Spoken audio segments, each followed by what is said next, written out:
Imagine you're sick, lying in some nursing home bed hoping that you'll make a miraculous recovery. Then one day, a cat that's been adopted by the nursing home staff visits your bed. It curls up at your side, only for the nurses to give you a strange, sympathetic look. That's because whenever this cat chooses a certain person, that patient seems to die shortly after. This might sound unscientific and perhaps preposterous to you, but in 2007, an article published in the New England Journal of Medicine said just that a cat seemed to know when people were on their way out. We should say that the patients at the nursing home were already terminally ill, but not necessarily on death's door. Yet, when the cat visited a certain patient, they died just after. It confused the staff at the nursing home, to say the least. The cat's name was Oscar, and it was 2 years old when it started its routine of visiting people right before they left the planet. This nursing home in question was called Steer Housing Nursing Home, and it was located in Rhode Island, USA. It's reported that for a number of years, it sometimes craned its neck while curling up to the patient.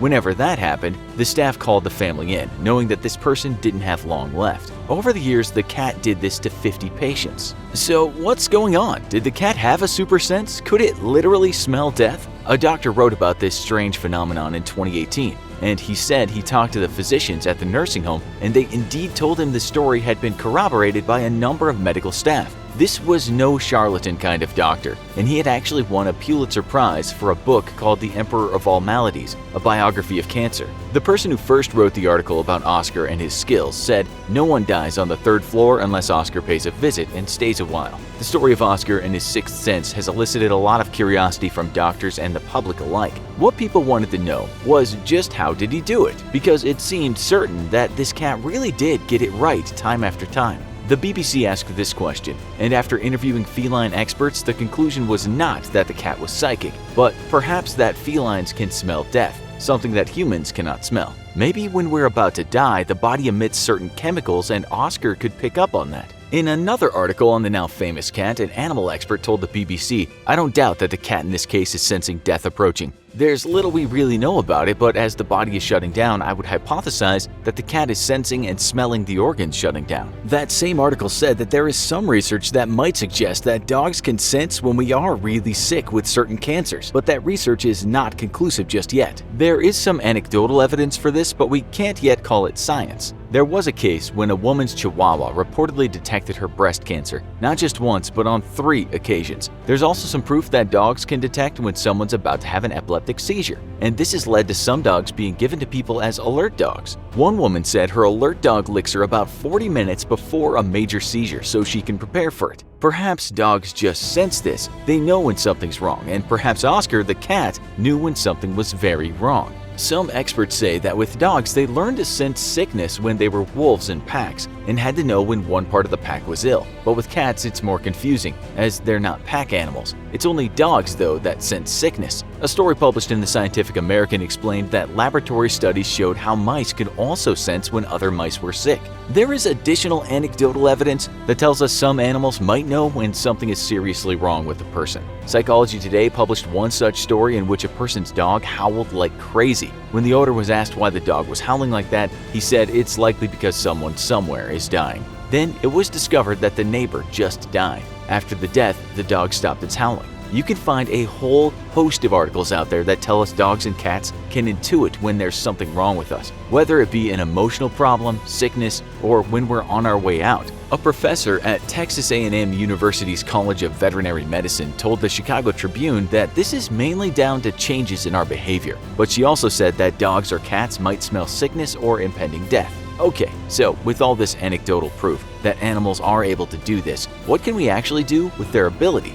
Well, if animals might be able to predict death or detect a disease early, wouldn't it be great if humans could do the same? If a smell really is emitted, we should be able to smell that too in the best of worlds. If we can't smell death and we'll never smell death though, we have to come up with something else. If you've seen our episode on nursing homes and what's called palliative care, then you'll know that doctors will give some people a certain amount of time to live. This is no exact science, and doctors often get it wrong, usually being more optimistic rather than pessimistic. Wouldn't it be great if we could get it right? That has led some computer scientists to try to create an algorithm that's better at predicting death than humans. What one scientist was asked to do was create the death sweet spot. What that means is that people don't want to be going into care for more than a year, so if they have longer than that, the machine would say so. On the other hand, people generally don't want to die within 3 months because this gives them little time to prepare and for the family to prepare too. What if a machine could say for certain that a person had, say, 6 months left to live? If you could create an algorithm that estimated the time just right, it would save a lot of people a lot of trouble.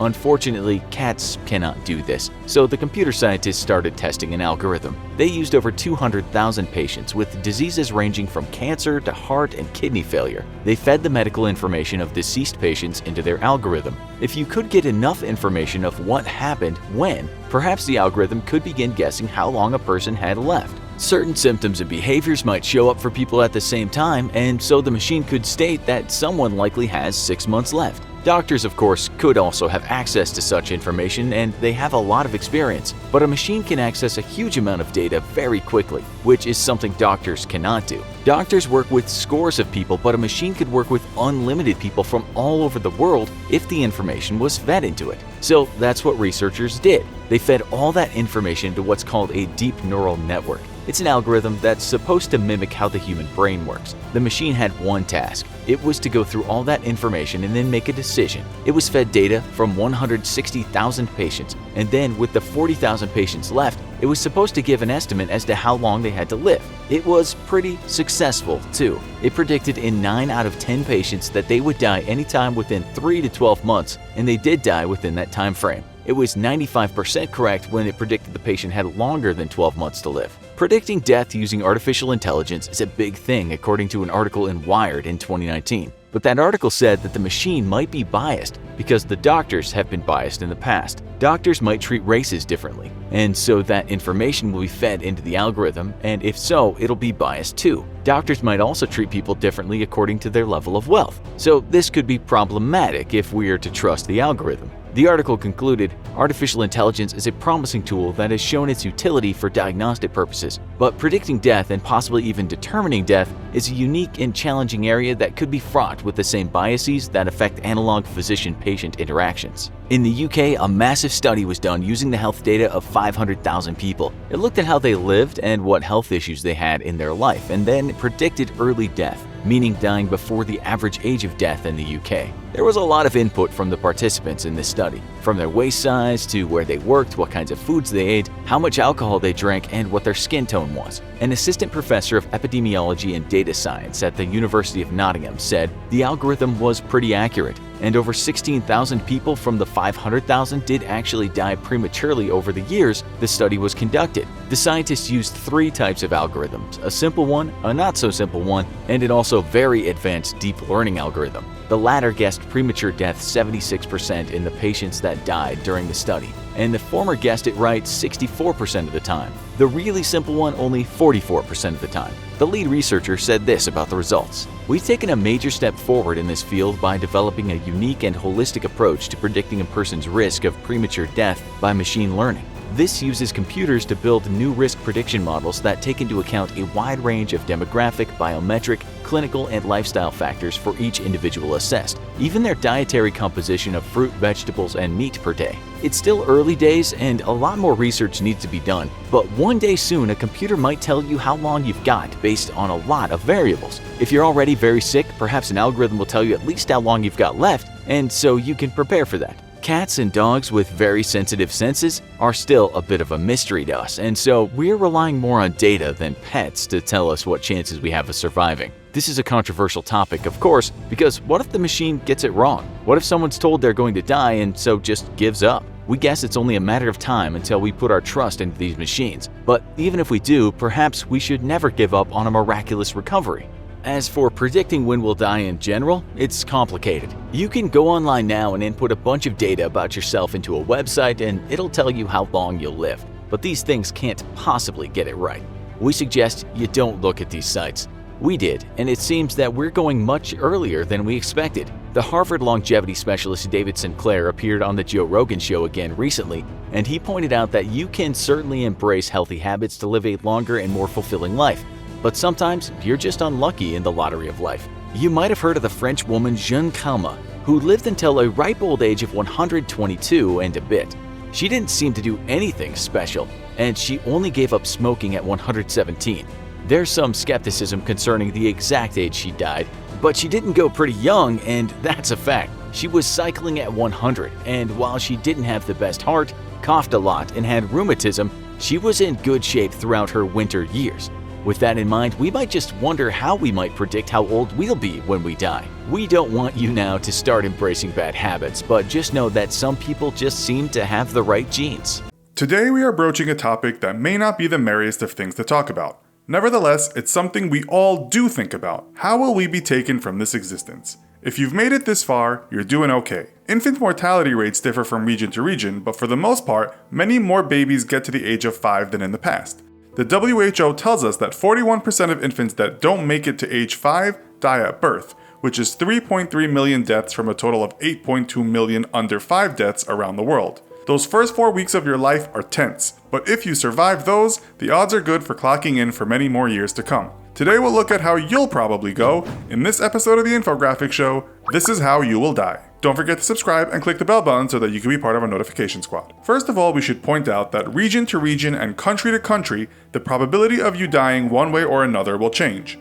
If you are a Japanese man, your life is expected to reach 78.8 years old on average, and if you are a Japanese woman, 85.5. This is the highest life expectancy on the planet. You can read a number of articles on why this is, and most put it down to a healthy diet of vegetables and fish that usually comes in small portions, as well as elderly citizens enjoying exercise and usually not being left to fester in old people's homes. An observer in Japan will also note these people are hardworking and at times have a propensity for drinking alcohol and smoking cigarettes. According to Japanese health data, smoking is the third biggest risk factor behind disease, as well as high blood pressure and dietary risks. The data said that in 2016, the 3 leading causes of death in Japan were senile dementia/Alzheimer's, heart disease, and cerebrovascular disease. If you are young though, it's a different matter.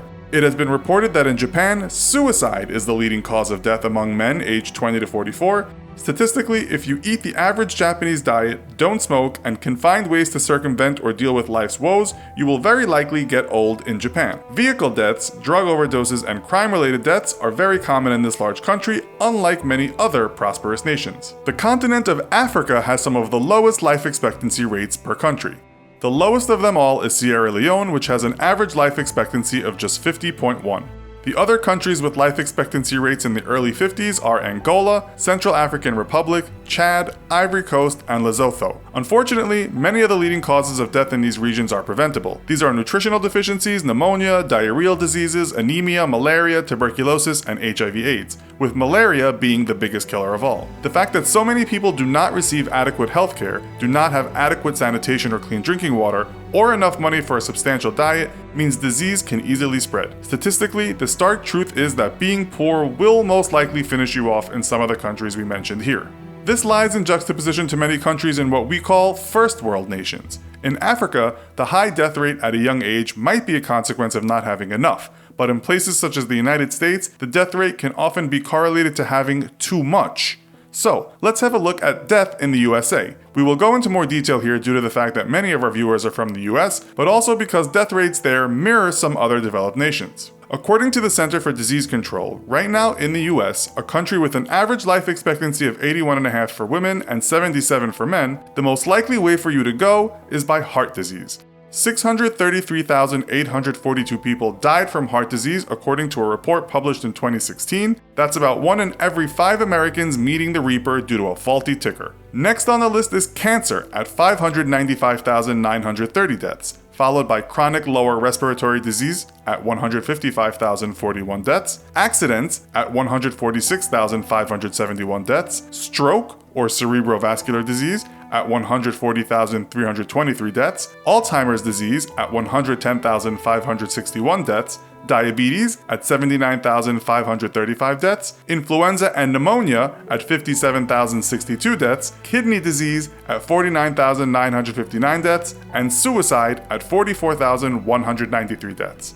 In case you were wondering, although gun crime and murders often take up the headlines, the FBI reported that in 2016, 17,250 murders occurred in the US. That was 8.8% more than in 2015. Another headline maker has been drug-related deaths in the USA, much in part due to the rise of prescribed opioids that have hit the streets over the last few years. The United Nations Office on Drugs and Crime reports that Americans are by far the biggest consumers of opioids, followed by Canada, and Germany a ways behind. The New York Times just reported that ODs are now the leading cause of accidental death in the USA. The Times wrote that the CDC hasn't come up with the exact figure yet for 2016. But, said the Times, expect it to be the biggest ever recorded at 59,000 deaths by opiate OD, which is now the leading cause of death among Americans under 50. You heard that right. If you are not at the half-century mark yet, you are most likely to die from overdoing it with drugs such as heroin, fentanyl, or OxyContin. Motor vehicle deaths in the USA in 2016 accounted for 37,461 deaths. So if we add that to the 59,000 overdose deaths and the 17,250 murders, we have 113,711 deaths in 2016. We won't get too political, but we could say that all these deaths might be preventable with changes in legislation. While the drugs, guns, and fast cars are still flowing in the American mainstream, if you don't want to die under 50, then perhaps you should give them all a wide berth. Still, what are the causes of all the heart disease and cancer in the US? According to the CDC, a lot of heart disease-related deaths could be prevented too, and a big part of that is the notoriously terrible diet that many Americans enjoy. Watch your cholesterol, exercise, eat healthy, don't drink too much booze, watch the pounds, and the CD says you might just avoid heart disease. But then cancer takes out almost as many American folks. What to do about that? According to the American Cancer Society, cancer can come by dint of your genetics, so you might not be able to avoid it. You can, however, eat well and get all the right nutrients to keep your body healthy and able to fight off disease. Exercise, stay away from abusive behavior, and try not to get sunburned every day. According to a report in Live Science, 73 is the median age of cancer death, so don't get too worried just yet. While we may not be able to hide from the big C, medical science tells us diet and bad habits, and especially obesity, can be a fast track towards getting the disease. The total number of deaths in the USA in 2016 was 2,626,418, and almost half of those were due to heart disease and cancer. Is that just normal in most nations? If we look at the Brits, like America, a fast food society with alarming obesity rates, they have much higher rates of heart disease than their food-loving neighbors, the French. There is a lot of speculation as to why this is, but it's thought the French eat better, stay thinner, and binge less. Because the French also enjoy a high-fat diet and are partial to wine, researchers have called their low rate of heart disease the French paradox. Medical professionals are still disagreeing over this paradox, just as monthly, the public is told this or that is bad for them, and then a month later, it turns out eggs are actually good, and a glass of wine a day keeps the doctor away. What we can tell you is that it seems that moderation in life is the key to longevity, as well as exercising the body and mind. Stay healthy and don't die on us. We've talked about what happens when you die, an episode that was very popular. Now we tackle a similar question: what happens just before you die? This question comes to us from Jody.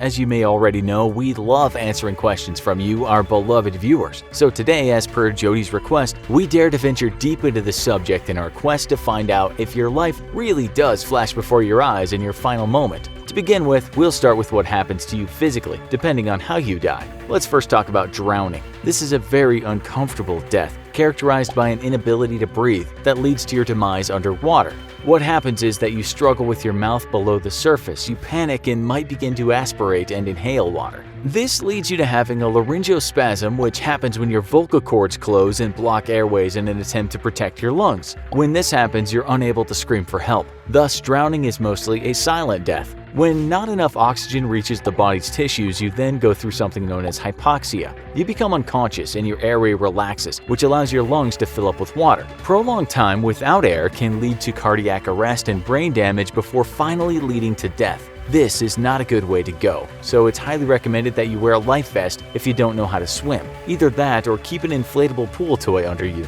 The unicorn floaty is all the rage right now. Get one with a cup holder while you're at it, so you can keep a martini on hand.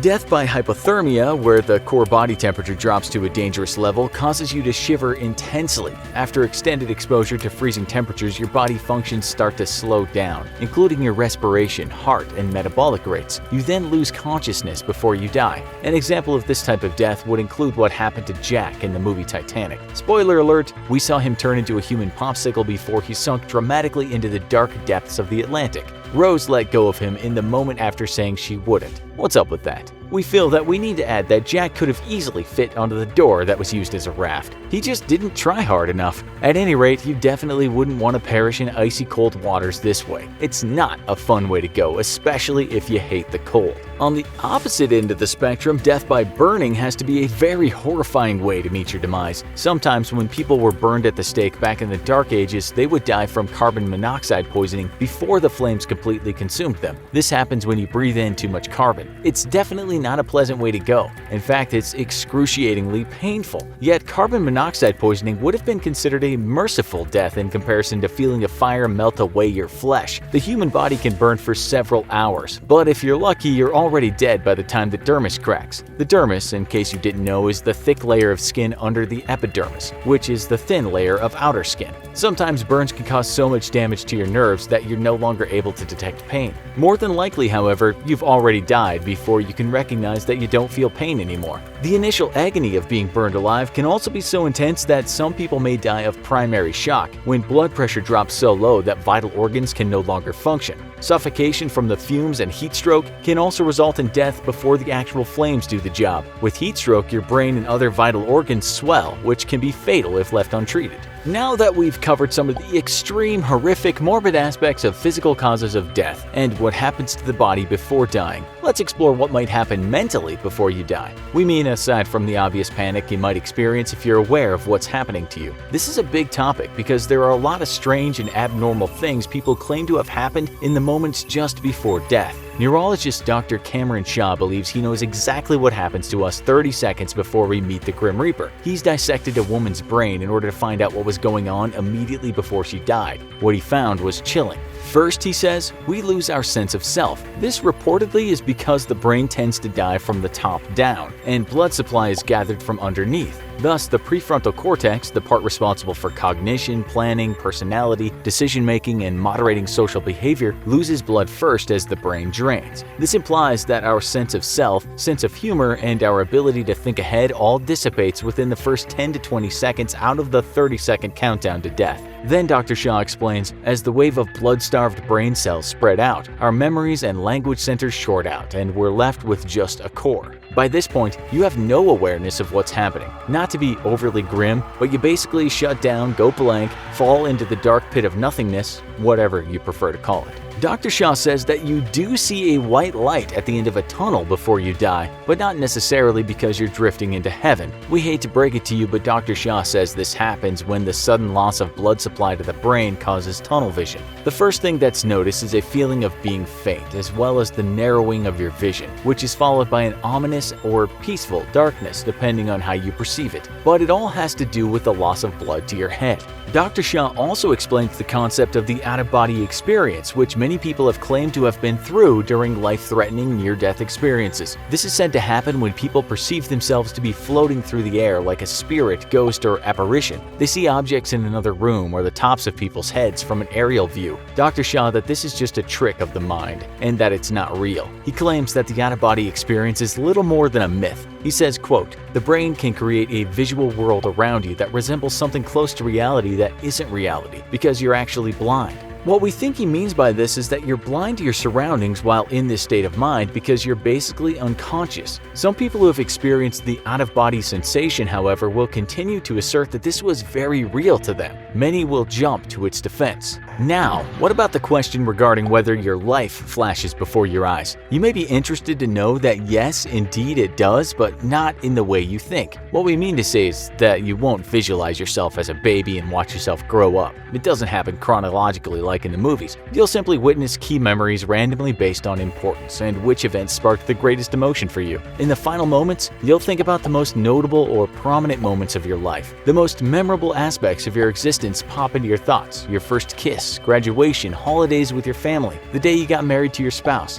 the day your first child was born, and more. Some people who have experienced this near-death occurrence say that many memories were packed into a short period of time. Some have even gone so far as to say that it felt like centuries had passed while they were witnessing the memories of their lives play out before them like a movie across a screen. One person claimed being able to actually feel what friends and family members felt through each memory. The same person was quoted in an article in The Sun saying, "I was allowed to see part of them and feel for myself what they felt." In essence, empathy for others was said to be directly experienced during this ordeal. Perhaps this was to teach a life lesson about consideration for others. Philosophically, we can only speculate. Now, Dr. Cameron Shaw is not the first or last professional to study what happens before you die. And if you watched our video called "Did Scientists Really Find a Way to Bring the Dead Back to Life?", then you may have learned that a study on pig brains revealed that the organ can continue to function cellularly after pronounced clinically dead. This means that it's theoretically possible to be partially dead or partially alive. Creepy. In all likelihood, however, you're not conscious enough to realize that you are somewhat dead. For those who have ever been around someone with a terminal illness in their final moments of life, often it's said that a loss of consciousness is the first physical change to occur. Still, even while unconscious, the person might still be able to hear or feel you. After consciousness goes, there may be changes to the skin, where it becomes slightly blue in color. Breathing may become loud as mucus builds up in the throat. As the end draws nearer, shallow breathing may stop and start again between breaths. This is known as Cheyne-Stokes breathing. It can last for a short or long time before finally stopping entirely. During the bodily transition to death, it's likely that you're not distressed or in pain because you're not aware that you're dying. For this reason, many believe that the changeover is relatively peaceful because, as the common saying goes, ignorance is bliss. Some people choose when and where to die and are able to hang on a little longer until a loved one arrives at their bedside. Others may not be so lucky and may be unable to control when they go. Many people often feel guilty for not being there at the precise moment when their loved one passed. They might feel like they let the person down by missing the crucial moment. It might be of comfort to know that the person was probably not aware of your absence when they passed. Still, if friends or family members are distressed by the passing of their loved one, they're usually referred to consult with a bereavement counselor who's trained in helping people who are undergoing these exact situations. Counselors can be very helpful and beneficial with assisting people through the difficult grieving process. Receiving bereavement support is important, and we'd strongly recommend doing so if you've just lost someone close to you. What happens when you finally kick the bucket, so to speak? Despite our mostly science-grounded views on death these days, it seems many of us believe in life after it. In 2014, UK citizens were polled by The Telegraph, and just under 60% of respondents said they believe some part of us lives on. In the US, still a very Christian nation, Pew Research in 2015 asked people what happened after you die. The survey found that 72% of Americans believed you go to heaven, which was described as a place where people who have led good lives are eternally rewarded. 54% of US adults replied that they believed in hell, which was described as a place where people who have led bad lives and die without being sorry are eternally punished. With that in mind, welcome to this episode of the Infographic Show, What Happens When You Die. Don't forget to subscribe and click the bell button so that you can be part of our notification squad. It seems a lot of people do believe that after death we might be ensconced in some cloud-strewn paradise, or conversely, if we haven't adhered to the ethics prescribed to us by our chosen religion or denomination of that religion,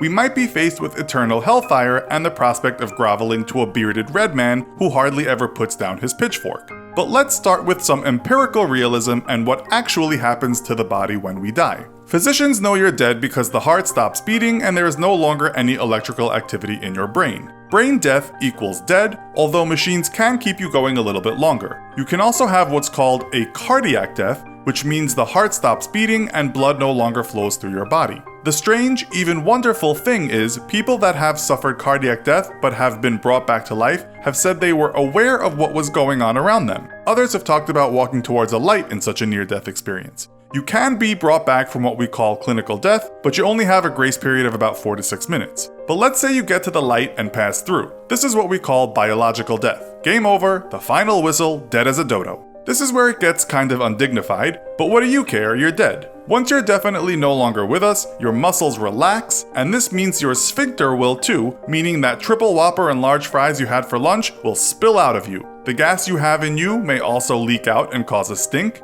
The same goes for the pee you've got in your bladder. So dying, not surprisingly, is a bit of a messy affair. And men, you might even ejaculate. As for women, you may give birth after you have died if you were pregnant, which is something called coffin birth. It doesn't happen often though. Instead of pushing, it's the gases in the abdomen that squeeze the newborn into the world. As the body gets rid of what is trapped inside, noises may be emitted from your mouth as air escapes. Nurses and people working close to dead bodies have regularly reported hearing very alive-sounding moans and groans coming from dead bodies. You may twitch, but this doesn't mean there is life in you, these are just muscle contractions. You could also soon get an erection if you died lying on your stomach and the blood flowed down there. All your blood will pool to a certain area of your body. This is called livor mortis, and it's the reason parts of you will have that dark purple color you have seen on TV. These are the lovely things that can happen quite shortly after you go. With no blood flowing through your body, it will begin to cool down, known as algor mortis, or simply death chill. It will keep cooling until it is the same temperature as your surroundings. You will become stiff within about 2 to 6 hours, and this we call rigor mortis. This is because calcium is getting into your muscle cells. Cells break down without blood flow, and this leads to bacteria growth, and that's why you start to decompose. You may look like your hair or your nails have grown, but that isn't the case. What is happening is that your skin is receding, giving the impression of growth. The skin will loosen too, and blisters will appear on the body. The next stage is putrefaction, when bacteria and microorganisms start feasting on you. You'll soon start to stink as bad as anything you could have imagined while you were alive. One person described the smell as rotten eggs, feces, and a used toilet left out for a month times 1,000. It is unholy. Soon everything that is soft becomes liquefied, with things like bones, cartilage, and hair remaining strong. You're already well on your way to decomposing by the time you are being put in the ground, but if embalmed and buried, decomposition could be a slow process. Left above ground, you'll be a liquefied mess within about a month, feasted on by insects, maggots, plants, and animals. Underground, some experts say it might take 8 to 12 years before you are reduced to nothing but a skeleton. After around 50 years, even your bones will become part of the earth. We should add the rate of decomposition depends on all manner of factors, too many to list here, but we think you get the picture. While some people report that their near-death experience was a scene to behold, that's not always the case. One person writing on Reddit said his experience was as follows: it was just black emptiness, no thoughts, no consciousness, nothing.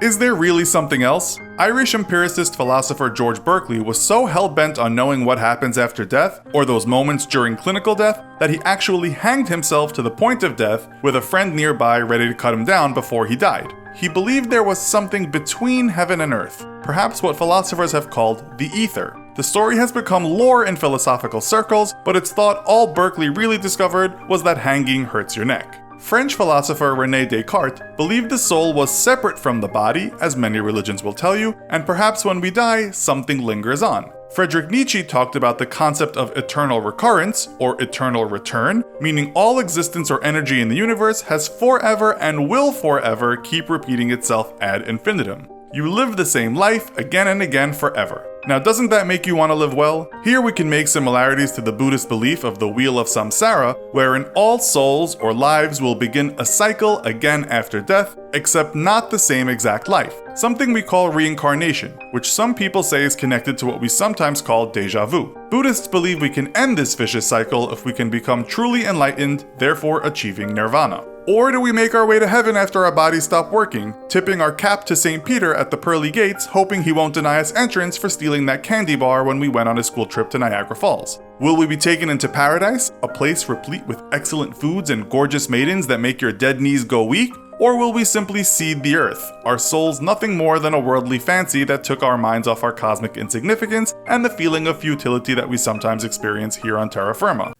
Death is an inevitable consequence of living, and someday we will all reach the end of the road, breathe our final breath, and find ourselves 6 feet under. There are many theories on what happens afterwards and where we end up, but one thing science can tell us for sure is what happens to our body. Does it just slowly decay away and become part of the earth, or do strange things continue to go on as if we were still alive? That's what we'll find out today, in this episode of the Infographic Show, Your Body After You Die. Most of us would rather not think about what happens to our body after we die. In the West, when someone dies, there is usually a traditional funeral so friends and family can say goodbye and get a sense of closure. A mortician will embalm the body as a way of slowing down the decomposition process so that family members can remember their loved one as they once were. For some, the end is less dignified. A murderer might leave his victim's body at the scene of a crime, or bury them in a shallow grave, or someone may die alone and isn't found for days or weeks. When this happens, and the body is discovered later, the decomposition process has already started making the mortician's job much harder. So what actually happens to our body when we die? Actually, the moment of death is not as instant as we may think. Even if you stop breathing and your heart ceases to beat, it is now understood that the brain goes on living for some time after. A 2017 study by the US National Library of Medicine National Institutes of Health, who measured brain activity after death, observed electroencephalographic recordings up to 5 minutes after the body was declared dead.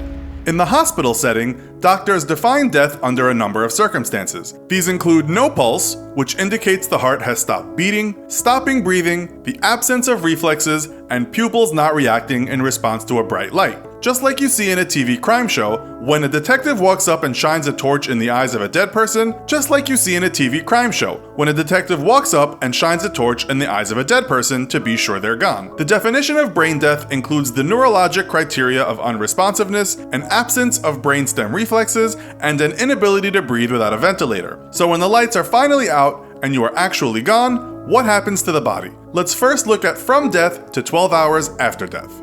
Hour 1. At the moment of death, all of the muscles in the body relax. This state is called primary flaccidity. The mouth often falls open, the eyelids relax, the pupils dilate, and the body is flexible. If an individual averages 80 beats per minute, that's 4,800 beats an hour, 115,200 beats per day, and more than 42 million per year, which calculates to roughly 3 billion if you live to age 72. Within minutes of the heart stopping, the blood stops flowing, and a process called pallor mortis causes skin color to lighten as blood drains from the smaller veins under the skin surface. The body begins to cool from its normal temperature of 98.6 degrees Fahrenheit, and it continues to drop 2 degrees Celsius in the first hour, 1 degree after each hour thereafter. As the muscles relax, urine and feces are also released from the body. Hours 2 to 6. With no blood circulation, gravity begins to pull it to the areas of the body closest to the ground, a process known as livor mortis. After roughly 3 hours, chemical changes start to take place within the body cells, and all of the muscles begin to stiffen. This process is known as rigor mortis, and the first muscles to enter this state are the eyelids, jaw, and the neck. Rigor mortis continues to spread through the whole face, down through the chest, the arms, and eventually the fingers and toes.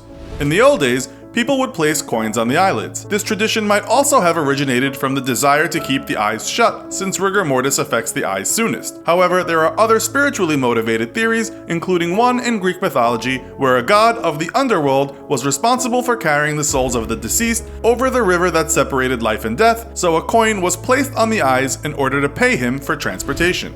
Hours 7 to 12. Though rigor mortis will continue for up to 12 hours, from 7 hours onwards, the limbs of the corpse will be difficult to move. The knees and elbows will be slightly flexed, and fingers or toes may appear unusually crooked. How extreme these factors are will depend on the age, physical condition, and gender of the person, as well as the air temperature and other external factors. Hour 12. After reaching maximum rigor mortis, the body begins to soften again as the process of rigor mortis wears off in the reverse order in which it occurred, so from the fingers and toes to the arms and legs, and then up through the chest and to the neck and face. This is due to more chemical changes within the cells and internal tissue. This process occurs gradually and will continue over a period of 1 to 3 days, again influenced by external conditions such as temperature. After about 48 hours, all the muscles will again relax, reaching a state known as secondary flaccidity.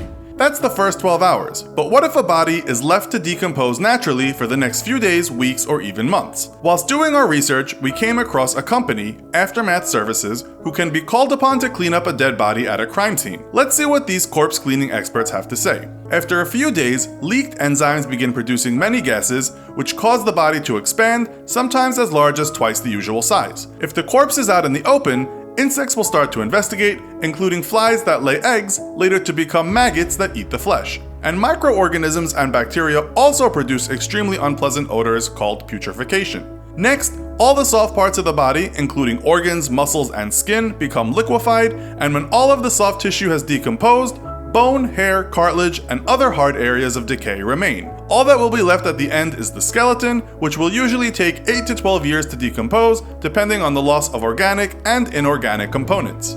The body decay timeline goes like this. 24 to 72 hours after death, the internal organs decompose. 3 to 5 days after death, the body starts to bloat and blood-containing foam leaks from the mouth and nose. 8 to 10 days after death, the body turns from green to red as the blood decomposes and the organs in the abdomen accumulate gas. Several weeks after death, nails and teeth fall out. 1 month after death, the body starts to liquefy. So your body may be around for a long time after death, even as long as 12 years for a brittle skeleton. But in some situations, these rules don't apply and the body can last a lot longer. This was the case in Wilmslow, Cheshire, northwest England, when on August 1st, 1984, when the preserved body of the so-called Lindo man was dug out of a peat bog by commercial peat cutters. Peat is a type of soil that contains acids with pH levels similar to vinegar, which can conserve the human body in the same way fruit is preserved in a pickling jar. It is thought that the Lindo man met his death in the Lindo Moss sometime between 2 BC and 119 AD in either the Iron Age or Romano-British period. So he may have lived around the time of Jesus. His body has been so well preserved for 2,000 years that we know he was a healthy male who died in his mid-20s, was around 5 feet 7 inches tall, and weighed 140 pounds. Some people do not want to think about the changes in the body after death, whereas others wish to know all of the gruesome details. Everyone is different, and it is a very personal decision. A woman sitting in her apartment watching TV when she smells something that puts her off her macaroni and cheese dinner. She can't quite work out what the smell is, but the first two things that come to mind are rotten eggs and rotten cabbage. She's tired, so she goes to bed. But when she wakes up the next morning, that awful smell is even stronger. The stink is so bad that she gags. It feels as if somewhere in the house rats are decaying in one big heap. Then she notices that the smell seems to be coming from the apartment next door. That's enough to make her call the cops, even though the young guy who lives next door looks healthy and nowhere near his expiration date. When the cops enter that apartment, they too gag when they see the bloated corpse in front of them. Let's now go back in time. That guy that died was named Jack. His neighbor was right about him regarding her assumption that he was fit and healthy. His downfall was the fact that he worked out too much. Jack had injured himself and he had to take very strong pain medications following an ambitious attempt to clean and jerk much more than his own body weight. This was Jack's downfall because those medications brought on severe and chronic constipation.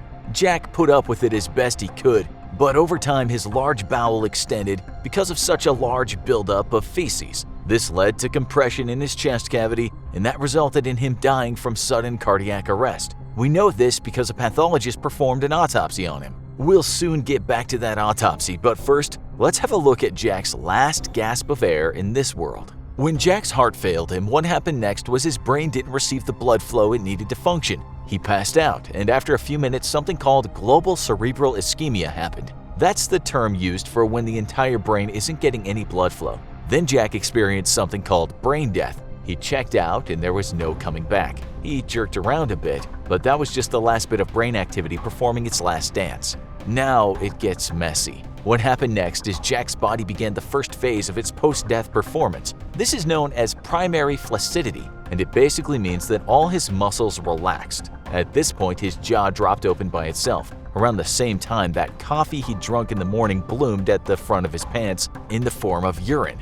As for that backed up feces he'd never been able to eject, that left his sphincter and made a big mess on the couch where he was sitting in his underwear. Jack then started to turn a shade of white, which is something in the death business they call pallor mortis. It's the process of the blood draining from the veins. This usually happens at around the 20-minute mark. Next up for Jack was the stage known as algor mortis, which is when the body starts to cool down. The human body is quite the toasty environment and usually has a temperature reading of anywhere from 97 degrees Fahrenheit to 99 degrees Fahrenheit. When someone is dead, that temperature will drop and level out at the temperature of the surroundings. Jack left his window open, so it was chilly in the room. This actually slowed down his decomposition, but it also opened a door to insects, who saw Jack as an ideal host for their eggs. What happens around that time is blood starts to pool where it can. With Jack's heart not pumping blood around his body, it's gravity that rules blood flow. In Jack's case, he was lying face down, so the blood started to pool as gravity pulled it down. This process, called livor mortis, starts at only about 20 minutes, but those purple patches on the body usually start to form at around the 2-hour mark. They become more pronounced as time goes on. Jack sat like this for a while, and then after about 4 hours, his muscles started to get very rigid, and he started to look pretty damn scary. This is the part of the process called rigor mortis. It's basically due to biochemical changes in the body. Jack's mouth was all twisted. He looked like someone who died after seeing a ghost. But it's actually a myth that people die with expressions of fear on their faces. The weird, sometimes pained expression is just the body going through the rigor mortis process. That process starts with the eyelids, hence those scary open eyes you see on dead people. It moves all the way down the body until it reaches the toes. Jack's body was extremely stiff at the 12-hour mark, at which point it would have been hard to move his limbs around. He remained looking like a statue for a good 2 days, which is quite normal. After that, his body started decaying some more, and the stiffness gave way to another relaxation stage known as secondary flaccidity. It's at this stage that the skin starts to shrink a bit. And if you'd seen Jack at this point, you might have thought his hair and nails were growing. That wasn't happening, it was just his skin receding. Okay, so Jack's been dead over 2 days now. He's pooped his pants, he's relaxed, and he's stiffened, and then he's relaxed again. Now it's time for the massacre, what some people call the cannibalization of the body. It depends on the temperature, but in general, people will start to show the signs of decomposition after around 3 days. People start decomposing pretty much as soon as they die, but it usually takes a few days for that decomposition to start making the dead look very dead. You see, Jack's body used to be maintained when it was a living organism, but when Jack died, his immune system no longer worked, and all that bacteria in his gut and elsewhere were free to explore his body. You could say that Jack started eating himself. Protein started decomposing, and all that bacteria started to digest his body. This stage of decomposition just made Jack turn a shade of green at the beginning, but it soon started to make him look pretty ugly and smell really bad. After about 5 days, Jack started to bloat and blisters formed at various points on his body. What was happening is he was fermenting, and that's because the feeding bacteria was creating gases in the body. It's generally what happens when you ferment stuff, including the human body. It's why a dead body sometimes emits a foul stench through its mouth. That gas has got to go somewhere. If you want to know why dead bodies smell so bad, you need to know what gases are emitted from the corpse. One called cadaverine is renowned for having the malodor of rotten fish. Putrescine also has notes of dead fish. Scatole smells like poo. Hydrogen sulfide smells like rotten eggs. Dimethyl disulfide smells like acrid garlic mixed with dead fish. And methane thiol has the distinct smell of rotten cabbage. Altogether, this medley of gases makes dead people not the best folks to have around as housemates. After around 12 days, parts of Jack's body were turning black and those terrible smells were worsening. This is about the time that his neighbor first noticed the stench. What the cops found at the scene was what's known as an unattended death. These can be viewed as suspicious deaths, so the first thing law enforcement wanted to know is if natural causes were to blame. Only around 5% of deaths in the US require an autopsy, and Jack was one of those. The medical examiner received Jack's body along with notes written by people who'd seen him in his apartment. The note said he was sitting on the couch and that there was nothing at the scene that suggested foul play or suicide. The pathologist also had information about Jack's medical history, so he saw that Jack had been prescribed strong painkillers. This was a big deal, of course. The examiner then got to work, externally going over the body from head to toe to look for anything that could suggest the cause of death. There was nothing remarkable to see there, so the examiner opened Jack up after cutting him from his sternum to his pubic bone. Jack was still a little bloated, so the examiner had to take a step back when some gas escaped from the body. Once he cut through the skin, fat, and muscles, the examiner opened Jack's rib cage. He actually used a pair of shears to do this, a tool not unlike ordinary garden shears. Now that he has the keys to the kingdom, he could start removing Jack's organs. The first removal saw Jack's heart, lungs, throat, and tongue go. Then he took out the stomach, liver, and the pancreas, followed by the bladder, bowels, and reproductive organs. The tricky bit can be removing the tongue without causing a scar that will upset the grieving family and friends. But every medical examiner knows how to get to the tongue without making a visible scar someone will see later. So now Jack's hardly himself at all as the examiner looks at, weighs, and slices open various organs. He's pretty much looking for anything out of the ordinary, and in Jack's case it was pretty obvious what had happened. Once the cause of death was determined, Jack's organs were put back into his body and he was sewn up. The reconstruction job doesn't mean everything goes back perfectly into place, far from it. But an examiner will put the organs close to where they came from. In some cases, the organs may be kept for research, or they might be cremated if the family gives their consent. All we can say is that Jack got his back. The examiner signed the death certificate and completed the form so Jack could be buried. It must be said that because Jack had spent quite a lot of time decomposing on the couch, he looked pretty rough, even for a corpse. Now we come to the funeral home where Jack will spend a little bit of time before his big day. The first thing that happened there was the spa treatment. This consisted of washing the body and making sure all his limbs were lying in the right place. Jack didn't need much limb massaging because the rigor mortis stage had already passed. His eyelids were then closed with glue and his jaw was wired shut. After a little bit more tinkering with his mouth, he was made to look as though he was resting in peace. Next up was the embalmment, which consisted of removing Jack's blood and pumping him full of chemicals to preserve his body. After that, Jack's abdomen was drained, as was his chest cavity, and once that happened, the embalming chemicals were pumped in. The last thing was to make Jack look presentable to those who'd see him in his open casket, so makeup was used to give him more of a glow than he had when he went into the funeral home. His hair was styled, his nasal hair cropped, and his nails were cut. He was then dressed and placed in a coffin, ready for the big send-off. Ashes to ashes, dust to dust, and Jack was in the ground. What next? The answer is a lot of waiting. If Jack had just been left to rot above ground in the open air, things would have been different.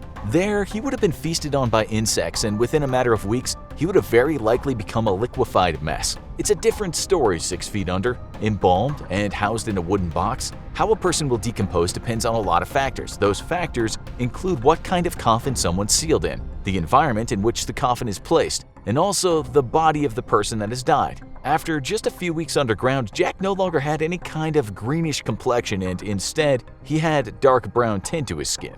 That nice suit he wore to his own funeral was hanging off him after a few months, and once a year had passed, there wasn't much of it left. This doesn't mean that the suit was badly made, but that the suit was being degraded by the fluids coming out of Jack. 10 years have now passed, and Jack is now on his way to becoming human soup, which isn't a very good look for him. Things could have been very different. Some bodies have been exhumed after many years and they didn't look too different from when they were buried. You just don't know what you're going to get when you open a coffin that's been dug up.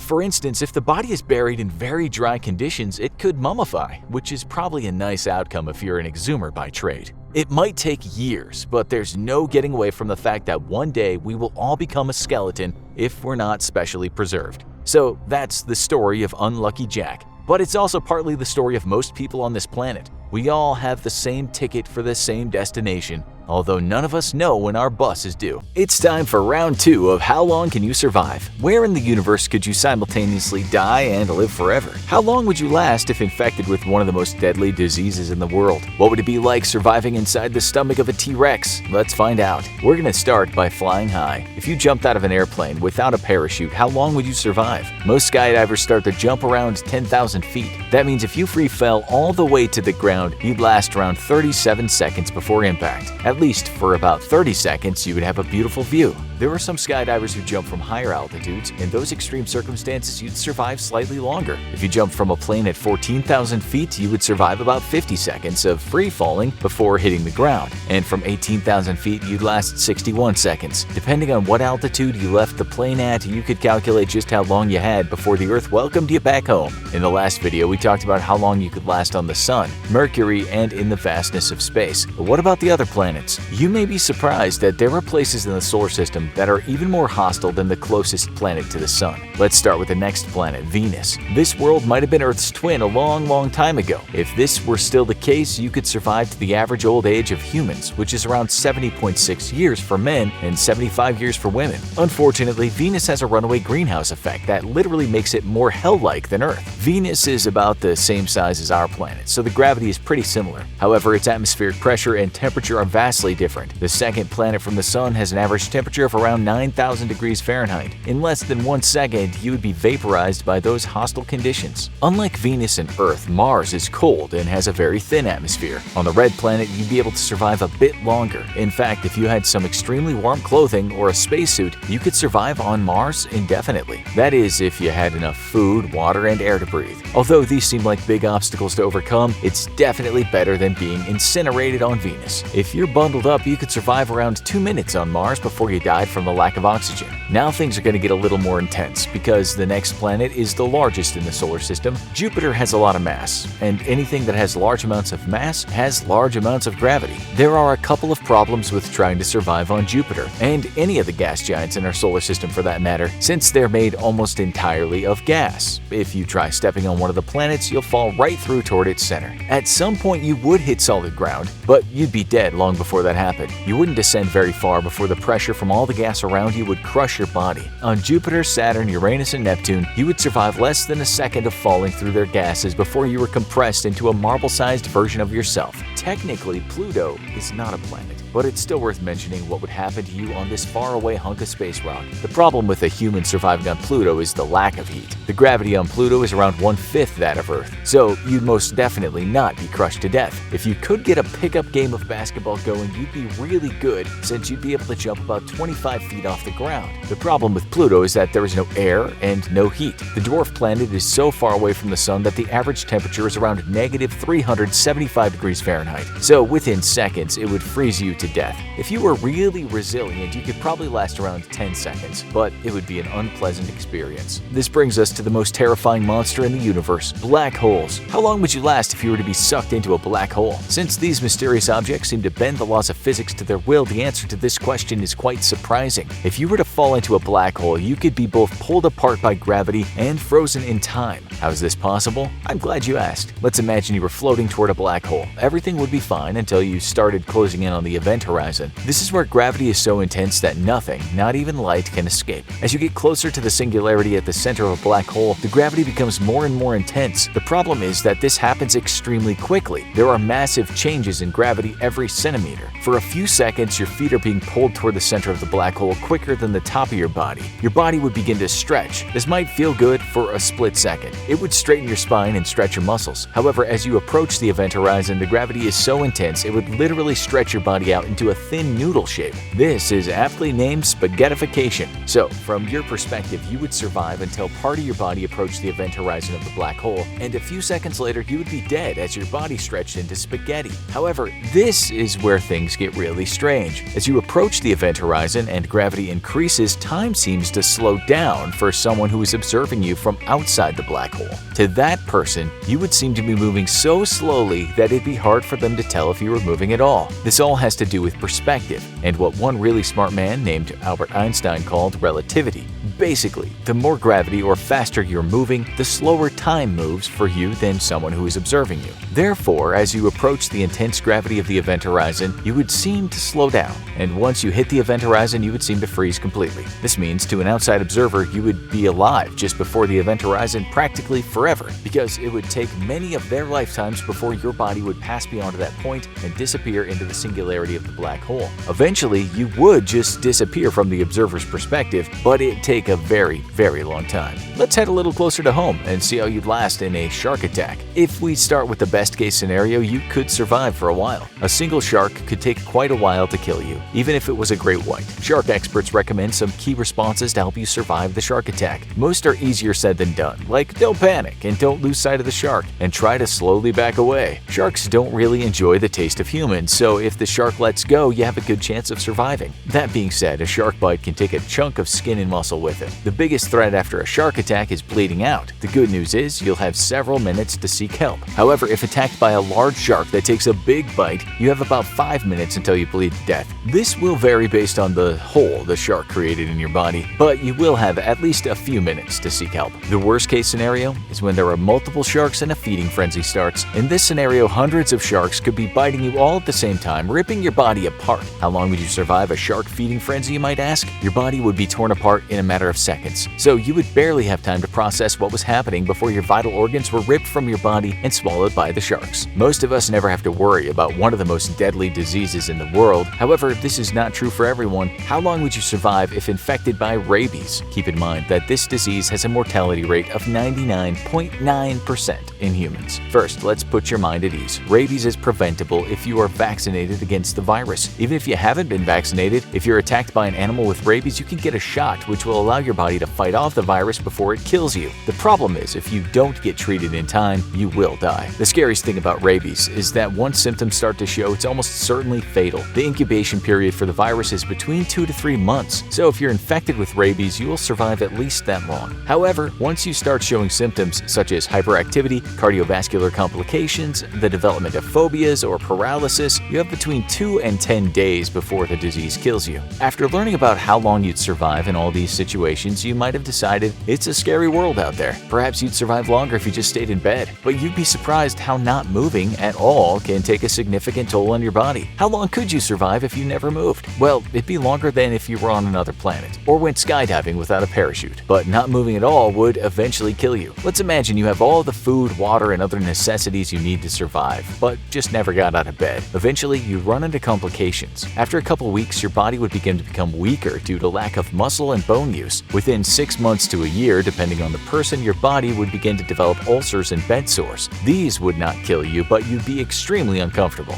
At this point, your mental health would begin to deteriorate as well, because we evolved to be nomadic, and laying in one place without moving is not what your body was designed to do. Even with all the vitamins and nutrients you needed to survive, your muscles would become so weak that circulating your blood would eventually become too much and your heart would fail. So, if you never moved, you could survive for about 2 years before your body gave up. What about if you were trapped in a car, underwater? Not only is this a real fear, but unlike being sucked into a black hole, this could happen to you. If you careened off the road and ended up submerged underwater in your car, you could actually survive for a decent amount of time. Supposing that there was no damage to the windows or doors, the car would keep out most of the water. It may slowly begin to fill up, but something else would kill you long before the water did. Since you would be contained in your own little underwater world, you would have the oxygen that was currently in the car to breathe. However, with each breath, you would be poisoning your own air. You would be taking in the oxygen and replacing it with carbon dioxide. When the air in the car reaches about 15% carbon dioxide, you would die. So, how long would this take? If you could remain calm, which given the circumstances would be extremely difficult, you could last around 15 hours in a submerged car.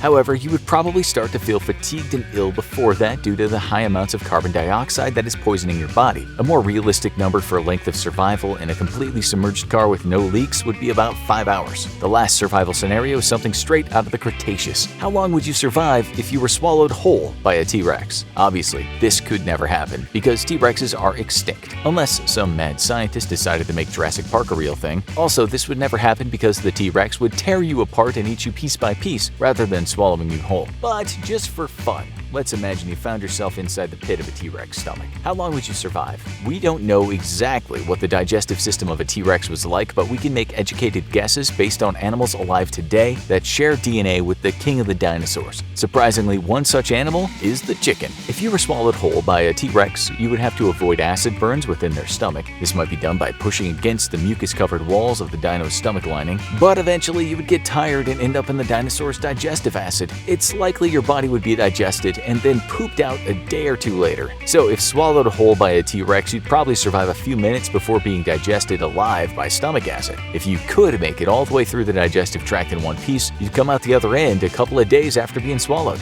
Ah, death. One of life's great mysteries. Despite huge advances in science and medicine, we're no better at predicting the exact date and time of our own death than a carnival fortune teller would be. While we may not be able to predict when any one individual person will die, we have certainly come a long way in understanding the life expectancy for entire populations, and everyone from insurance companies to medical researchers rely on this information to make important decisions every day. Understanding life expectancy around the world, throughout history, and even into the future can help us all make better decisions about our daily lives too. So, when will you die? Find out if you dare. We're certainly lucky to live in a time when global life expectancy is at an all-time high. The average person alive on Earth today can expect to live up to the ripe old age of 73. Women have it a bit better with an average life expectancy of 75.5 years, while men can expect to live just under 71 years. But that's global life expectancy. If we take a closer look at different countries individually, we can see that life expectancy varies quite a bit around the world, even today.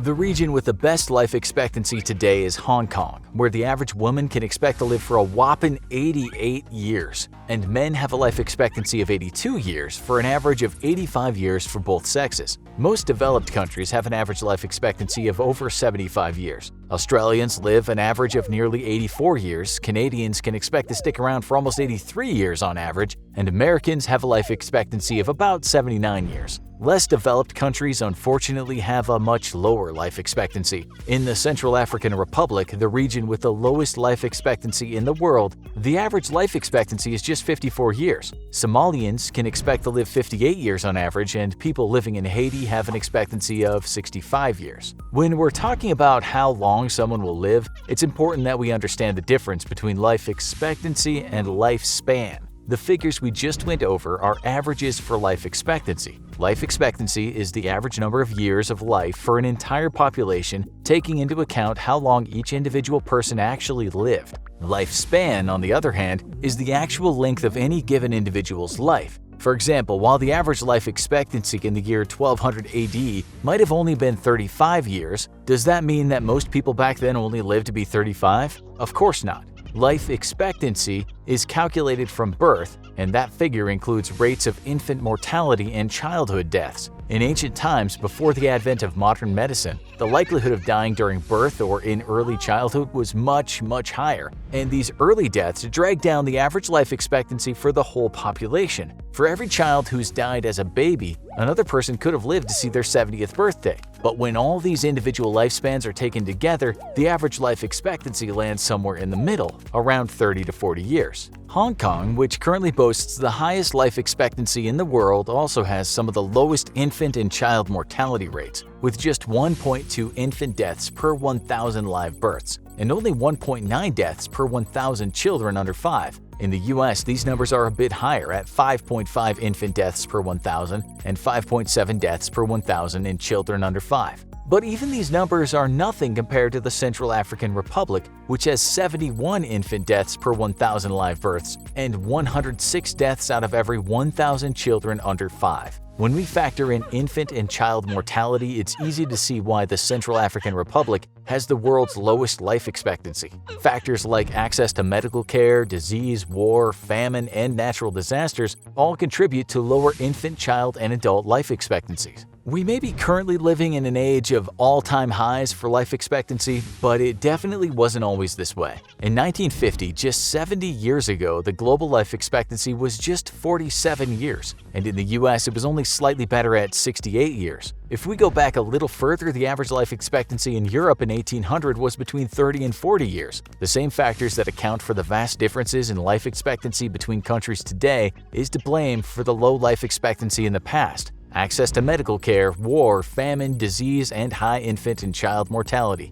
Infant mortality rates are also improving around the world. In 1921, even countries like Canada had a 10% infant mortality rate. So as these numbers improve, the average life expectancy increases, especially in developed nations. So now that we understand the difference between life expectancy and lifespan, and have learned a bit about life expectancy around the world and throughout history, let's take a look at the really important question. When will you die? In other words, what is your personal expected lifespan? There are a few major factors at play when calculating your personal life expectancy. Obviously, the country you're born in plays a huge role, as we've already seen. Gender is another big one. You might have noticed earlier that the life expectancy data always seem to favor women. In the US, women can expect to live to 81, while men have a life expectancy of just 76 years. Some researchers chalk this up to the fact that men are more likely to engage in riskier behaviors than women, making them more likely to die an accidental death. Genetics is another big factor in your life expectancy. 9 of the 10 leading causes of death in the US currently are directly linked to genetics. If you have a family history of heart disease, cancer, diabetes, Alzheimer's, or other hereditary diseases, your life expectancy might be lower than average. Thankfully, advances in medical care have boosted life expectancy in recent decades, thanks to innovations like antibiotics, immunizations, surgery, and medical imaging. Medical conditions that would have been life-threatening just a few generations ago are now largely treatable thanks to advances in modern medicine. Things like your country of birth, your gender, and your genetics are largely up to fate. But what about factors that are within your control? Is there anything you can do to impact your life expectancy? Thankfully, the science says yes. Education level has a shocking impact on life expectancy. While not everyone is lucky enough to be able to go to college, if you can manage it, it might actually help you live longer. American men with only a high school education live an average of 9.3 years less than those with a bachelor's degree or higher. For women, a bachelor's degree increases their life expectancy by 8.6 years. Better get studying. This one might surprise you, but married people actually live longer than single, divorced, or widowed people. This may be due to the fact that married people are less lonely and isolated, and having a partner might motivate you to take better care of yourself by living a healthy lifestyle and seeking medical care. Who knew a nagging spouse was good for your health? Of course, there are plenty of everyday lifestyle decisions that we make that can have a huge impact on our lifespan. Eating a healthy diet, exercising regularly, avoiding smoking, and limiting drinking are all great ways to improve your health and increase your lifespan. Avoiding risky behaviors and ensuring a safe work environment and safe driving habits can also help. Data shows that socioeconomic status also plays a role here. Those with higher incomes are more likely to exercise and eat well and less likely to engage in risky behaviors like smoking and drinking. So now that we know what factors impact your life expectancy, is it possible to find out when you will die? There are plenty of lifespan calculators available on the internet that purport to calculate your date of death, like faithfulday.eu and deathclock.org. Let's look at a few examples from these calculators to see when you might die given your current age and some lifestyle factors. According to deathclock.org's calculator, a 15-year-old male born in the US who is of average height and weight, doesn't smoke or drink, and is not depressed can expect to live to the ripe old age of 80. The calculator actually takes it a step further and estimates their date of death to be Sunday, August 5th, 2085. A female with similar factors would live until age 85 or until 2090. However, a 25-year-old male who is an overweight smoker and a heavy drinker would only expect to live to age 61. Their date of death is calculated to be Thursday, August 3rd, 2056. A similar 25-year-old female would expect to die in 2056 at age 66. It's certainly spooky to have a calculator tell you the date of your impending death, but it's important to know that these tools are calculating average life expectancy for someone with your factors, but they can't really predict with any accuracy your actual date of death. If you really want to know exactly how long you'll live, it turns out that your DNA just might hold the answer. Scientists like Steve Horvath, a biostatistician at UCLA, are turning to DNA to see if the date of our death is written into our genetic code. Their findings are truly startling. Horvath has discovered an epigenetic clock in our DNA that's remarkably accurate at predicting when we'll die. His tool, called DNA M-Grime Age, can calculate whether an individual is aging at a faster or slower rate than average. If the tool shows that you're aging 8 or more years faster than your biological age, you have 2 times the risk of dying than the average person your age. If you're aging 7 years slower than average, your risk of death is cut in half. So when will you die? Thanks to science, you just might know the answer to that before you know it. If life expectancy has been on the rise, especially in the last century, does that mean that we can soon expect to live to the age of 100 and beyond? Well, not exactly. Some experts are actually concerned that the recent rise in obesity rates in developed countries will actually halt the trend of increasing life expectancy within the first half of the century. 5% of the US population is obese today, compared to just 1% in 1962. If this trend keeps up, we'll likely see a slowing of the trend of increased life expectancy, and we may even see a reversal, with life expectancy declining around the world. While this is certainly not great news, thankfully this is largely related to factors that we can control, such as diet and exercise. If more people begin to live a healthy lifestyle, we might just be able to correct this problem. It might not be possible to accurately predict exactly when you'll die, but science is definitely getting closer. We live in an age with the highest life expectancy in history, thanks to advances in medical care and lower rates of infant and child mortality. The average person today can expect to live almost twice as long as their great-grandparents did. And that's the good news, and it may be tempting to assume that we're on track to live forever. Unfortunately, the bad news is that this trend of increasing life expectancy might actually be in danger of reversing in the near future if we don't reduce rates of obesity and live healthier lifestyles. If humans truly want to be immortal, or at least live longer lives than their parents did, we have some work to do.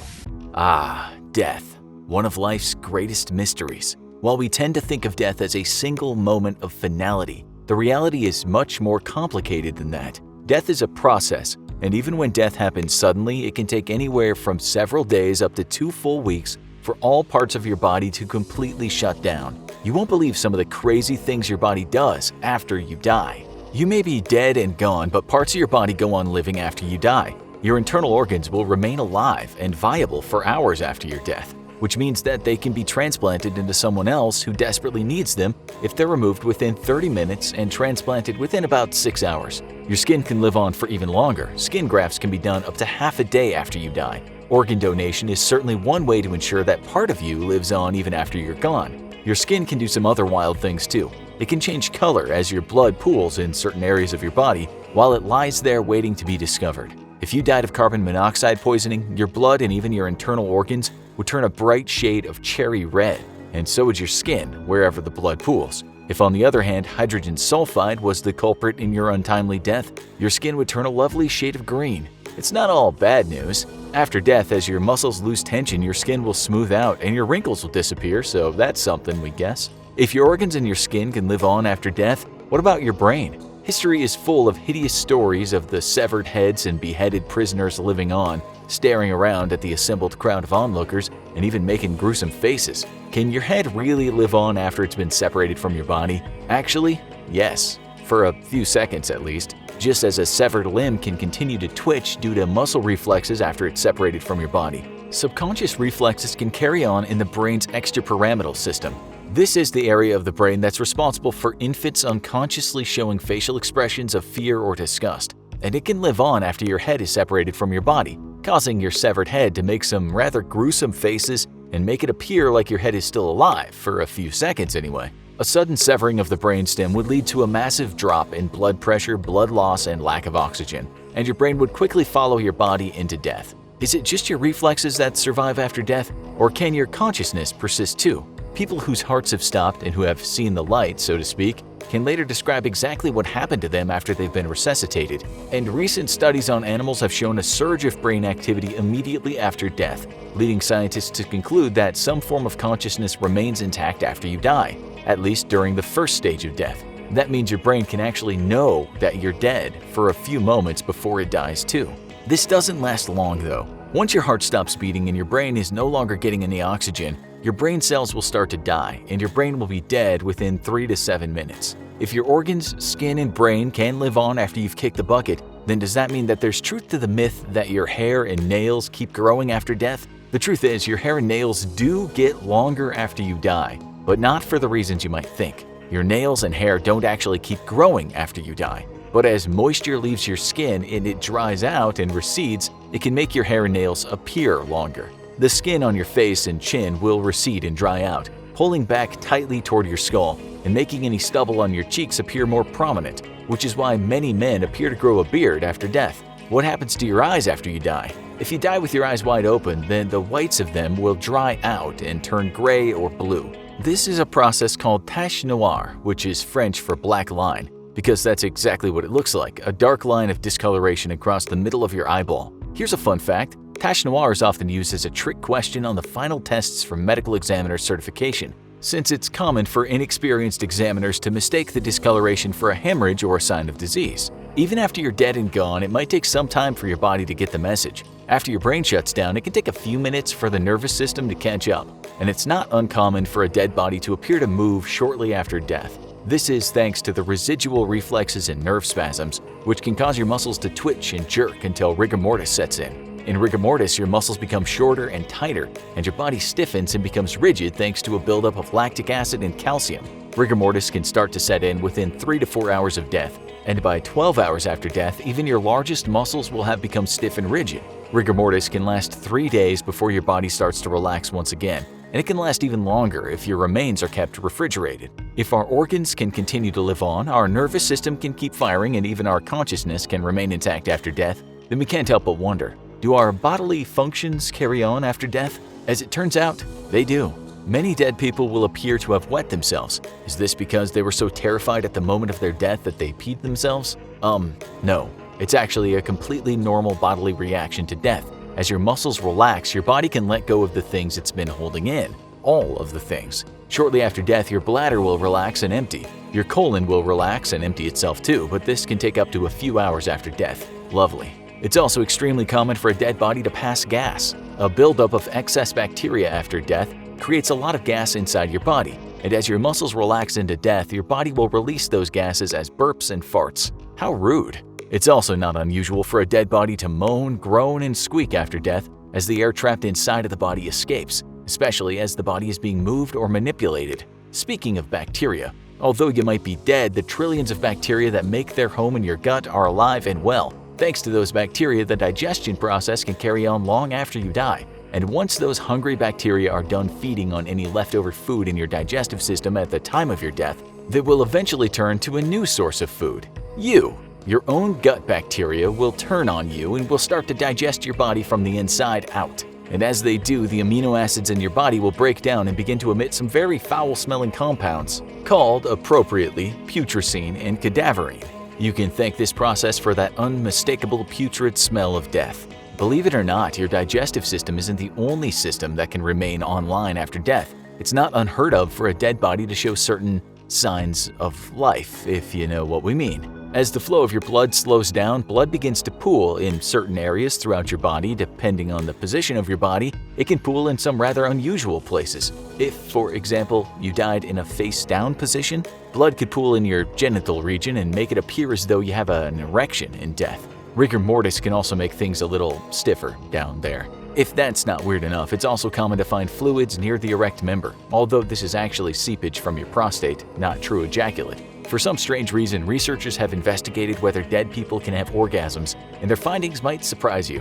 It turns out that the so-called beating heart dead people who are being kept alive on a ventilator, actually can have orgasms. By electrically stimulating the sacral nerve, researchers have found out that they can cause orgasms in 91% of beating heart dead females. We're not sure that'll do you much good when you're dead, but we guess it's good to know. After your body is really and truly dead, your organs have shut down, your brain and nervous system are offline, your muscles have relaxed, then stiffened, and then relaxed again. What happens to your corpse next? First, your body will rapidly get cold, dropping 1.5 degrees Fahrenheit per hour until it reaches ambient room temperature. Once your body has been buried, it could be mostly gone within just a matter of months. At 50 degrees Fahrenheit, it'll take about 4 months for your body to fully decompose.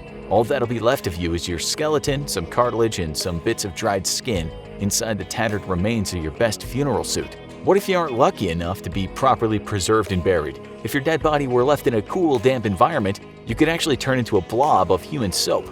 Through a chemical process called adipocere, your body's fat will be turned into a waxy, soap-like substance, preserving you in a pale yellow or gray blob appropriately called grave wax. If decomposing, or worse, turning into soap doesn't sound like your thing, never fear, there are plenty of other crazy things you can do with your body after death. Sure, you could donate it to scientific research or to a cadaver farm where forensic students can practice finding and analyzing your decomposing corpse, but you could also take things a step further.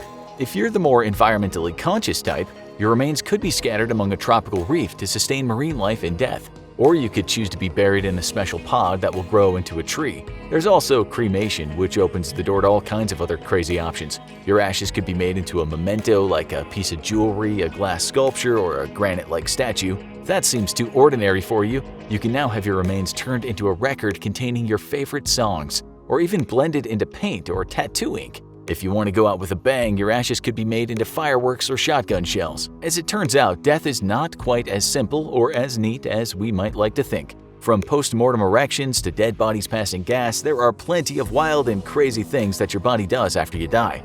The rat-a-tat-tat of the drums lures people to follow the prisoner cart, slowly rolling through the streets of Sydney. 2 condemned men are going to be executed this morning: thief James Hardwick and 23-year-old thief and murderer Joseph Samuel. By the time the cart reaches the gallows near Brickfield Hill, a large crowd is gathered. They don't yet know that they're about to witness something unusual and that the events of the day will long be remembered. Reverend Samuel Marsden administers last rites to Hardwick. An elder of the Jewish community, Joseph Marcus, who would later become Australia's first rabbi, performs rites for Samuel. Then the men are asked if they wish to confess. Samuel pleads his case, pointing out a man in the crowd, Isaac Simmons, as the real killer. Some people in the crowd are riled up after Samuel's impassioned speech, but the execution continues. At 10 a.m., Samuel and Hardwick step up onto the cart and have nooses placed around their necks. Here's where accounts differ. Some say that Hardwick received a last-minute pardon and Samuel was left to face his maker alone. Others claim that Hardwick was indeed executed, and due to a bizarre twist of fate, he was the only one executed on this day. Either way, standing on the cart seconds from death, a terrified Samuel begins to quietly pray. The executioner slaps the horse's rump, the horse trots forward, and the cart pulls out from beneath Samuel's feet. In 1795, at age 15, Joseph Samuel was sentenced to 7 years of imprisonment for larceny in England. In 1801, he was transported to Australia to serve out the remainder of his sentence. Samuel was imprisoned in the penal settlement at Sydney Cove in the colony of New South Wales. In addition to the harsh security of the prison camp, it was purposely miles from out of town. The guards figured that if a man was able to escape, the hostile outback would take care of him before he could make his way back to civilization. However, Samuel did escape and survive. Eventually, he made it to Sydney and took up with a gang of thieves. On the night of August 25, 1803, they robbed the home of a wealthy woman, Mrs. Mary Breeze. Among other items, they stole 24 guineas and several silver dollars. A constable on patrol in the area, Joseph Lucker, investigated. The next morning, Constable Lucker was found stabbed to death. becoming the first police officer killed in the line of duty in Australia. The gang of thieves was quickly hunted down and captured. Samuel had some of the stolen coins in his pocket when he was arrested. Also, Mrs. Breeze identified him as one of the culprits. When interrogated, Samuel confessed the robbery, but claimed to have nothing to do with the murder. Still, he was tried and convicted. The other suspects were banished from the colonies or acquitted. Even though they were caught with blood on their clothes, two other suspects, Isaac Simmons and William Blatters, were acquitted due to insufficient evidence and their explanations. Simmons claimed that he was prone to nosebleeds, and Blatters said he had recently slaughtered a pig. The morning of the execution, Simmons was escorted by police to watch the hanging, in the hopes that he would be frightened enough to confess. At the time in Australia, death by hanging was brutal. The more merciful drop hanging, where a convict drops through a hole and their neck is quickly snapped, hadn't yet been instituted. Instead, a condemned person stands on a cart. Once the noose is placed around their neck, the horse would pull away with the cart. Thus, the condemned would be left dangling and slowly strangled to death. As Samuels gets up on the cart, he's scared. His accusation of Isaac Simmons has angered some in the crowd, but not stopped the proceedings as he'd hoped. Samuel prays as a noose is slid around his neck. The executioner slaps the horse's rump. The horse trots forward and the cart pulls out from beneath Samuel's feet. He painfully dangles for a moment, and then the rope around Samuel's neck inexplicably breaks, causing him to drop to the ground, spraining his ankle. Another rope is brought, and for a second time Samuel stands on the cart. Again, a noose is placed around his neck. And this time, when the horse pulls the cart away, the noose unravels, extending the rope enough to allow Samuel's boots to touch the ground.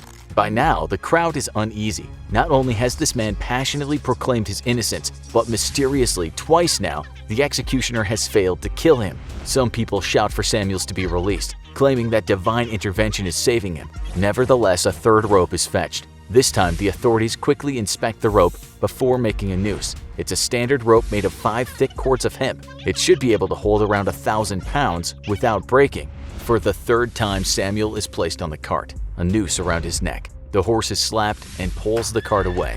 Incredibly, the rope breaks again. Samuel falls face first into the ground and is briefly knocked unconscious. By now, the crowd is rowdy. They clamor for Samuel to be released. The provost marshal orders the execution to be delayed and gallops off on horseback to report the unbelievable series of events to Governor King.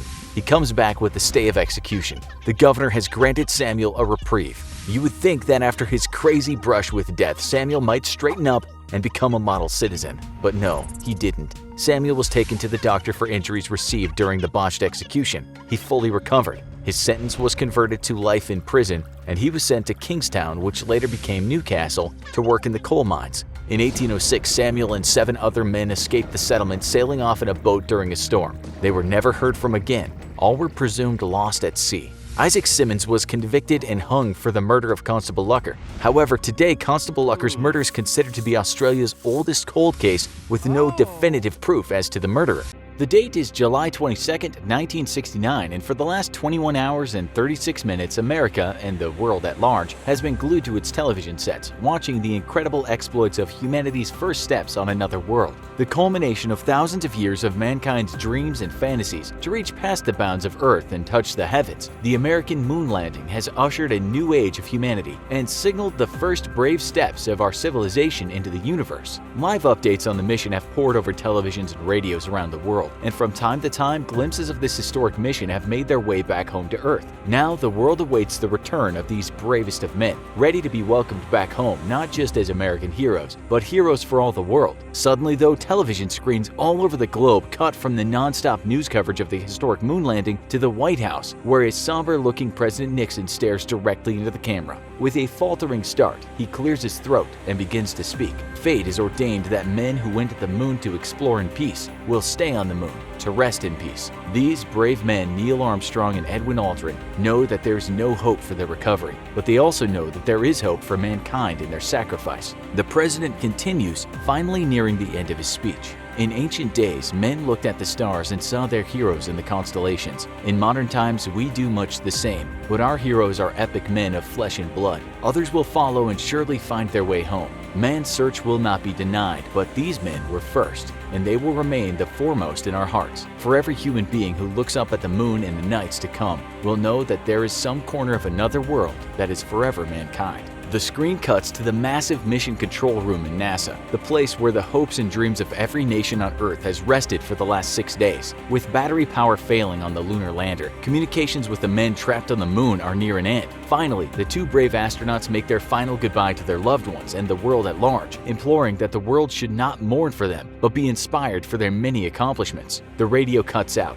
The lander's gone dark. Trapped on the surface of the moon, the men will continue to have a few hours worth of oxygen, but will soon suffocate if they don't freeze to death first. On TV screens around the world, a priest appears live from inside the historic St. John's Episcopal Church in Washington, D.C. The father commends the souls of Neil Armstrong and Buzz Aldrin to the deepest of the deep, much as if he were conducting a burial at sea for fallen sailors. Then he finishes with the Lord's Prayer. The previous scenario was a very real possibility and a carefully crafted response should the historic Apollo 11 suffer some form of catastrophic failure and be unable to return to the Earth. Given the incredible number of unknowns involved in the mission, from the suitability of the lunar surface for a heavy lander to touch down on, to an unknown environmental hazard on the moon and their effects on men and equipment, NASA and the American government had made every preparation for the first manned moon landing to end in disaster. The real Apollo 11, of course, ended in a historic victory for all of mankind and signaled America's triumph over its Soviet rivals in the space race. Yet at many points throughout the mission, failure was only ever a heartbeat away. For example, when the lander undocked from the command module, the lander received a tiny bit of thrust from venting gases in the docking tunnel. While minor, in the weightless state of the spacecraft in orbit, this small amount of thrust actually placed the lander 4 nautical miles away from the point it was supposed to be when it was to begin its descent burn. In turn, this placed the planned landing site amidst a dangerous boulder field on the rim of a crater. Armstrong was famously forced to eyeball the landing and burned his fuel reserves dangerously low in doing so, but found a suitable landing spot nonetheless. What if the astronauts had died on the moon, though? What if you died in space today? What would happen to your body, and how would NASA respond? If Armstrong and Aldrin had died on the moon, there were already plans in the US government to designate the site an official memorial. That meant that the site would be off limits to anybody else in the future. In essence, the astronauts' bodies would remain forever undisturbed inside their spacecraft for all eternity, or at least until the sun swallows the Earth and Moon up as it becomes a red giant one day.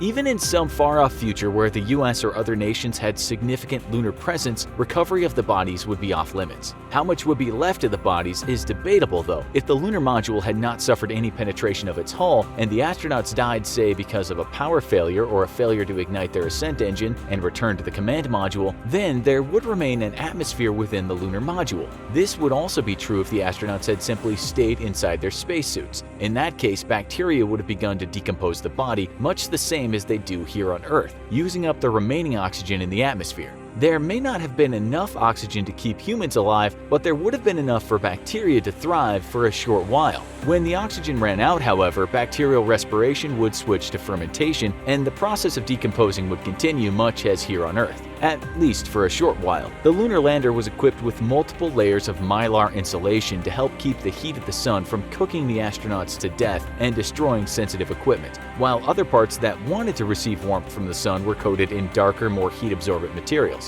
This ultimately would have seen the lunar lander very quickly go cold, and as the lander froze on the inside, so would the astronauts. How much decomposition would take place before all bacteria froze or suffocated to death is unknown, but the remains would likely remain very recognizable to future archaeologists who visited the site. What happens, though, if you die on a spacewalk? Let's say you're hanging out on the outside of the International Space Station and suddenly, through some error, you're blown clear of the ISS. With no hope of rescue, you suffocate within a few short hours. In this scenario, bacteria would begin to consume you much the same as on the moon scenario, as your suit will still retain an atmosphere for bacteria to thrive in. Eventually, the bacteria would die off, though you'd probably remain pretty warm for a long time, as your remains would remain exposed to sunlight. While space itself is cold, objects can be pretty warm thanks to the non-stop glare of the sun, and the lack of an atmosphere means that heat cannot be easily leached away the same way it does here on Earth. On a chilly winter day, your body's heat is steadily leached away by the atmosphere it's constantly in contact with.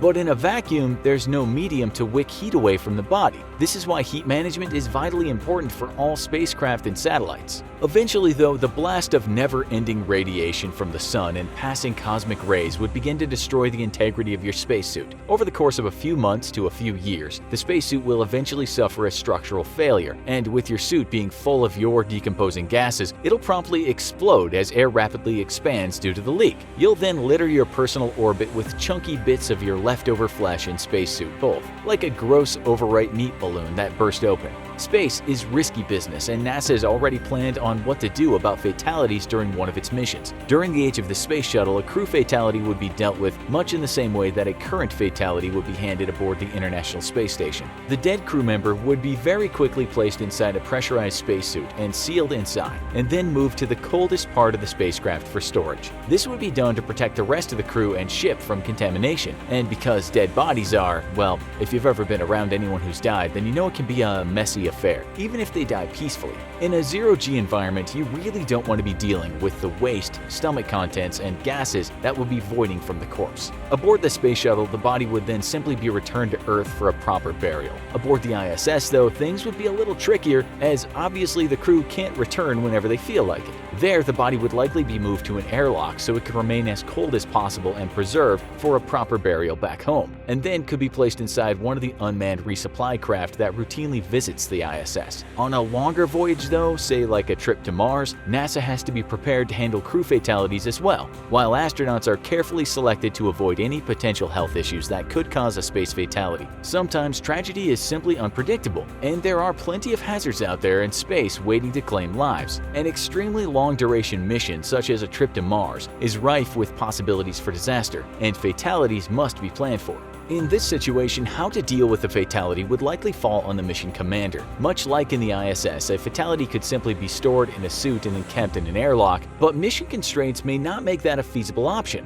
With such a long-duration mission, there's simply no way the crew could keep the body around indefinitely, both for practical reasons such as possible contamination from a suit failure, but also for morale reasons. In this event, simply jettisoning the body into space may be necessary. The spacecraft itself would likely be in an orbit, which would have it enter partially into the Martian atmosphere in order to help it slow down enough to get caught by Mars's gravity, instead of simply being slingshotted into orbit around the Sun again. This means that the body would likely burn up in the Martian atmosphere, being much lighter and smaller than the spacecraft itself. So if the astronauts wanted the body to have any chance of recovery by future space travelers, then it would have to be ejected with enough force to alter its trajectory and avoid burning up in Mars's atmosphere. As long as the spacecraft was far enough away from Mars, this could very easily be accomplished and require minimal thrust. The body would remain in orbit around the Sun, and in a century or two could be recoverable by future space archaeologists wishing to give it a proper burial. If you were to die on the surface of another planet though, then much like dying en route there, what happens to you would likely end up being the choice of the mission commander. If feasible, you may be stuffed into a suit and returned with the rest of the astronauts for burial at home. But likely, whatever foreign body you happen to be on at the time would end up being your permanent resting place. In order to avoid contaminating another planet with Earth life though, your body would need to be thoroughly cremated, something which may prove difficult to do on an early mission to Mars or another planet, but which would be critical.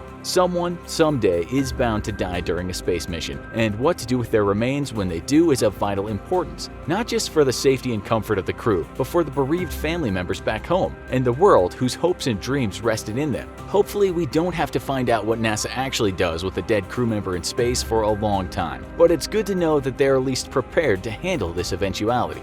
Obesity, drugs, and alcohol abuse are routinely named as the fastest and surest ways to an early grave. Disease, accidents, drowning, and burning are also reasons our lives are cut short.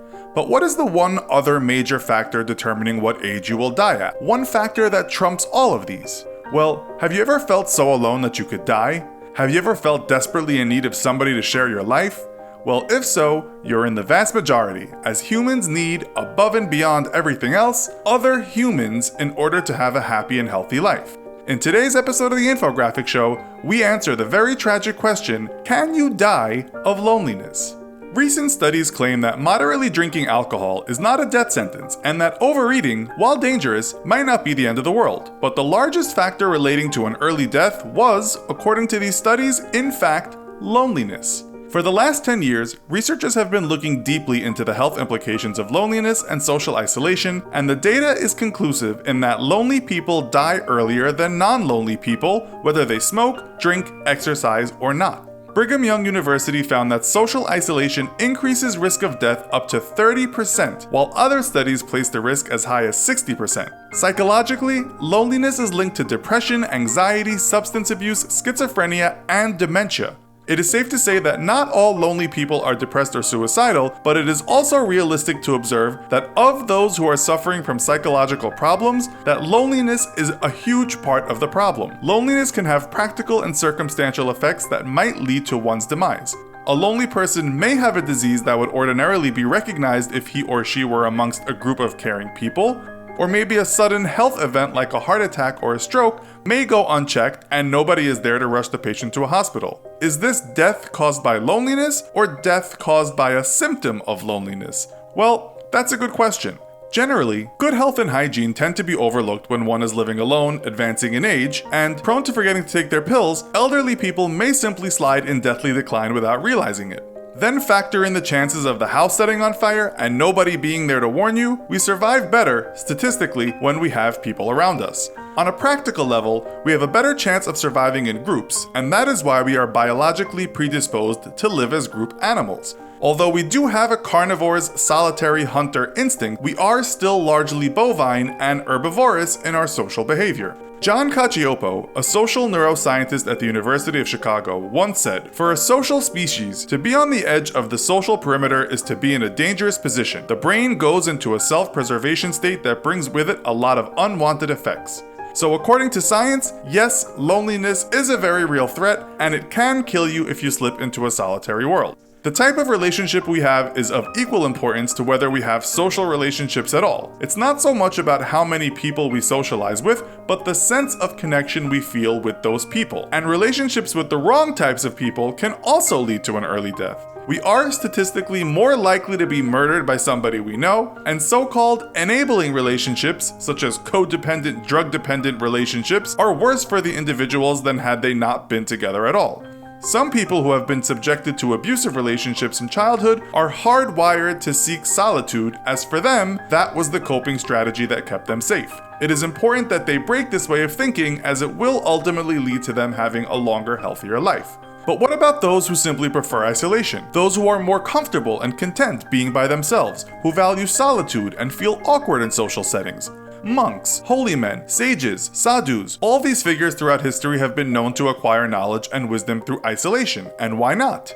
Having our social minds constantly set to on doesn't give a chance for us to rest and replenish, so there is an argument for temporary isolation.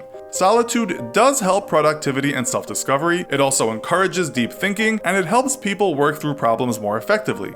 This is why great scientists like Einstein, artists such as Van Gogh, and religious leaders such as Buddha spent a lot of time working out problems by themselves. Ultimately, although it depends on the individual, sociability and interaction with other humans is fundamental to living a longer, fuller life. And yes, loneliness can kill, you can die of it, and what's more, it is perhaps the world's biggest killer. So, do you enjoy being alone, or do you feel like loneliness is killing you? Let us know in the comments. Too much of a good thing can be bad for us. Water, which we need to consume on a regular basis if we want to survive, could be our downfall if we imbibe too much of the stuff. Yes, you can literally drink yourself to death. This is known as water intoxication, and it happens more often than you might think. Plenty of natural foods can pose a danger if we consume too much of them, and especially if we haven't cooked them. While there are lots of poisonous mushrooms out there, famed mycologist Paul Stamets warns us about eating too many mushrooms that haven't been cooked well. We know that some fruit pits can be bad, or that too many potatoes of a certain kind can cause havoc, but today we'll concentrate on our little yellow friend. In this episode of the Infographic Show, how many bananas would you have to eat in order to die from radiation? Don't forget to subscribe and click the bell button so that you can be part of our notification squad. World Atlas tells us that the most popular fruit in the world is the tomato. Yes, we know most people regard this red beauty, pronounced tomato in the UK, as a vegetable, but technically it's a fruit. The Oxford English Dictionary tells us we get it mixed up because it's generally used for cooking in savory dishes. Anyway, World Atlas explains that the second most eaten fruit across the world is the banana. There is hardly a place where it isn't enjoyed, with the annual consumption being about 114 million metric tons. The United Nations Food and Agriculture Organization also tells us bananas are the most widely consumed fruit, with exports in 2014 amounting to almost $11 billion. In third place was watermelon and then apples. According to the Packer 2017 Fresh Trends report, bananas were the most eaten fruit in the USA, but then it had tomatoes as the most consumed vegetable, not fruit. Right, so we know most people are fond of eating bananas. Now to the point. How bad can they be for you? Well, you might already know that eating too many of them can give you a stomachache. Generally, they shouldn't, but if you are eating bananas that are not very ripe, the amount of starch in the banana can cause gas, just like any other starchy food. Health websites also say some people are simply banana intolerant, and that is why certain people feel abdominal pain when they eat them. You can handle the stomach pain, but can too many bananas kill you? The BBC, usually regarded as a quality source of news, asked a seemingly ridiculous question in 2015. That was, can eating more than 6 bananas at once kill you? The BBC points out that this question became popularized after it was brought up by UK television celebrity Carl Pilkington when talking with Ricky Gervais and Stephen Merchant. While the latter two write and perform comedy, the former is better known for his absurd and sometimes short-sighted worldview. Nonetheless, Pilkington was actually onto something. While the body needs potassium, too much potassium can be bad for us. Pilkington believed that potassium was the problem, but a scientist in the BBC report stated that you'd have to eat about 400 bananas a day for anything slightly bad to happen, and that 6 a day is actually good for you. Snopes also picked up on this and asked the scientist if there is an unhealthy number of bananas one could eat in one sitting that might cause banana overdose. They said that indeed 18 grams of potassium ingested quickly could be dangerous for the kidneys, but that would mean someone gouging on around 42 bananas in one sitting. Nobody would do that, and we suggest you don't try. But bananas pose another danger in a way. They are radioactive. There are naturally occurring radioactive isotopes in the fruit, and that's why we have something called the banana equivalent dose. This has been used to measure radiation in the body. Bananas do contain radioactive isotopes, so much so that they have been known to set off radiation sensors used at US ports where smuggling of nuclear materials could occur.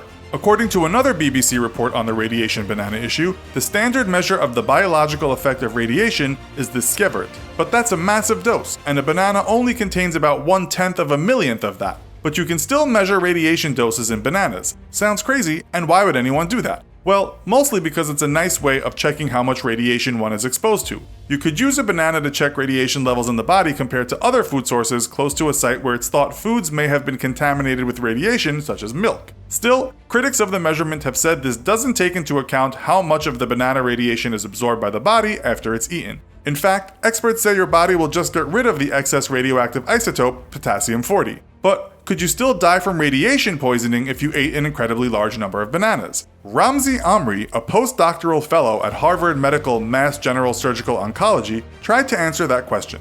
His answer? Yes, you will certainly die from radiation poisoning if you are able to eat 10 million bananas at once. He also said that if you ate 274 bananas a day for 7 years, you'd have chronic symptoms. This would naturally be impossible, and if you tried it, it is likely that your stomach would rupture well before radiation was any kind of threat.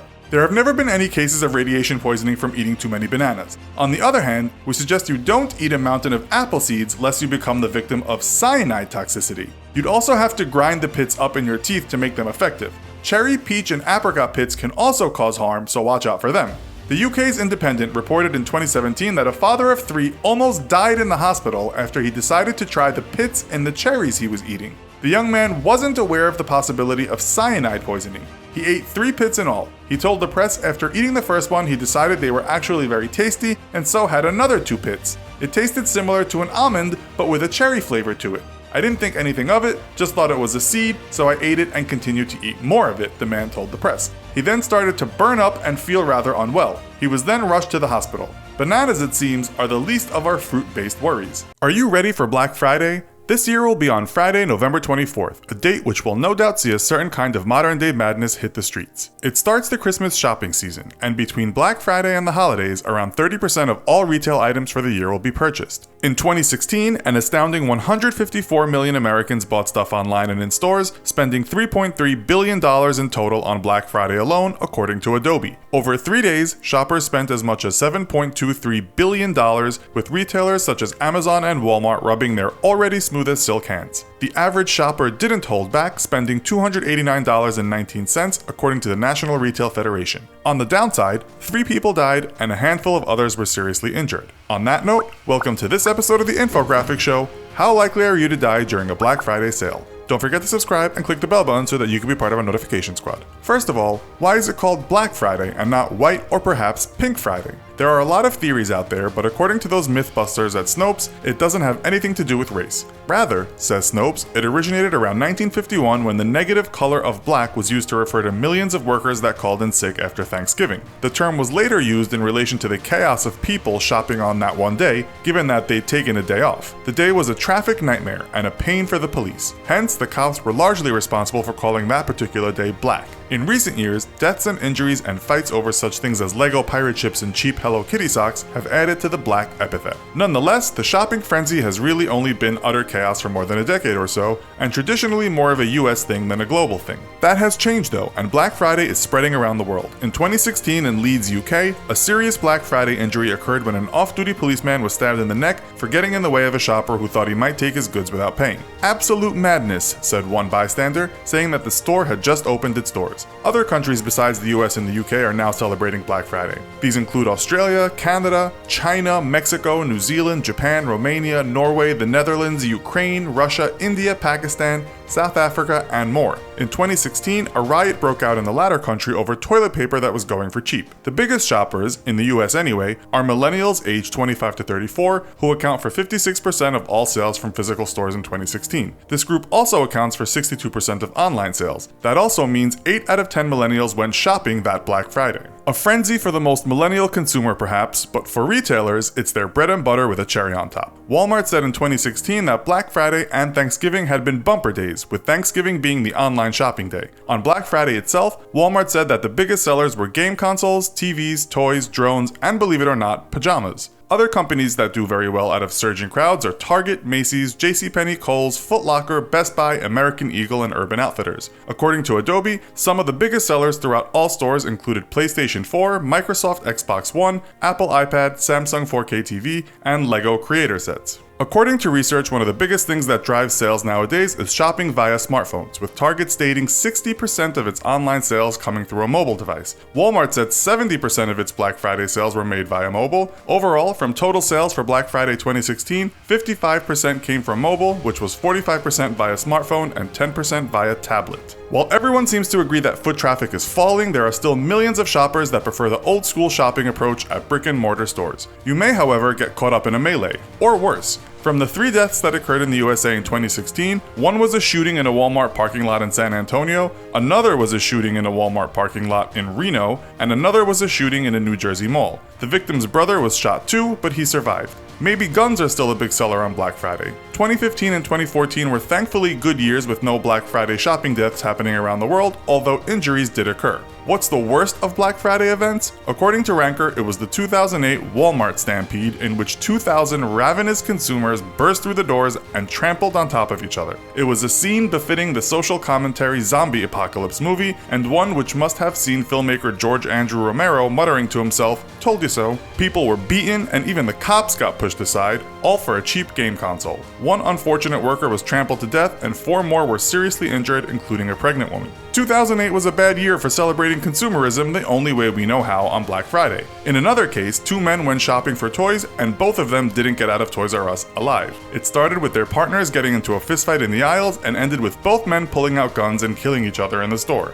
What about your safety? Well, given that just a handful of deaths have occurred over the last decade linked to Black Friday shopping, we can say that you're pretty safe. The US murder rate did go up 8.6% in 2016, following a 10.8% increase in 2015, according to the FBI. But this was mostly due to spikes in gang-related murders in places such as Baltimore, Chicago, St. Louis, Washington, D.C., and Milwaukee. If we delve into the issue of mass shootings, well, Black Friday would seem like a day when that could happen given the crowds that amass in small areas waiting for stores to open. If you are part of the mob of shoppers, well, you know the risks, which could just be getting an accidental elbow in your face. If it makes you feel any better, the National Safety Council said that almost 40,000 Americans died in traffic accidents in 2016, and another 4.6 million people were injured, so driving to the store is statistically a lot more dangerous than shopping in it. If at all possible, don't take your gun with you this Black Friday. In the spirit of Kantian philosophy and his categorical imperative, if everyone abides by the no-gun rule, no one will get shot. Despite being one of the most exciting and rich periods in history, the Middle Ages were a tough time to live in.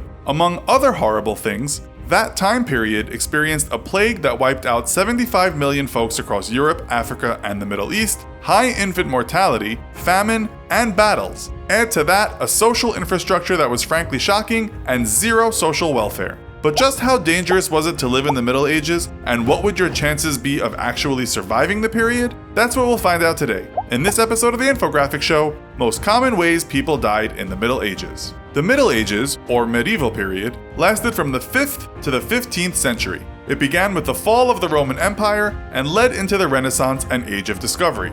This period predates the discovery of penicillin and germ theory, meaning that death by disease was a common occurrence among medieval people. Poor health conditions and malnutrition added to the problem. Diseases and conditions common to the period were dysentery, gonorrhea, influenza, leprosy, malaria, measles, smallpox, typhoid, and puerperal fever. In the Prussian town of Elbing in August 1349, the Black Death was first recorded, and this terrible illness has long been associated with death in the Middle Ages. Studies have shown that people around this period had a life expectancy somewhere in the 30 to 40s. That piece of data is, according to some sources, misleading, as the life expectancy rate was dragged down significantly by the high infant mortality rate caused by death at childbirth and disease in infancy. Many people did in fact live to 60 or 70 years of age or older during the Middle Ages. Enrico Dandolo became the Doge of Venice at the age of 85 and died old and blind at 98 in the year 1205. However, death by childbirth was a serious problem as hygiene was yet to be fully understood. Both the rich and poor died in childbirth. Queens often died while giving birth to future princes and princesses, thus greatly affecting lines of inheritance and courses of history. Richer families could usually afford to hire a wet nurse if the mother died during childbirth, but peasant families were forced to be more inventive by soaking bread in milk for the infant to ingest, or even soaking a rag in milk and letting the child suckle from the rag. Death arrived to children in the shape of germs and viruses that people in the Middle Ages had no idea led to disease, having had no knowledge of germ theory. There were no antibiotics or vaccines to protect the most vulnerable members of society, the very old and the very young. The death rate for children was horrendously high, and to survive birth and infancy put one in good stead for the pursuant obstacles this tough period in history brought. Poor medical care, weak immune systems, infectious diseases, and hunger killed countless of people during the Middle Ages, but perhaps no event was as undeniably devastating as the Black Death. 1/3 of the population of Europe between 1347 and 1352 were wiped out by bubonic and pneumonic plagues that ravaged the region. This outbreak was probably the most deadly force, the most tragic pandemic event to have swept through a populated region, killing at least 75 million people throughout Europe, Northern Africa, and the Middle East. If we factor in that the population of Europe was thought to be around 70 million in 1350, then yes, the plague was responsible for a huge number of deaths. And if we were living at that time in Europe, many of us would have become part of the estimated 50% of Europe's population who fell victim to it. And then there were those who died on the battlefield. Hacked and cut with weapons, and with no means to properly clean infected wounds, soldiers often led short, brutal lives. However, casualties in medieval battles were often surprisingly light. Once one side had lost 5 to 10% of their number, noblemen and officers were often held to ransom. Many army casualties were slayed by disease, foodborne poisoning, and septicemia instead. Amputations were not to be taken lightly, and many died from contamination and dirty surgical instruments. Anesthetic was unheard of, and if drinking enough alcohol wouldn't stop the screams, you may have been knocked with a blow to the head instead. Those higher-ranking officers, who were able to access the cutting-edge medical science at the time, enjoyed leeches applied to wounds, or perhaps a course of bloodletting. Traveling was no picnic either. Finding a safe place to stop while traveling was troublesome, and folks often had to resort to sleeping out in the open, running a risk of freezing to death in the winter or being robbed or killed on the road. Food was also hard to come by on the road, and the traveler was often forced to forage, steal, or go without. Lack of foreign languages could be problematic, and travelers may find themselves caught up in local disputes or battles, and things weren't much better at sea. While it was faster to travel by sea, boarding a vessel put the traveler at risk of sudden storms or shoddy navigation. The ships themselves weren't particularly safe until later in the Middle Ages. She's the longest reigning monarch in modern history and has ruled England as queen since 1952. But as Queen Elizabeth II passes her 96th birthday, many are wondering what exactly is going to happen when she dies. For those of us living outside of the UK, you might not be fully aware of who Queen Elizabeth II really is or what she actually does. If the UK is a democracy, then what does a monarch do? The answer is, well, not much. Queen Elizabeth II took the throne of the United Kingdom and the other Commonwealth realms on June 2, 1953, when she defeated the gargoyle armies of the sorceress Morgana by wielding Excalibur, which she pulled free from a stone.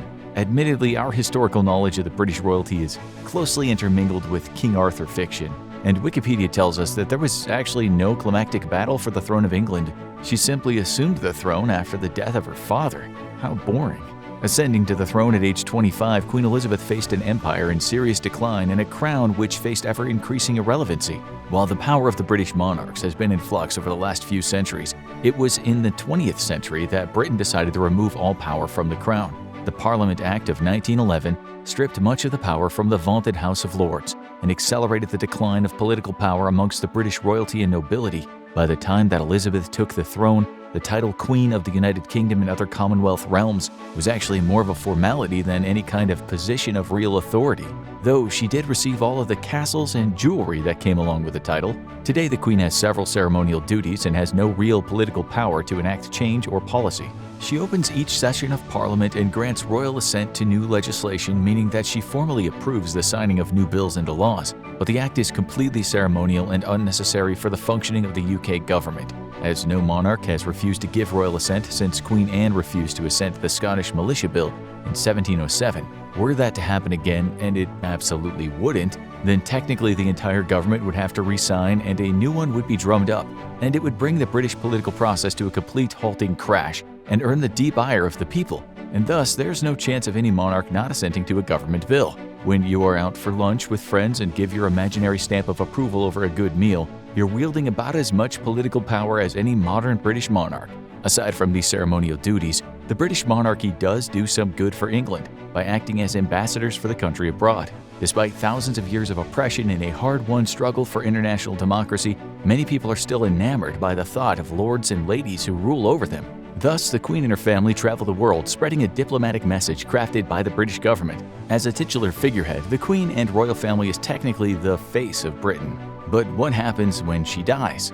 Given her age, it's predicted the Queen will pass away after a short illness. During this time, she'll be surrounded by her closest family members and trusted doctors. News of the Queen's death will have to be carefully disseminated to the public, and some details may need filtering to keep the air of royal mystique intact. Once she is officially passed, an initial press bulletin will be prepared by the royal family, and immediately the task of safeguarding Britain from gargoyle attack will fall upon Prince Charles, who will become the new king. To show their allegiance, his siblings will then ceremoniously kiss his hands, vowing fealty to the new king of the United Kingdom. The Prime Minister will be alerted so that the actual British government can prepare to handle the news and any resulting fallout.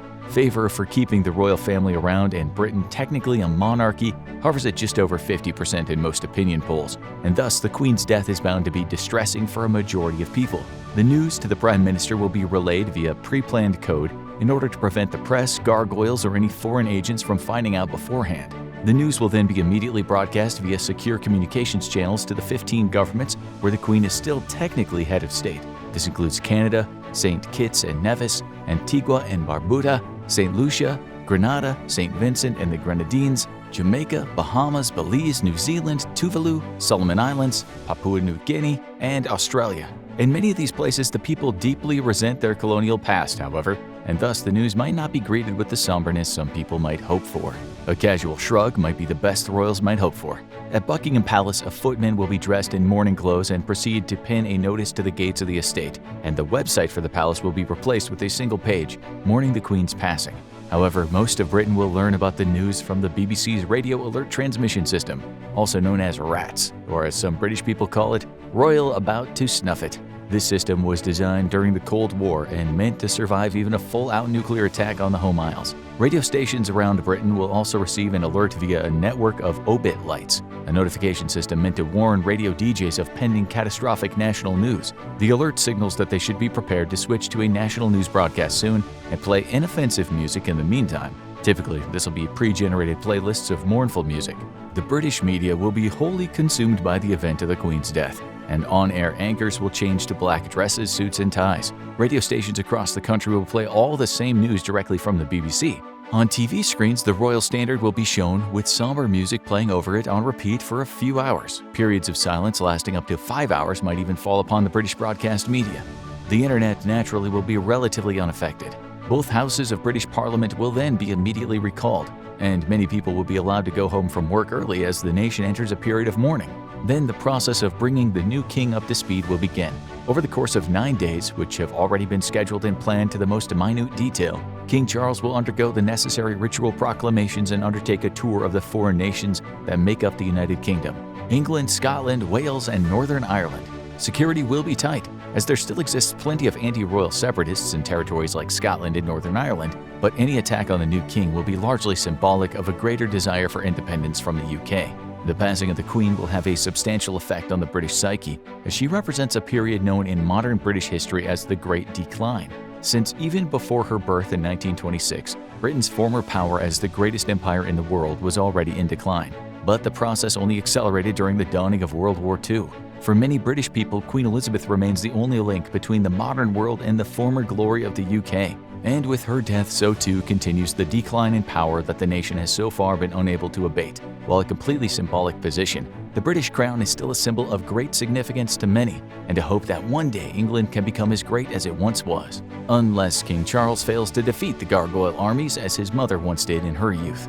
In space, no one can hear you scream. It's hard to think of a sci-fi movie where at least one person doesn't end up dying in space. You've probably seen bodies instantly freeze, have an alien erupt out of their chest, or even explode. However, this is not what actually happens to a body that's exposed to the vacuum of space. And none of these movies ever discuss what happens to your body after death. Let's use science to find out the truth about what actually happens to your body if you die in space. 18 people have died in space or preparing to go into space since Yuri Gagarin first left our planet's atmosphere on April 12, 1961. This is actually a relatively low number considering how hostile space is to the human body. But as we plan to venture beyond our own planet and explore the solar system, death in space is going to become more and more common. As of right now, NASA's official statement of what to do with a dead body if someone dies off-planet is lacking in specifics. In fact, they say NASA does not prepare contingency plans for all remote risks. Basically, they'll figure it out if it ever happens. That being said, astronauts do run scenarios where they need to quarantine a body from the rest of the crew during a spaceflight. Before we dive into what would happen to a dead body that was left to endlessly float through our outer space, let's clear up some misconceptions. Movies and television shows are made to entertain. This means the more dramatic, the better, especially when someone is exposed to the vacuum of space. So let's look at the actual science and see what would actually occur to someone's body in space. It is pretty common in sci-fi to see someone instantly freeze as soon as they're exposed to space. Would this really happen? The answer is no. When you think about it, space doesn't actually have a temperature. Temperature is caused by the amount of matter in an area and how quickly it's moving. The faster the atoms move, the more heat they give off, the higher the temperature is. If there is no matter, like in the vacuum of space, there can be no temperature. There are a lot of other things that can kill you, but you will not instantly turn into a popsicle. Your body is around 98.6 degrees Fahrenheit on average. When exposed to space, your body will still be 98.6 degrees Fahrenheit. However, you will start to lose some of that heat eventually, but it's not instantaneous. The reason the loss of heat is relatively slow is because of the way heat is transferred. Normally, differences between two systems, such as your body and the air outside it, allow heat to flow from where it is warmer to where it is cooler. Since there's very little to no matter in outer space, this transfer of heat can't happen. Therefore, your body does not instantly lose all of its heat the moment your skin is exposed to space. However, heat can also be lost or gained through radiation, and since there is radiation coming from all the stars as well as from the creation of the universe during the Big Bang, the transfer of energy through radiation does occur. For example, if you are directly in the path of the sunlight, the radiation from the sun could actually make you slightly warmer for a short time. If you're in the shadow of a planet or other celestial object, your body will radiate heat away from you and into space. The transfer of heat through radiation is slow, and therefore, even if you're thrown into space without a spacesuit, your body will not instantly lose all of its heat. Other space deaths in cinema depict someone exploding from extreme changes of pressure. Again, this this would not happen. There is definitely a change in pressure between the interior of a ship and space, but that change in pressure would not result in someone exploding. However, the lack of pressure would definitely have negative effects on the human body and would cause death after prolonged periods of time, but not death by explosion. Humans and all life on the planet evolved under Earth's atmospheric pressure. When there is no pressure pushing on your body, there are negative consequences. Without Earth's atmospheric pressure pushing against you, the air inside your lungs and in your veins expands. The expansion does not have enough force to cause your body to explode from the inside out, but it could rupture your lungs unless it is immediately exhaled. Oftentimes in movies, when the protagonist needs to venture through space without a protective suit, they're told to exhale. This is actually sound scientific advice to keep your lungs from rupturing due to the sudden change in pressure. A pressure change can also cause the water in your blood to convert from a liquid into a gas. This can cause bubbles in the blood and swelling of muscles and tissues, which can result in an embolism. An embolism is when bubbles in the bloodstream block the flow of blood to vital organs such as the brain.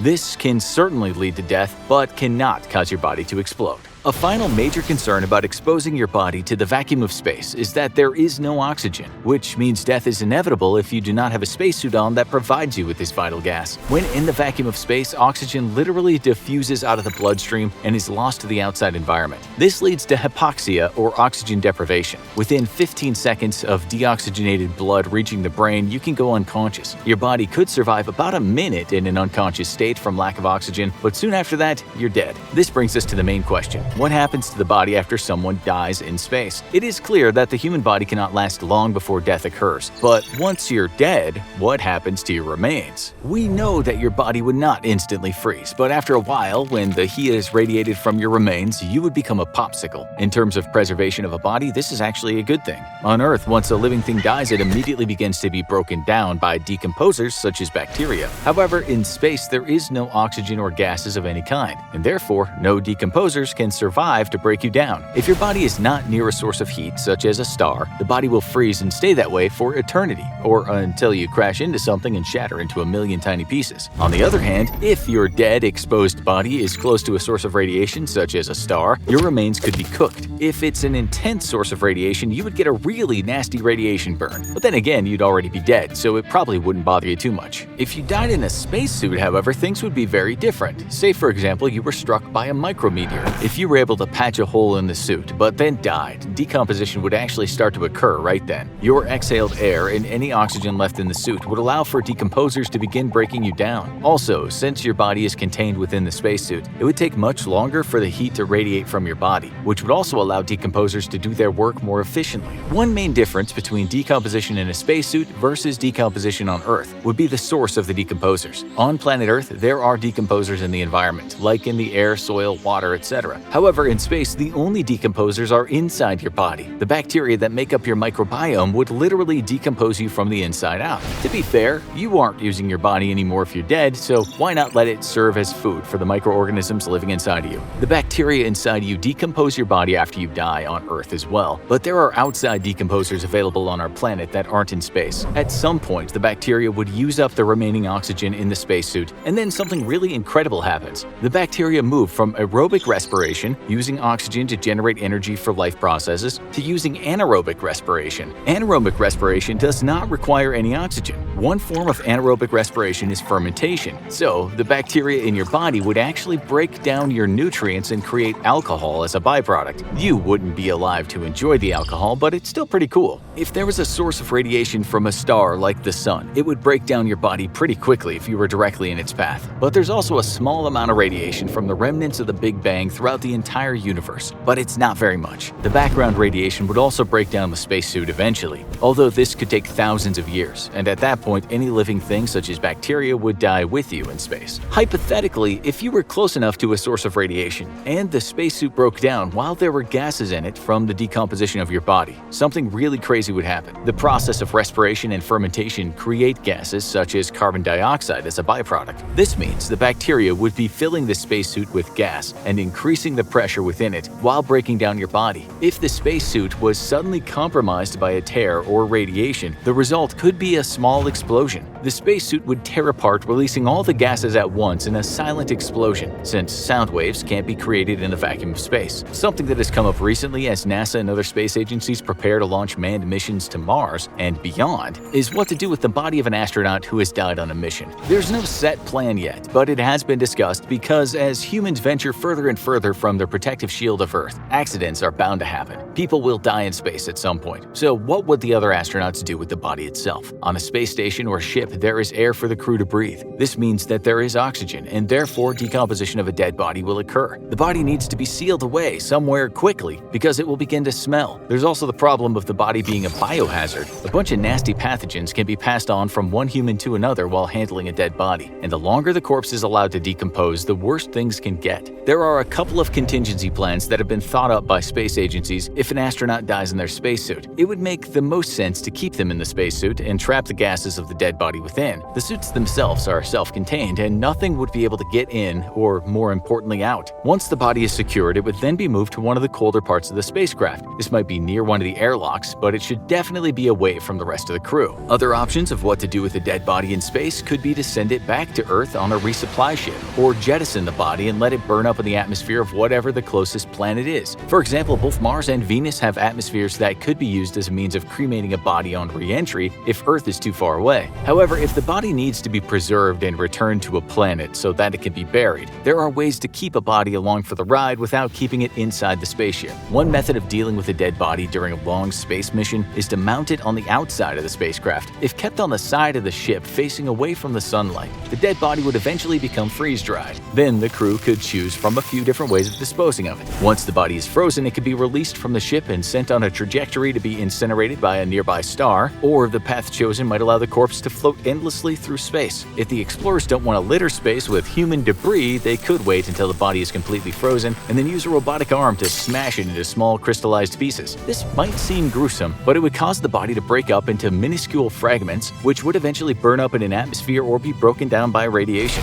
Humans are on the verge of venturing out of near-Earth orbit and heading to other planets and beyond. It's a fact of life that everyone dies, and as more and more people travel to space, this natural process will occur beyond our planet. You won't explode if exposed to the vacuum of space, but you will eventually freeze, leaving your body destined to float around the universe for eternity, or until you crash into something. Bugs crawl over the body of a man as he lies in the insect-infested cell that's been his home for 40 years. His starved body is covered in leaking sores. Various critters have made a meal of his legs, back, and chest. He looks at the wall, listening to the familiar din that is the chaos of one of the worst prisons in the world, a place many people go to die. 40 years. 40 long years. And this man has never been proven guilty. In fact, he's still waiting for his trial, but he's not holding out much hope that he'll get a date with a judge. He could be innocent. Who knows? Lost in the so-called system, a system so mean and dark it has often been called a living hell on earth. Could the state not even give him a chance to defend himself? The man we're talking about, Noel Chambers, was held in prison in Kingston, Jamaica, called the Tower Street Adult Correctional Center. You might not have heard much before about prisons in Jamaica, but let's just say they don't exactly scream human rights. Countless foreigners who have been locked up in the country have described life behind bars there as being brutal to the extreme. Beatings are dished out daily by the guards. Inmates brazenly walk around with knives and machetes. You worry every day that it'll be your last. And they aren't exaggerating. Official reports on the prison describe them as horrific, stating that men live in overcrowded, filthy cells. If they can't pay for extra food, they subsist primarily on rice and sugary water, which is served to them twice a day. Violence isn't just common, it's expected throughout each and every day. As former inmates have described, if you don't pay for protection, your life will be miserable. As for the foreign inmates, about half of them are from the UK, men who either trafficked or simply used drugs in Jamaica. One of those British drug users was a weed smoker who ended up in a juvenile facility. He had to fight just so he could get a place to sleep other than the floor. Another Brit went to the adult prison where he described the guards acting like animals. He said some of those guards were shot dead by inmates, while inmates often stabbed each other to death with weapons bought from the guards or dished out serious beatings. He said you could hear the popping sounds when officers would use thick batons to beat inmates on their joints. He summed it up saying, "There are no human rights at all." His stories have been backed up by the UN, with one reporter saying he found many inmates who had been subjected to brutal violence. The report said, "Being jailed in Jamaica is a harrowing experience even for those who are just detained and awaiting trial. Legal proceedings and court appearances often take a long time and can be delayed." Let those words sink in. Awaiting trial can be delayed. Just imagine if you were innocent and you had to spend any amount of time in a place we've just described. Really imagine what it would be like if you had to spend a year there. Now imagine you went in hoping you'd get a speedy trial, and then a year passed, and then a decade, and then another decade, and another. That's what happened to Mr. Chambers, but there were many others with stories just like his. In fact, when his story came out, subsequent investigations discovered that there were inmates who, just like Chambers, had never seen a judge and had wallowed in prisons with virtually no hope of it ever happening. A commission that was set up found 15 such inmates who had been behind bars for over 30 years without the chance of getting to defend themselves. So how does something so horrible like this happen? And perhaps more importantly, who is to blame?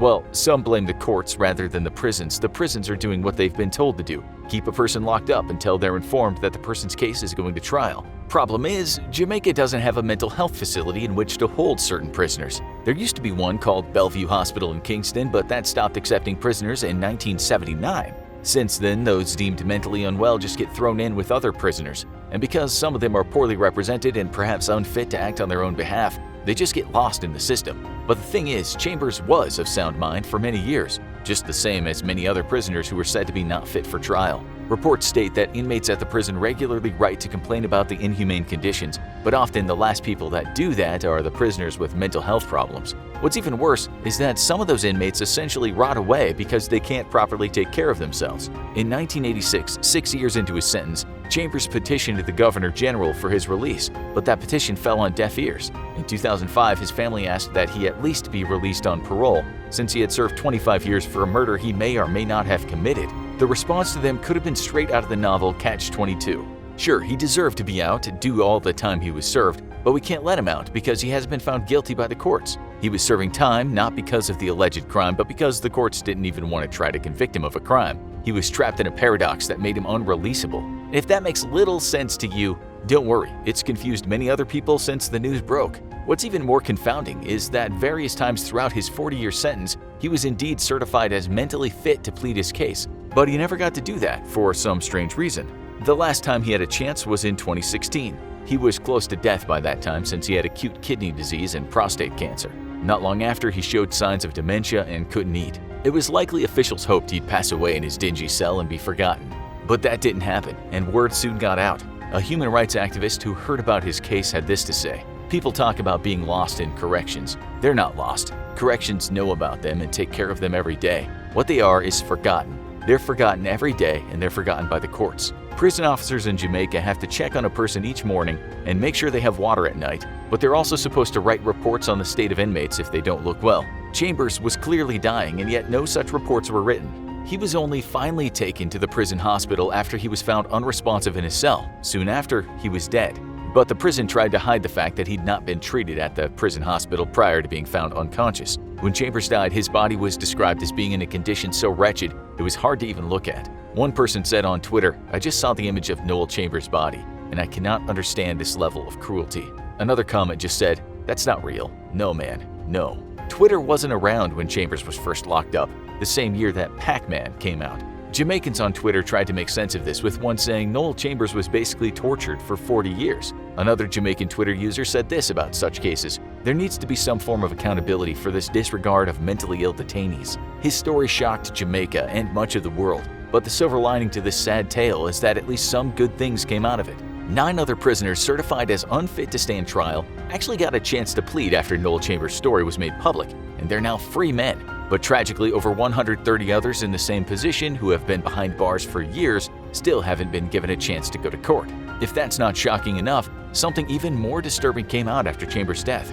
This is the story of a man called George Williams. Just like Chambers, he too is behind bars and he hasn't been given a trial date. Guess how long he's been incarcerated as possibly an innocent man? The answer is 49 years. Yes, you heard that right. He is one of 7 men identified in a recent report which found that they have been in prison for over 40 years without ever going in front of a judge. Williams, like Chambers at times during his sentence, was certified as being fit to stand trial, but also, like Chambers, he never got his day in court. This is what he said about that: "I feel so good, but every time I was disappointed when I learned that my fate may be to die in here before I ever see a courthouse again." He said he spent almost 50 years with convicted murderers and seen them get out as he remains locked up. He's even seen guys on death row get released. He called the prison a living hell, and that, quote, "insects feed on my body both day and night." His application was looked at by the director of prosecutions, who said she'd review all the information, but that it couldn't be rushed. Without any hint of irony, she said, "We can't take any shortcuts."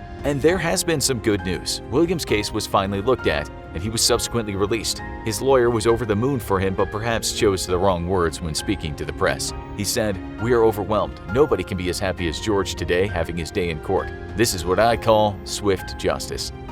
Perhaps not swift enough. As for the 49 years behind bars, the lawyer put that down to what he called bureaucratic lag.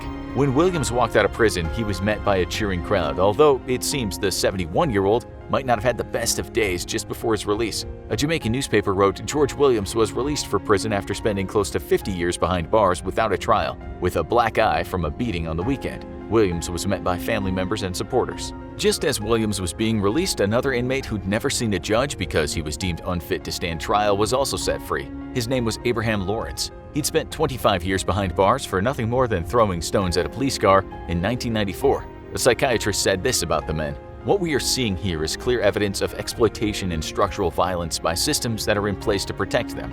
These words came weeks after an inmate was beaten to death by a guard. The Jamaican Prime Minister is of course aware of the case of the deceased Chambers and described the situation as tragic and heartbreaking, saying there was a need for prison reform. He asked for a multi-agency examination to make sure it doesn't happen again, but you have to wonder how it happened in the first place. Following an audit, the government has said there are now no prisoners like Chambers and Williams who are lost in the system, but added that Jamaica's infamous horror prisons need a massive overhaul. The Labour Party politician Robert Montague called for a new state-of-the-art correctional facility, but the government says there just isn't enough room in the budget to build one. He said, "We're not unmindful of the conditions, but the taxpayers overburdened, and we're moving with haste to correct the situation." Plant life affects our own life in many different ways, from the cotton clothes we wear, to the fruit we eat, the air we breathe, to the flowers we give as romantic gifts to our significant others. Green life matters from the very bottom of the food chain to the very top. Plants also dictate Earth's climate and the habitats we live in. Can you imagine a life without plants? Is such a thing possible? And what kind of disaster could turn the world into a barren, dark desert void of plant life? Would the world still keep turning without plants? Can we live without them? Join us in this plant life apocalypse as we consider what might happen if all plant life suddenly disappeared. In today's infographic show, what if all the plants in the world died? First, what could cause such an event? Well, let's say the sun plunged away from the Earth and the planet was shrouded in darkness. In this case, plants would not be able to live. Being starved of their light energy source, they would no longer grow and reproduce.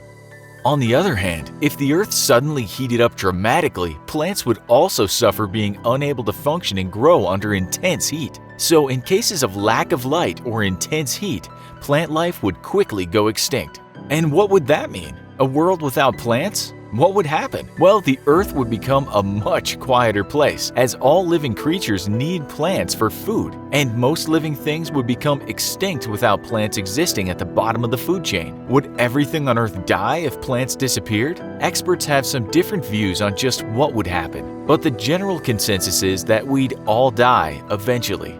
Let's look at oxygen. We breathe in oxygen and exhale carbon dioxide. The air around us contains around 21% oxygen and 0.04% carbon dioxide. Carbon dioxide becomes dangerous at around 1% of the air mass. As we all know, plants produce oxygen via a process called photosynthesis. Most of us remember learning at school that photosynthesis converts light energy into chemical energy, and it's this process that plants use to grow. Once this process stops, most plants would die swiftly, although some plant matter might hold out longer depending on how much sugar they had stored. Larger trees, for example, would be able to last longer than a smaller shrub. But once the process of photosynthesis stops, plant life will ultimately die. And here's the kicker. Once photosynthesis stops, the population of animals would face a serious problem. A fast depleting food source would occur almost overnight. Lack of oxygen would at first glance seem to pose a serious threat, but in reality, it isn't the lack of oxygen from plants that would cause the initial threat to all life if plants were to kick the bucket. According to NASA calculations, the average human being requires 840 grams of oxygen per day. The Earth's atmosphere holds around 1,000 billion tons of oxygen, and the total world population is 7.5 billion. meaning that we would last another 370 years based on current reserves.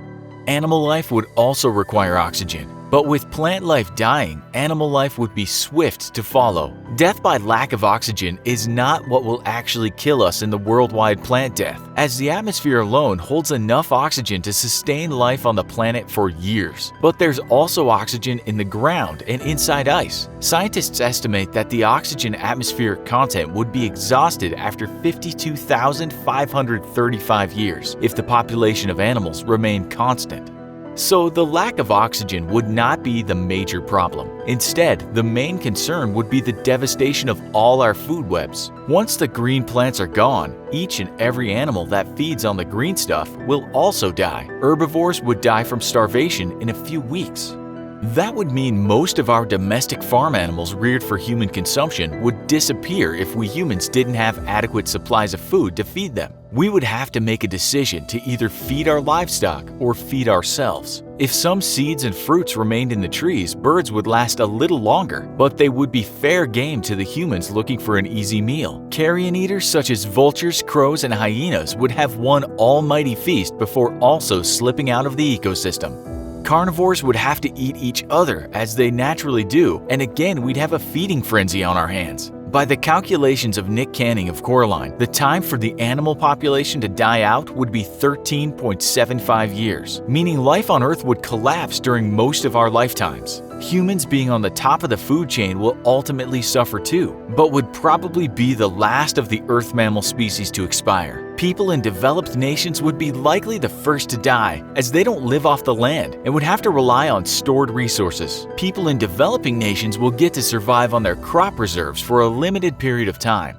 But what would happen to the conditions on Earth? For starters, it would become a much hotter place to live. Without plant life, levels of greenhouse gases would increase and temperatures would rise. The water cycle would be affected. Plants take in rain and snowfall and release moisture back into the atmosphere. Precipitation patterns would change dramatically. Without plants to hold soil to the land, the soil would be washed away into the sea, leaving much of the planet resembling a hot, barren, muddy desert. Following a few months, the only edible food left would be fungi living on dead vegetation. It would become one giant mushroom hunt for those remaining survivors. These fungi could provide humans with food, but mushrooms lack essential vitamins such as vitamin C, and eventually fungi would also disappear as the dead matter from which they feed erodes away.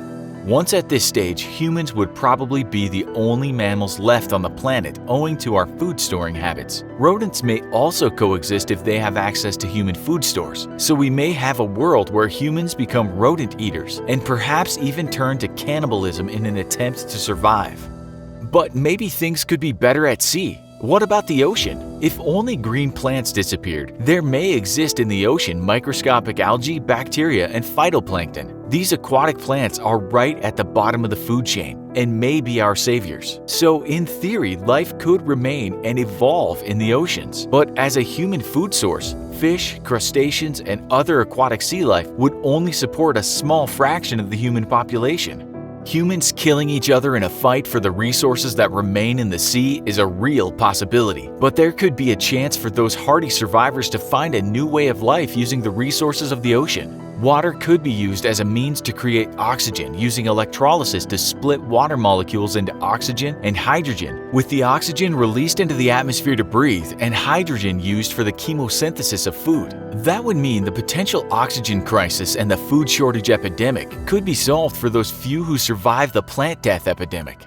You could say one of the more negative aspects of social media is it can be a fairly morbid affair at times. What we mean by this is if you have a large collection of virtual friends, it's likely over the years you're going to see a lot of RIPs posted on pages. You might not know these people well, but it can still be upsetting to see someone having fun in a photograph on Monday, writing down their thoughts on Tuesday, and then the next post on Wednesday is someone lamenting the loss of that person's life. They hang around too, even in death, showing up in your Facebook Facebook memories. The witty, kind, intelligent, and loving beings come back to you for a while, and not always at the right time. We might ask, do you ever really die online? Let's look at Facebook first. Does the social media platform know when you're dead? It might seem a little insensitive to some if a cold algorithm tells them to wish their friend a happy birthday, and that friend died 3 days earlier after being hit by a cement truck. In 2019, it was reported by the New York Times that Facebook was trying to stop things like this happening. But if an account is just left, well, it's hard for Facebook to stop it being active. Action needs to be taken. The BBC has asked the same question. What happens with your online life when you die? And one article gives the example of a girl who was killed by her boyfriend. The girl's profile was never deleted, but neither were the photos of the girl with the killer. I wanted to remember Holly in her happy times without being able to see the face of her killer every time, the girl's friend told the BBC. Complaints were made, and after initially refusing to take the said victim/perpetrator photos down, Facebook did in the end get rid of all those images. So that's one thing. If you die and still have a profile on social media, then it seems your friends or family can ask Facebook to edit the profile. If some teenager's posts are him and his friends constantly partying, puking, smoke billowing from plastic bottles, can the family ask for those photos to be removed? It's not an easy answer, but it does seem there is a kind of loophole, meaning those photos belonged to you. You died, so now they belong to your estate holder. That might be your family. We must tell you though that getting photos removed seems difficult. As we've said, it has been done, but expect it to be a challenge. You can find many stories out there in which parents have tried to gain full access to their deceased child's Facebook page and have failed. What happens to a dead person's digital assets and who owns them is right now still a matter of controversy. There are some things you can do while you're alive though, for a smooth digital death.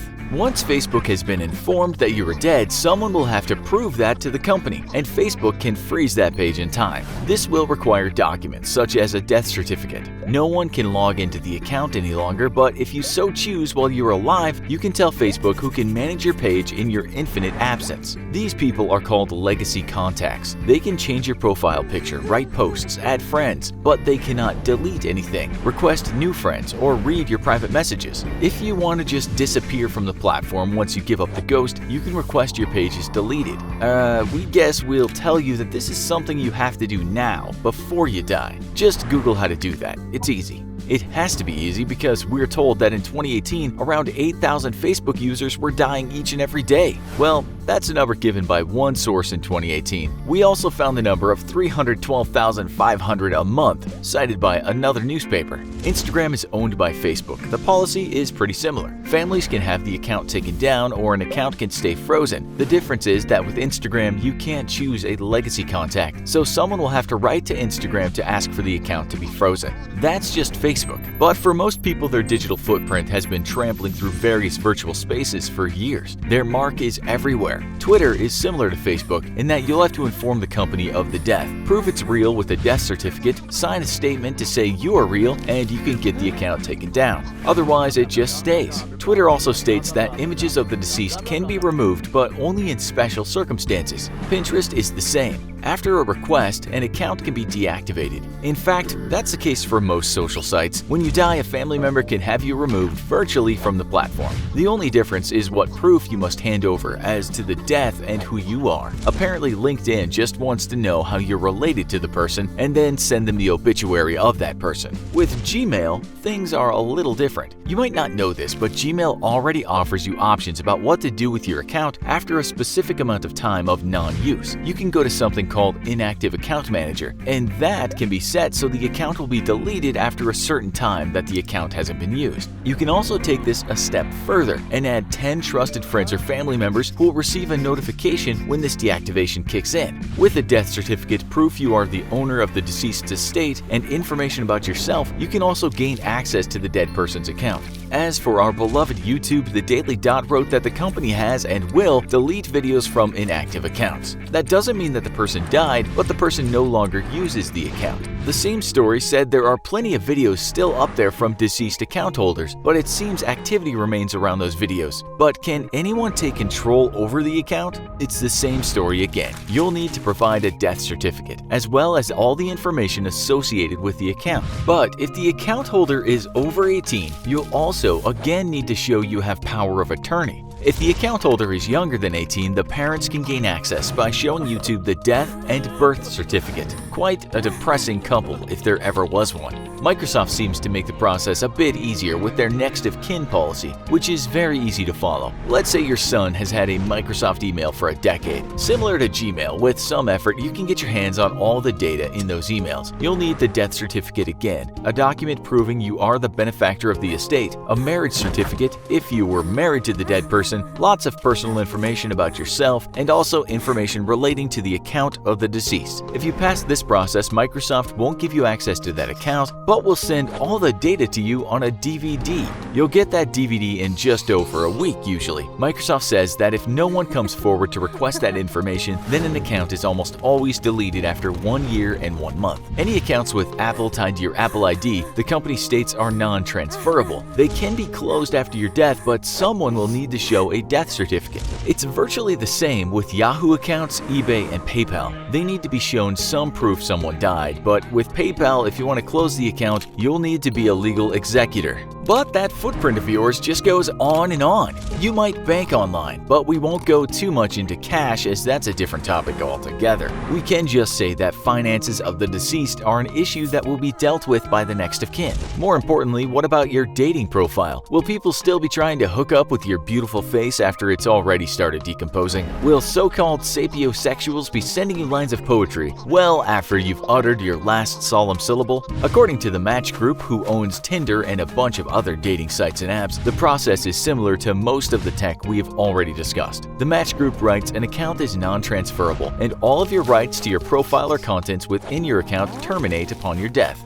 It does seem, though, that unless someone contacts Match, your profile will be active there for a while to come. The way these things usually work anyway is that if there's no activity from you, you won't show up. The account, like the deceased, will become dormant. Match is vague, but it says when you die, your profile will just hide after some time. If you know you're going to die, of course you can leave passwords and instructions with someone, and they can be an executor and delete or manage your profile. But that might be the last thing on your mind. We might also add that you will likely live on in some way, as all your online activity won't just disappear from the internet. Many of you will know, because you've done it, that Googling your name will pull up some information about you. If you want to start the process of managing what will happen to your digital estate after you die, you can do that now. As we've shown, much of the tech you use will have options as to what happens to your data after you die. You can find information about this in those terms of service agreements you never read. If it's important to you, you might also make a will with a designated digital executor written into it. In that will, state what you want to happen to your data for each platform, website, etc. Make sure that executor will receive your death certificate, and you might also give them all your login information.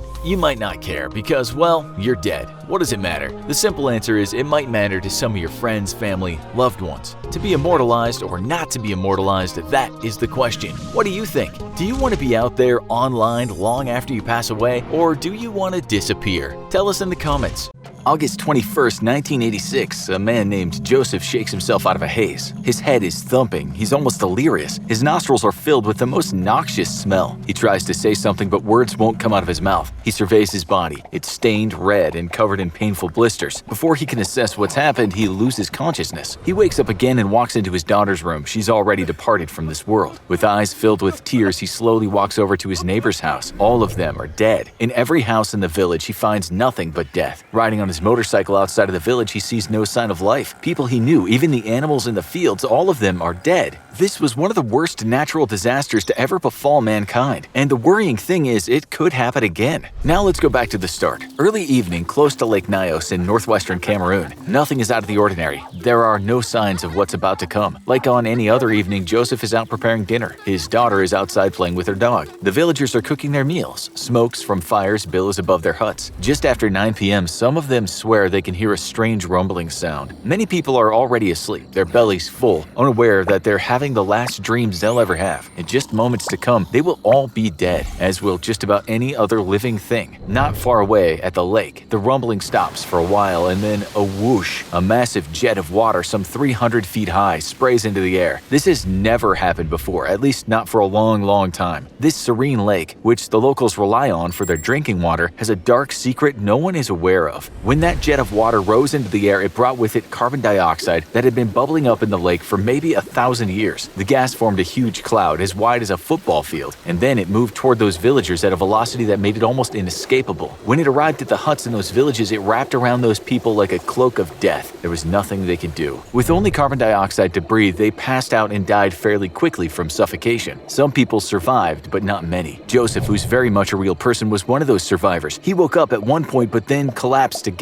He recalled seeing red on his trousers, his body covered in what he called a starchy mess. Later, in an interview, he said, "I wanted to speak. My breath would not come out." He wasn't even in the worst hit village, which was one of the reasons why he survived. After seeing his daughter lifeless and then seeing how much of the village was dead, he got on his motorbike and headed over to the village of Wum. This is what he said about that perilous journey. "I didn't see any sign of a living thing. When I got to Wum, I was unable to walk, even to talk. My body was completely weak. When he arrived there, he was met with utter devastation. He could not even have imagined in his worst nightmare. Death everywhere. People were just lying in the road, collapsed over fences. Dead cows in the hundreds were lying in the fields. Chickens, pet dogs, all just lying on the ground, not breathing." Still, in a few of the huts, there were some people still breathing, but only just. Some of them would wake up in a day or two only to find every single member of their family had passed away. It seemed impossible. We guessed to a Western audience something straight out of an apocalyptic movie. Word soon got to the Western scientists. Nobody had heard of a catastrophic event of such magnitude. What just happened? Soon, newspaper headlines read things like, "Aid and scientists flown into Cameroon." Teams of experts from North America and Europe booked their flights hoping they might solve this mystery of this mass death. Why would so many people just die and there not be any clear sign of what did it? It seemed at first to be what's called outgassing. This is when gas has been trapped and it suddenly gets released. But what happened at Lake Nyos isn't common at all. In fact, it was a strange thing indeed. The worst kind in recorded history. The scientists first had to understand just what had come out of the lake and what had made that water spray into the air with such violence. They lowered containers into the lake so they might just check what was in the water. They were shocked to find that when they pulled some of those containers to the top, the lids blew off. What was certain is that there was so much carbon dioxide in the water that it created enough pressure to cause the lids to blow. What had happened at the lake, they agreed, was a limnic eruption. This is when dissolved carbon dioxide is somehow displaced from the bottom of the lake, and as happened in this case, a large cloud of gas moves through the air, killing most living things on its path. Everything caught in this wake suffocates in such a case. The human death toll was almost 1,800, with over 3,500 livestock dying, all in an area of 16 miles of the lake. These events are incredibly rare, but it had happened before, again in Cameroon, at Lake Manaun in 1984. That time, 37 people died. But get this, there's a lake in Africa where a limnic eruption could occur and the lake is 1,700 times larger than Lake Nyos. It's also surrounded by about 2 million people. If an eruption happened, it could be one of the worst disasters known to man. We'll come back to that soon. First, we'll look more closely at what went down at Nyos. Scientists were sure that a limnic eruption had occurred, but they weren't sure what caused it. Some geologists put forward the idea that a massive landslide had caused it, but others said it must have been an earthquake. Still, if that was true, wouldn't someone have felt it? None of the survivors had felt the ground move beneath them prior to the gas attack. What seemed certain was that around 1.2 cubic kilometers of gas ended up forming that giant cloud. The water turned a red color at the time as a result of the bottom part containing a lot of iron mixing with the air and being oxidized. That's why Joseph saw red all over him. You might wonder why the cloud didn't just disperse into the air and harmlessly move right over the heads of the villagers. The reason is carbon dioxide is denser than air. That's why it moved low through the valleys and made its way to the villages. It moved fast, too, at around 12 to 31 miles per hour. Of course, it's not easy to get away from, but some people did. Most others suffocated and died without even knowing what was happening. The survivors didn't get off easy. Many suffered from breathing problems after the disaster, while most of them had lesions all over their bodies. Some even became paralyzed, but later recovered. Scientists wanted to know what had caused all those injuries. They figured CO2 was certainly the main culprit, but the release of sulfur dioxide and hydrogen sulfide could have also caused people's injuries. In Joseph's words, "My arms had some wounds. I didn't really know how I got those wounds." You can look at any medical website and it'll tell you exposure to hydrogen sulfide can cause headaches, nausea, convulsions, and certain eye and skin irritations. Joseph had also said he smelled something awful, and that could have been the rotten egg malodor of hydrogen sulfide. The villages were evacuated for the time being while the researchers stayed. In fact, they had some disturbing news to report back to the Cameroonian government. That carbon dioxide was growing in the lake at a disturbing rate. If something wasn't done about it, a similar disaster could happen again. One survivor was named Sully. She lost all of her children and another 31 members of her family. She lost over 400 cattle, too. In the aftermath of the disaster, she and the other survivors even remarked that there weren't any flies on all the dead bodies. The flies themselves had died. Those survivors banded together and helped each other best they could, but they were still afraid of the lake. They hadn't in the past had much interest in science, but instead myths surrounded the lake. Some of those stories stated it was home to their dead ancestors and that it might rise up one day and cause calamity. Tales of how dangerous the lake was had been passed on through generations. They were right, but perhaps ignorant of exactly what caused the danger. Scientists talked about such a geomythology, saying no doubt catastrophes have happened over many years and stories have been passed down, but what they wanted to do was make sure there were no more catastrophes. They got to work not knowing if something would go off again and they'd be the ones lapsing into a coma and dying. The villagers that survived invited them into their homes and made sure they always got a good meal. You have to remember this place was extremely remote. The only hotel was a hut. Over the weeks and months, they figured that the lake made from a crater sat on top of volcanic rubble. They knew carbon dioxide was down there and that springs could take that into the water. They didn't know what had caused the massive eruption, but they knew where that gas had come from. It was a time bomb and it was sure to go off again one day. They considered digging tunnels down there to try to free the gas, but that would cost way too much. They even tinkered with the idea of using explosives to free the gas, but that was deemed a bit too dangerous even if the immediate area was evacuated. In the end, they decided to lay down a pipe at the bottom of the lake and let the gas run through that. Small amounts could slowly be released through the pipe and then come out the top of the pipe into the air. Some experts thought that would be too dangerous, but by the time 2001 rolled around, a pipe had been laid and the degassing of the lake began. Right now, the lower parts of the area around Nilos are still eerily quiet. Many people have moved to safer places, but the disaster is never far away from their thoughts. Some others missed the place where they lived for so long and are now living aside the Great Lake again.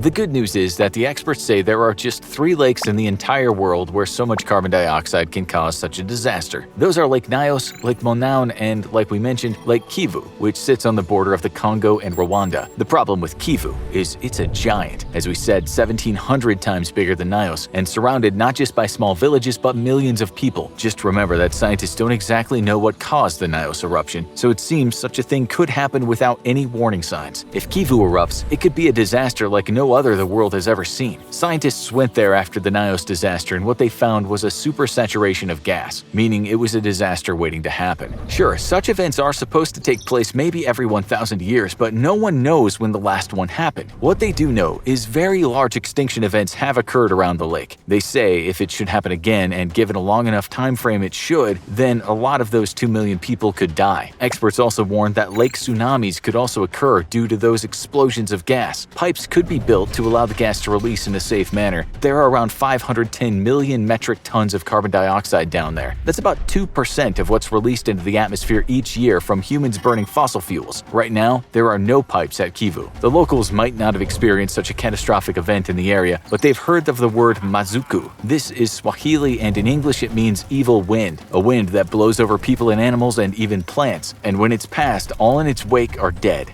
"I'm having so much fun I could die" is an expression that you've no doubt heard more than once. But is it scientifically possible to experience so much pleasure that our bodies stop functioning, give up, and keel over? We often speak about how much pain a human can handle, but is there a pleasure threshold? And more importantly, are we as human beings hardwired to simply pursue pleasure no matter what the risk? Why do we travel thousands of miles to jump off mountains, swim deep under the ocean, or be chased by an angry bull?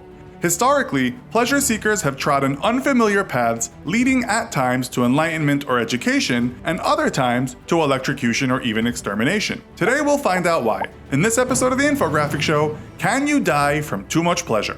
Scientifically, pleasure is the release of dopamine. This chemical neurotransmitter is our little messenger between brain cells. It plays a part in how we move, what we eat and drink, and how we learn and generally function as human beings. Dopamine's purpose is to motivate us to keep doing what we enjoy doing. It is simply the brain's reward system, and while dopamine is responsible for many positive pursuits such as eating, drinking, exercise, and maintaining healthy relationships, it also has a darker side. Dopamine can be that little devil on your left shoulder whispering less than wholesome demands. These messages can trigger antisocial behavior, such as drug addiction, Some of the weirdest and most wonderful behavior that we can experience, while pleasurable, can also lead to us cashing in our chips earlier than naturally expected, and here we find out why. Pleasure is an emotion, and while emotions don't usually kill, they can land us in some dangerous situations. Let's take an example of a young trainee fighter pilot flying in formation. He's thousands of feet up in the blue yonder, with 5 or 6 other fighter planes to the left, right, in front, and behind him. This is a mean feat by itself. Not only is he putting his own life at risk, but the lives of the other pilots too. Suddenly, the young pilot remembers an old joke. This hilarious episode inexplicably pops into his head, a wide smile crosses his mouth, and he breaks out into uncontrollable, unstoppable laughter. His motor skills have been compromised. The aircraft begins to sway side to side a little. We've all had this happen before, but normally in safer surroundings, such as sitting on the bus. The pilot is in a much more dangerous setting and is suffering from a galactic seizure. His body is exhibiting all the signs of physical pleasure and happiness, and he is subsequently putting not only his own life at risk, but the lives of others too. If he doesn't regain control of his emotions, soon the whole flight team will be at risk. As this example illustrates, emotions such as happiness or joy don't kill us, but the physical manifestations of these emotions can. Medical research has shown that an overstimulation of the sympathetic nervous system may result in an abnormal heart rhythm or even sudden death from heart failure. Overwhelming grief from a death in the family or the shock of getting fired can actually kill you. This is known as broken heart or Takotsubo syndrome. A sudden weakening of the muscular portion of the heart triggered by emotional stress can actually cause our left ventricle to change shape to resemble the shape of a fishing pot. Takotsubo means octopus trap in Japanese. Studies have shown that although 96% of sufferers of this condition were experiencing negative emotions, some 4% of Takotsubo sufferers were the recipient of recent good news or experiencing a happy occasion, such as attending a wedding leading up to their diagnosis. A study in 2011 collected 1,750 cases from 25 hospitals, and they found emotional jolts were responsible for 485 Takotsubo events, but some 20 of those cases had experienced a happy occasion prior to their heart attack. This has led researchers to wonder if Takotsubo is not only a broken heart syndrome, but also a happy heart syndrome. Perhaps one can die of happiness in this way, but the chances are statistically slim. Generally, people who die from pleasure are risk seekers by nature, and their hazardous behavior in pursuit of pleasure is what kills them rather than the emotion itself. The French refer to the orgasm as le petit mort, or the little death. But sometimes the little death can lead to the big sleep. In Thailand, in 2009, Kung Fu and Kill Bill star David Carradine was found dead in a hotel room closet with a cord tied around his neck and his private parts. Thai police, with Sherlock-like skill, immediately suspected his death to be the result of a dangerous solo sex practice. And he is not alone. Between 500 to 1,000 Americans die each year as a result of cutting off the oxygen to their brain while engaging in acts of solo gratification. Libertine pleasure seekers don't just stop at autoerotic asphyxiation. Investigations have led to the discovery of pleasure seekers found dead after episodes with vacuum cleaners, frozen sausages, vegetables, and farm vehicles. In 1987, Australian Liberal Party leader Sir Billy Sneeden was found dead of a heart attack in a hotel room wearing nothing but a latex condom. It was later discovered that he had been entertaining his son's ex-girlfriend earlier that night. His son, Drew Mackey Forsyth Sneeden, later commented, he'd had a number of lady friends around Australia and abroad, he got around a lot, and what could be more liberal than that? Then we have those who engage in pleasure-seeking pursuits such as base jumping, free solo climbing, bull running, hang gliding, scuba diving, and heli skiing. Since the first climbers of Everest, there had been 219 deaths up until 2011. The United States Parachute Association estimated about 2.6 million jumps were made each year between 2000 and 2010, and over that period, 279 deaths have occurred. Since the activity became popular, 180 base jumping deaths have occurred, and this death rate has accelerated since the introduction of flying squirrel wingsuits. And you're not that much safer at sea, with 197 of diving fatalities recorded by the BSAC from 1998 to 2009. And then there are those dark tourists who travel to war or disaster zones for adrenaline kicks. And last of all, let us not forget the death by selfie phenomena. In the first 8 months of 2016, 73 pleasure seekers died while taking selfies. That's more than the number of people killed by sharks in the same time period. So, can you die from too much pleasure? It is very unlikely. The real question is, can you die from pursuing too much pleasure? And the answer to that question is a resounding yes. Pleasure seekers die in all sorts of ways, so watch out next time you take a selfie.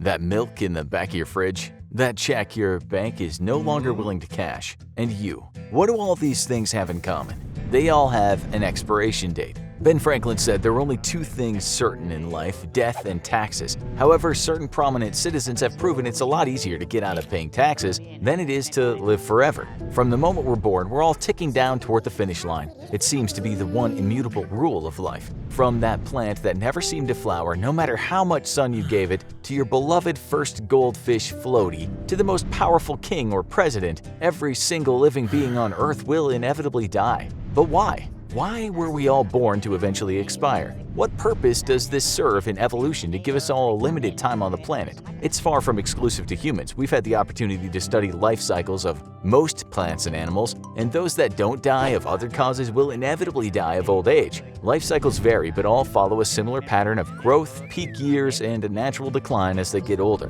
What is unique to humans is an awareness of our own mortality and the desire to understand what comes before, during, and after death. End-of-life care, the branch of medicine dedicated to making people comfortable in their last year, makes up roughly 10% of overall medical spending, encompassing those who die from both illness and from old age. But it wasn't always this way. Hundreds of years ago, old age was a much rarer way to go out. Life expectancy was dramatically shorter and people were more likely to die from injury, contagious disease, infection, or malnutrition. Many of these causes still persist in countries and regions around the world, but the advance of medical treatment and the industrialization of food production has cut them down and let other causes take the lead. The leading cause of death now include heart disease, stroke, respiratory infections, dementia, cancer, and diabetes. These non-contagious illnesses can affect people of any age but become more likely the older people get. And of course, there's one common cause of death: old age, right? Wrong. Would it surprise you to know that no one has ever died of old age? Age isn't a cause of death. It's a risk factor that eventually leads people to succumb to an ailment associated with aging. The government mandates that every death certificate lists the cause of death, so when someone dies suddenly or in their sleep without an obvious cause of death, it used to be frequently listed as natural causes or old age. This is starting to change. Every one of these cases has an underlying cause, and as medical science presses forward, coroners are becoming more skilled at pinpointing the cause of death. The exception may be when someone dies peacefully at home after a long life and their family doesn't want an autopsy or investigation. Also, a very old person who has been beating the odds for a long time may have a lot of underlying ailments, and it can be hard to determine which was the one that led to their death. So, does the human body have a natural expiration date? It's rare for a person to live past 100 years old. Although this group, centenarians, is the fastest growing population demographic in industrialized nations due to the advances in medical care, there's an even rarer group, supercentenarians, who have lived to 110 and beyond. The verified oldest person ever to live, Jeanne Clement, was a French woman born in 1875 who died in 1997. Although questions about her story have emerged in recent years, with some claiming her daughter was impersonating her in her last years. Most experts still credit her as being the only person to ever live past 120, outliving runner-up American Sarah Knaus by over 3 years. They should both watch out though, because the person in third place is still kicking. Kane Tanaka of Japan is currently about to turn 118 on the second day of 2021. So is there a secret to living this long, or did Janae, Sarah, and Kane find the fountain of youth? Those who live to over 100 tend to have similar characteristics, such as eating well, exercising regularly, avoiding smoking and stress, being connected to family, and having an overall good attitude toward life. The average centenarian is also shorter and lighter than average. But other factors, like location and environment, play a role too. Unusual conditions of centenarians have been found in places as far apart as Okinawa, Bulgaria, and Sardinia. Okinawa has the highest concentration of centenarians, with 500 per million residents, and scientists give a lot of credit to their diet and comparably low caloric intake, which may reduce wear and tear on the body. Is it possible to learn from this and extend the human lifespan further? Research into the nature of death has led to experiments in areas like cryonics, where beings are preserved immediately after death for possible treatment and resurrection in the future. However, this is all theoretical at the moment, as no being has ever been resurrected after death in cryonic freezing in tests. Techniques like reperfusion, where oxygen is pumped into the blood in a very controlled manner to prevent cell death, have been used to test the theory, but may have more use in standard medical treatment rather than reversing death for now. Other concepts like developing digital uploads of the brain and transferring them into a clone body remain firmly in the realm of science fiction for now. At least in this point of time, everything dies. But what purpose does this serve in evolution? Why have millions of years of development never managed to outgrow death? There are many theories for the purpose death plays in evolution, and several have been debunked. A common early theory was that we die so that younger generations can replace us. This doesn't make sense with the primary purpose of life, though. We're a collection of genes, and the death of an older person makes room for only one more person by their absence.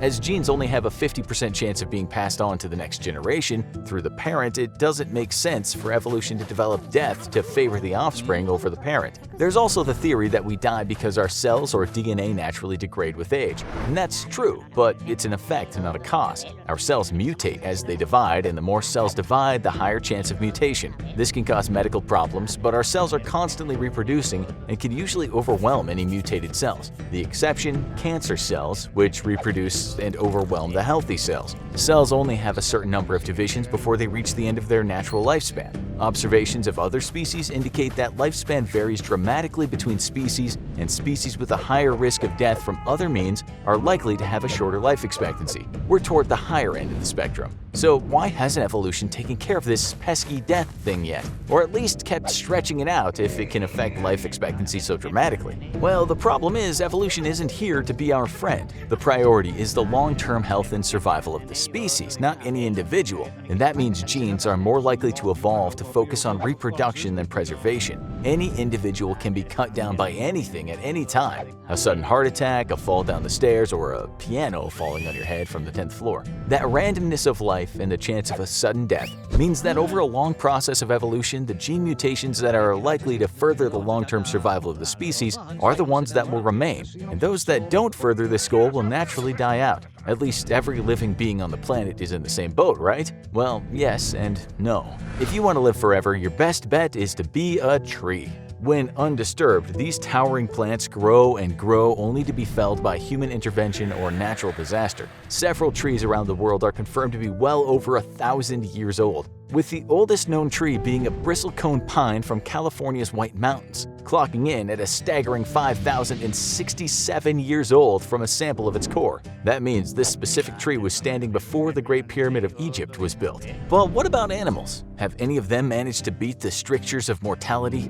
Life expectancy among animals varies dramatically, with some insects only having a lifespan of days or weeks, and it's common for small mammals only to live for a few years, as many a kid whose parents replaced their beloved hamster Snowball with an identical one when they were at school found out. Even powerful apex predators like the bear or tiger only live 10 to 20 years in the wild. Some of our closest relatives, the gorilla or chimpanzee, can live closer to a human lifespan but top out at around 35 to 40 years, barely middle age for a human. So we can feel pretty good about our average lifespan of the 70s and beyond. We're beating the odds. There are a few animals, though, who've managed lifespans that would make the average human jealous. The animals that can live well into their hundreds are diverse, and some are unexpected. Everyone remembers flushing their pet goldfish down the toilet after an unexpectedly short stay, but one of their close relatives, the koi fish, live up to 30 years on average. However, one famous koi named Hanako was found to be over 200 years old based on the growth rings on her scales. Koi aren't the only sea creatures that can live longer than most humans, with long-fin eels living up to 106 years old and sea urchins living into the 200 range.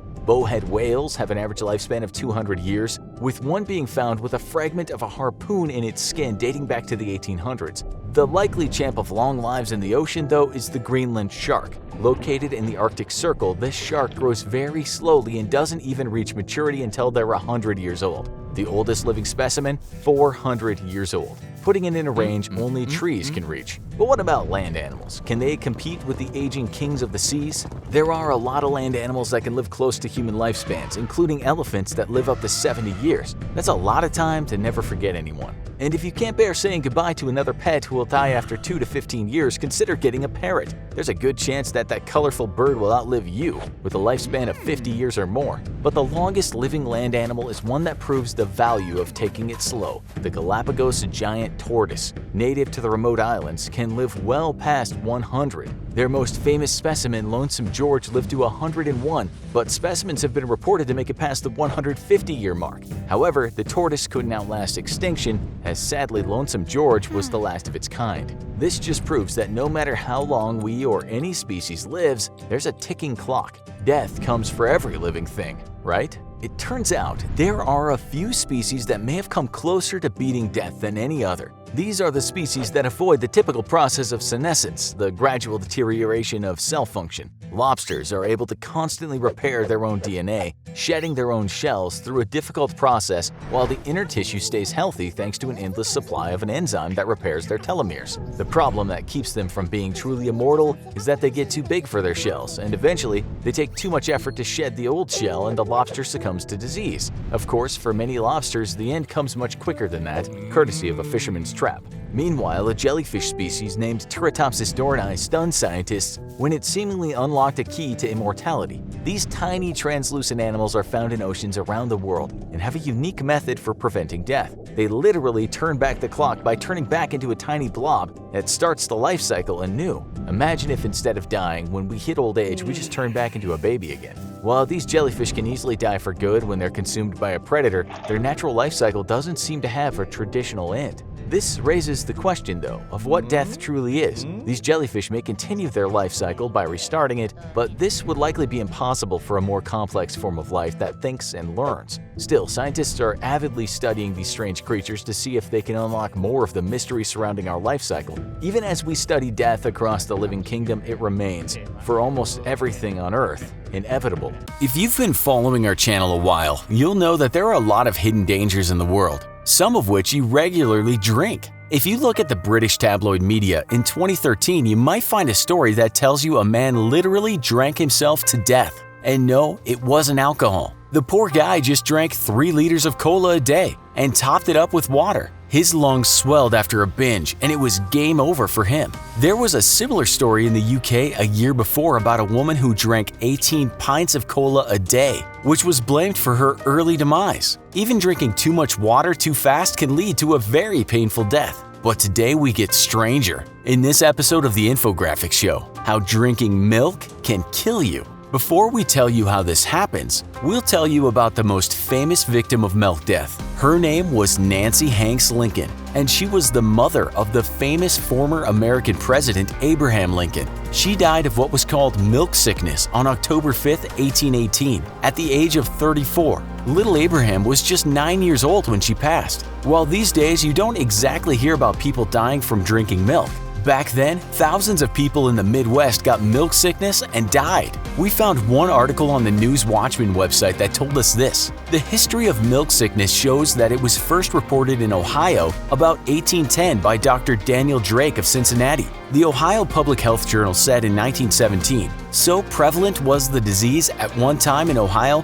that it seriously interfered with migration and development of the state. Home seekers going west would avoid Ohio on account of it. As the U.S. National Park Service explains, when people went down with milk sickness in those days, it was very much a mystery. Nobody in the beginning knew what was happening. It was kind of a boogeyman ailment that looked different from other sicknesses of the time. That's because people were in fact being poisoned by a plant called white snakeroot. The plant has lots of different names, including milk sickness plant, fall poison, deerwort boneset, white sanicle, and Indian sanicle. You can find it in different parts of the USA, but it's most common in Indiana, Illinois, and Ohio. What would happen is that cows would eat the plant, and then people would drink the milk from the cow. The meat can also become contaminated. A Dr. Anna Pierce Hobbs Bixby first revealed this strange sickness was down to the white snakeroot plant. As the legend goes, she was told by a Shawnee woman. Fewer people died when word got around. Apparently that took some time back then, because wooded areas were cleared and farm animals wouldn't be in the vicinity of any white snakeroot.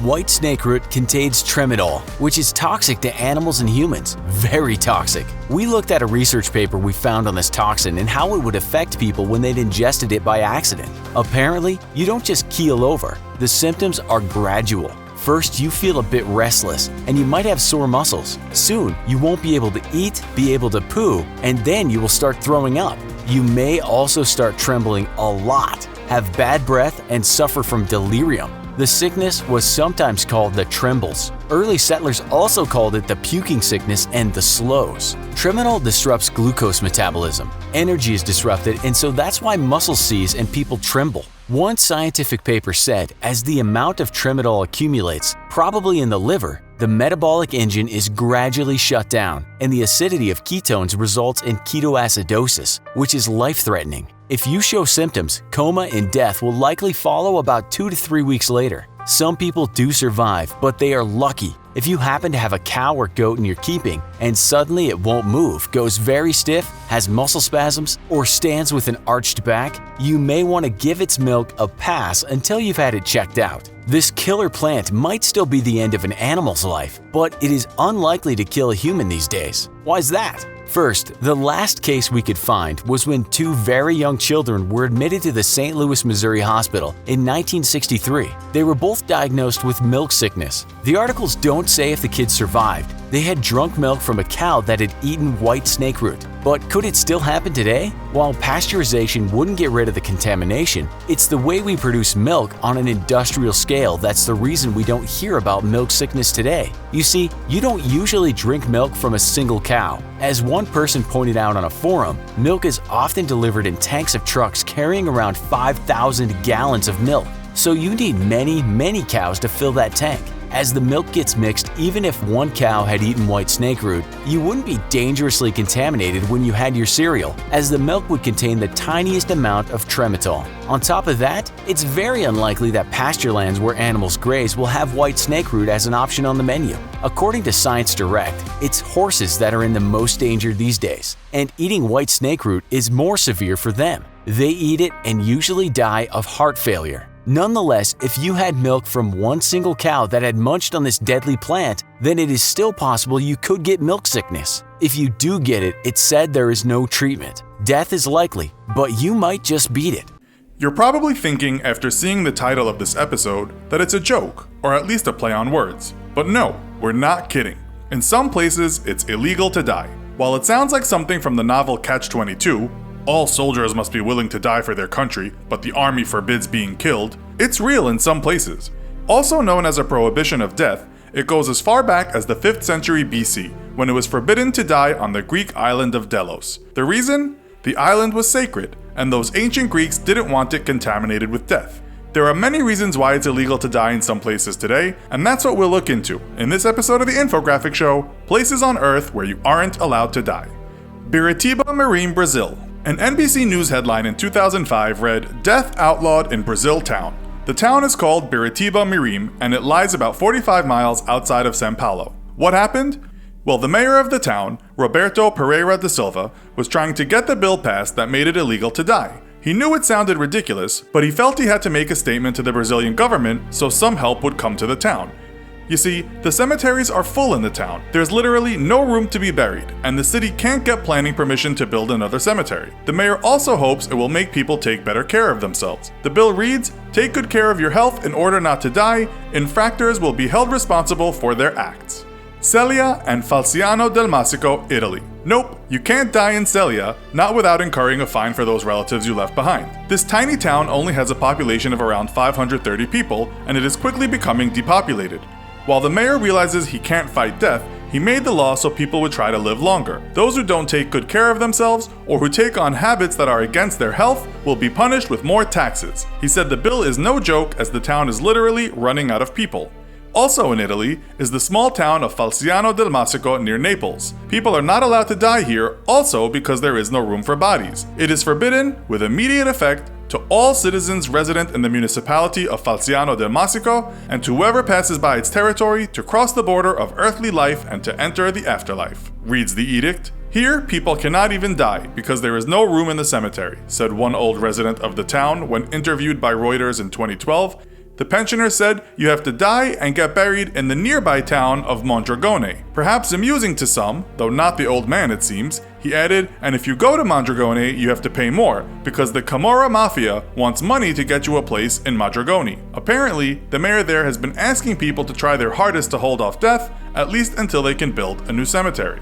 Sarparins, France. Again, we had the problem of there being no room in the cemetery. This village only has around 260 people living in it, but if residents die, there is nowhere to put them. Mayor Gerard Lalaine wrote the bill around a decade ago. It read, "All persons not having a plot in the cemetery and wishing to be buried in Sarparins are forbidden from dying in the parish. Offenders will be severely punished." Again, the town was refused permission to build another cemetery, but while the law is a political statement, it's also real. Still, it's not clear what the punishment is if you do end up dying in Sarparins. Lanjarón, Spain. Over in Spain, in the small town of Lanjarón, they have the same law for exactly the same reason. There is no space for those damn dead bodies. The good news is that because of all the press their towns are getting, governments in these countries are moving in a positive direction to make space for the dead. Still, as we research this, we cannot find any articles that tell us the problem has been solved. Itsukushima, Japan. You can always trust the Japanese to be eccentric. Unlike the laws we've so far discussed, this rule about not being able to die is closer to the ancient Greeks banning death in Delos. The Japanese believe this island is sacred as it holds the Itsukushima Shrine, so in 1878, they banned death. They also banned life in a way. Pregnant women are not allowed to give birth on the island. If they have any health issues, are not allowed to die there either. The girls must go to the mainland to have a kid, and the elderly must get off the island when their time is up. This supposedly keeps the place pure. It goes without saying that people cannot be buried on this island. Longyearbyen, Norway. Looking at photos of this place, you might want to die if you lived there. Situated in the icy climes of Norway, this is one of the northernmost towns in the world that has a population of over 1,000 people. It's kind of famous for being right next to where the Svalbard Global Seed Vault is, a futuristic vault that will survive if everything else on Earth dies. Well, if a few folks survive, they know where they can get seeds. We wonder who has the keys though. With a yearly temperature of cold, cold, and cold, the reason you can't die here is because bodies cannot decompose. As one media report explains, dying has been banned on the island since 1950 when it was discovered that bodies in the local cemetery were not decomposing because of the chilly temperatures. It goes further than just having a small town full of intact buried people. Scientists found that the dead bodies still carried a deadly flu virus, which ain't good for the living. A news report explains, in a bleak prospect, those who are terminally ill are shipped off the island and flown hundreds of miles to the mainland city of Oslo, where they will spend the remainder of their days until death. You can't even have a kid there as there is no hospital. This is one grim town, seeing as for months people live without any sunlight and the place is surrounded by hungry polar bears.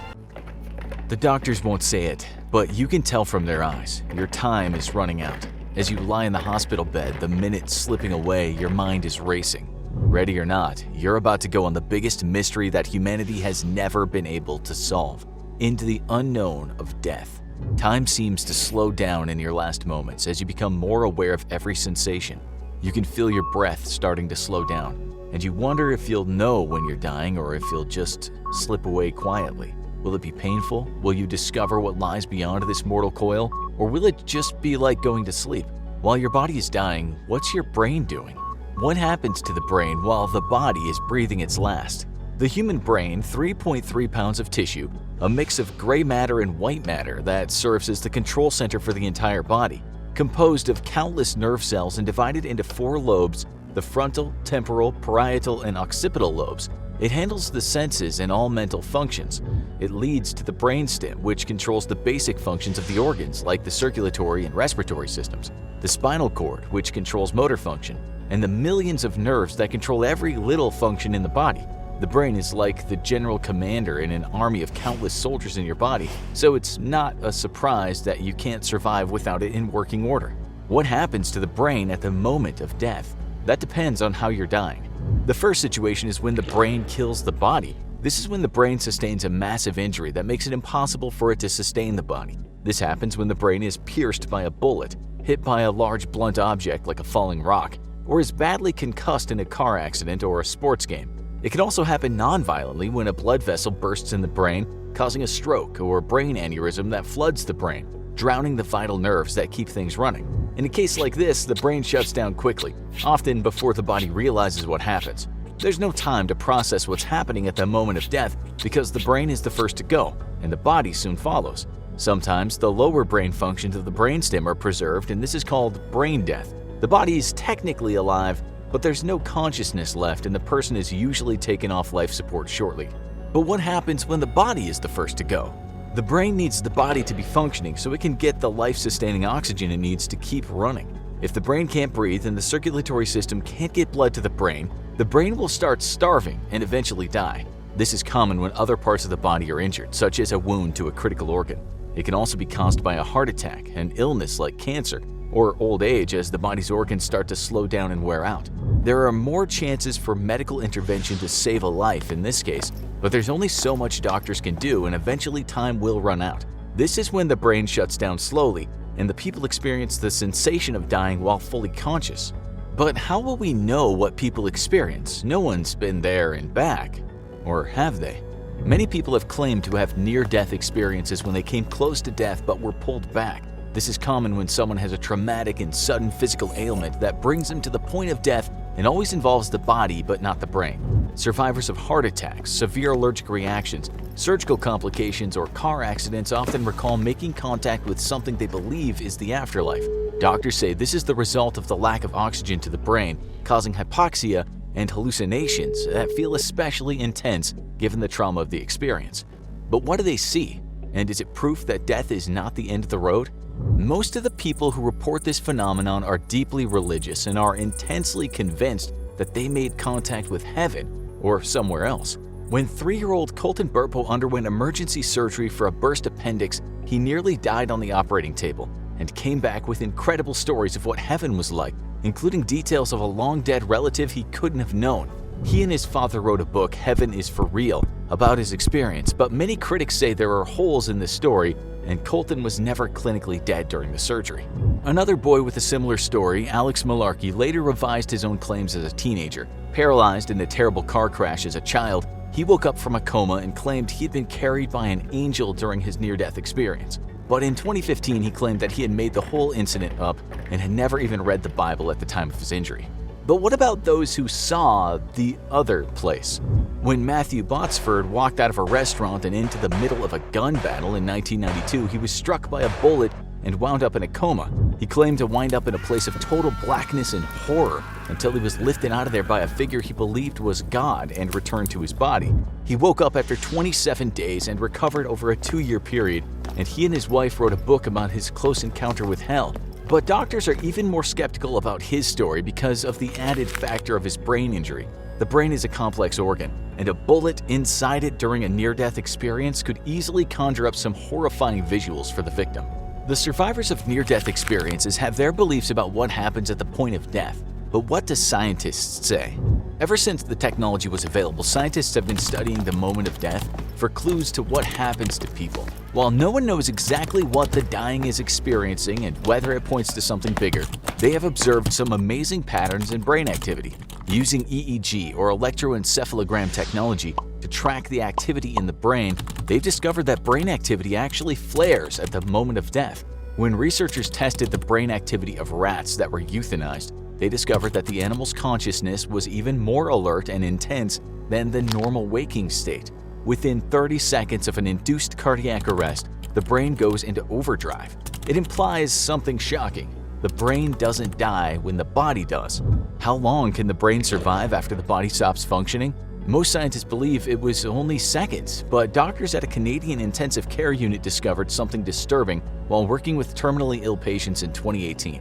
After life support was turned off for 4 patients and they were declared dead, one of the patient's EEG continued to show brain activity for up to 10 minutes. There was no pulse and the pupils didn't retract when tested with light, but the patient's brain activity resembled the same frequency as deep sleep. Does the body simply put the brain to sleep and let it expire quietly during a non-traumatic death? Or is the dying person experiencing something more intense?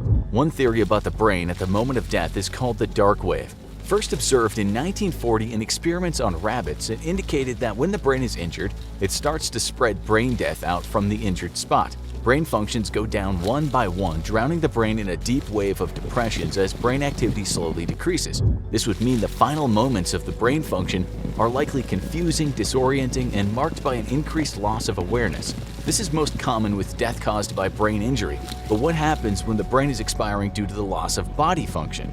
Another theory proposes a much more optimistic view of our last moments. Many people have observed that those dying, even those in palliative care as they expire from terrible illness, have a peaceful or even euphoric expression on their face in their last hours. A study of rats at the moment of death indicated that the levels of serotonin in the blood tripled in their last minutes.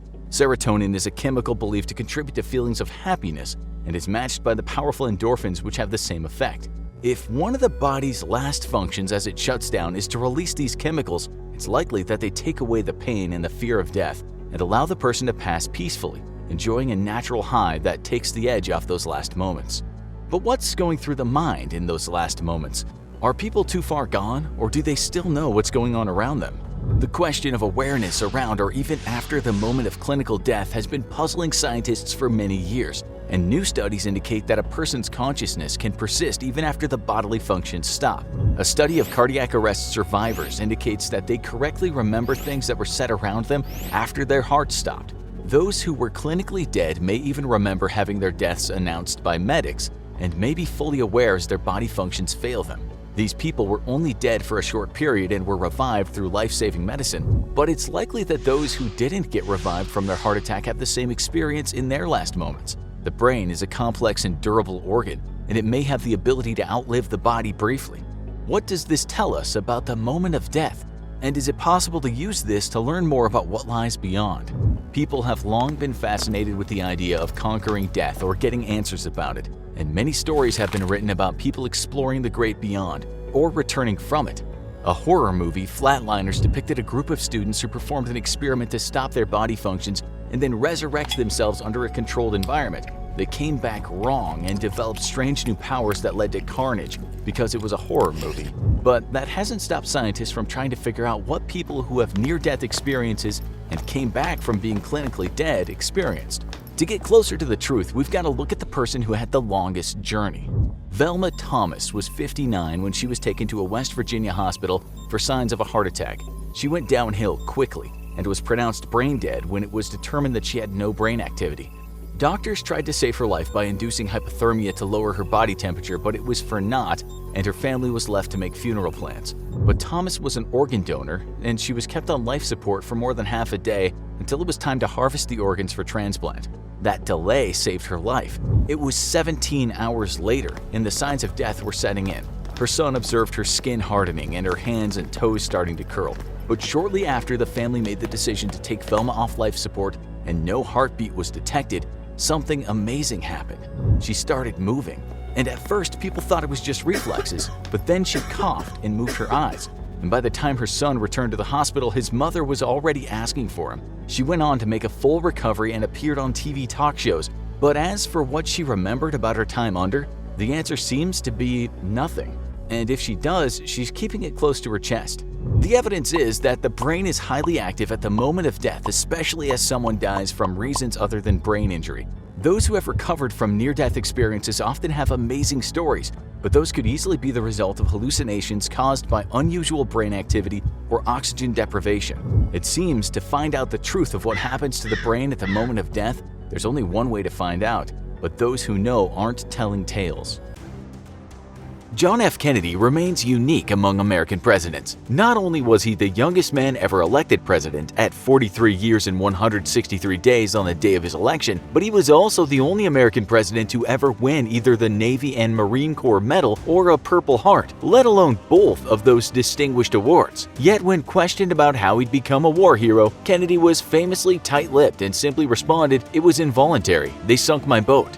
The date is August 1st, 1943, and a young 25-year-old Kennedy is a lieutenant in the U.S. Navy, in charge of a patrol torpedo boat in the Solomon Islands. The PT boats, as they were known, were widely used by American forces across both the Pacific, the Atlantic, and the Mediterranean against the Axis powers. While other navies of the world made use of small, high-speed patrol craft, it was the Americans who embraced these agile craft with a murderous gusto.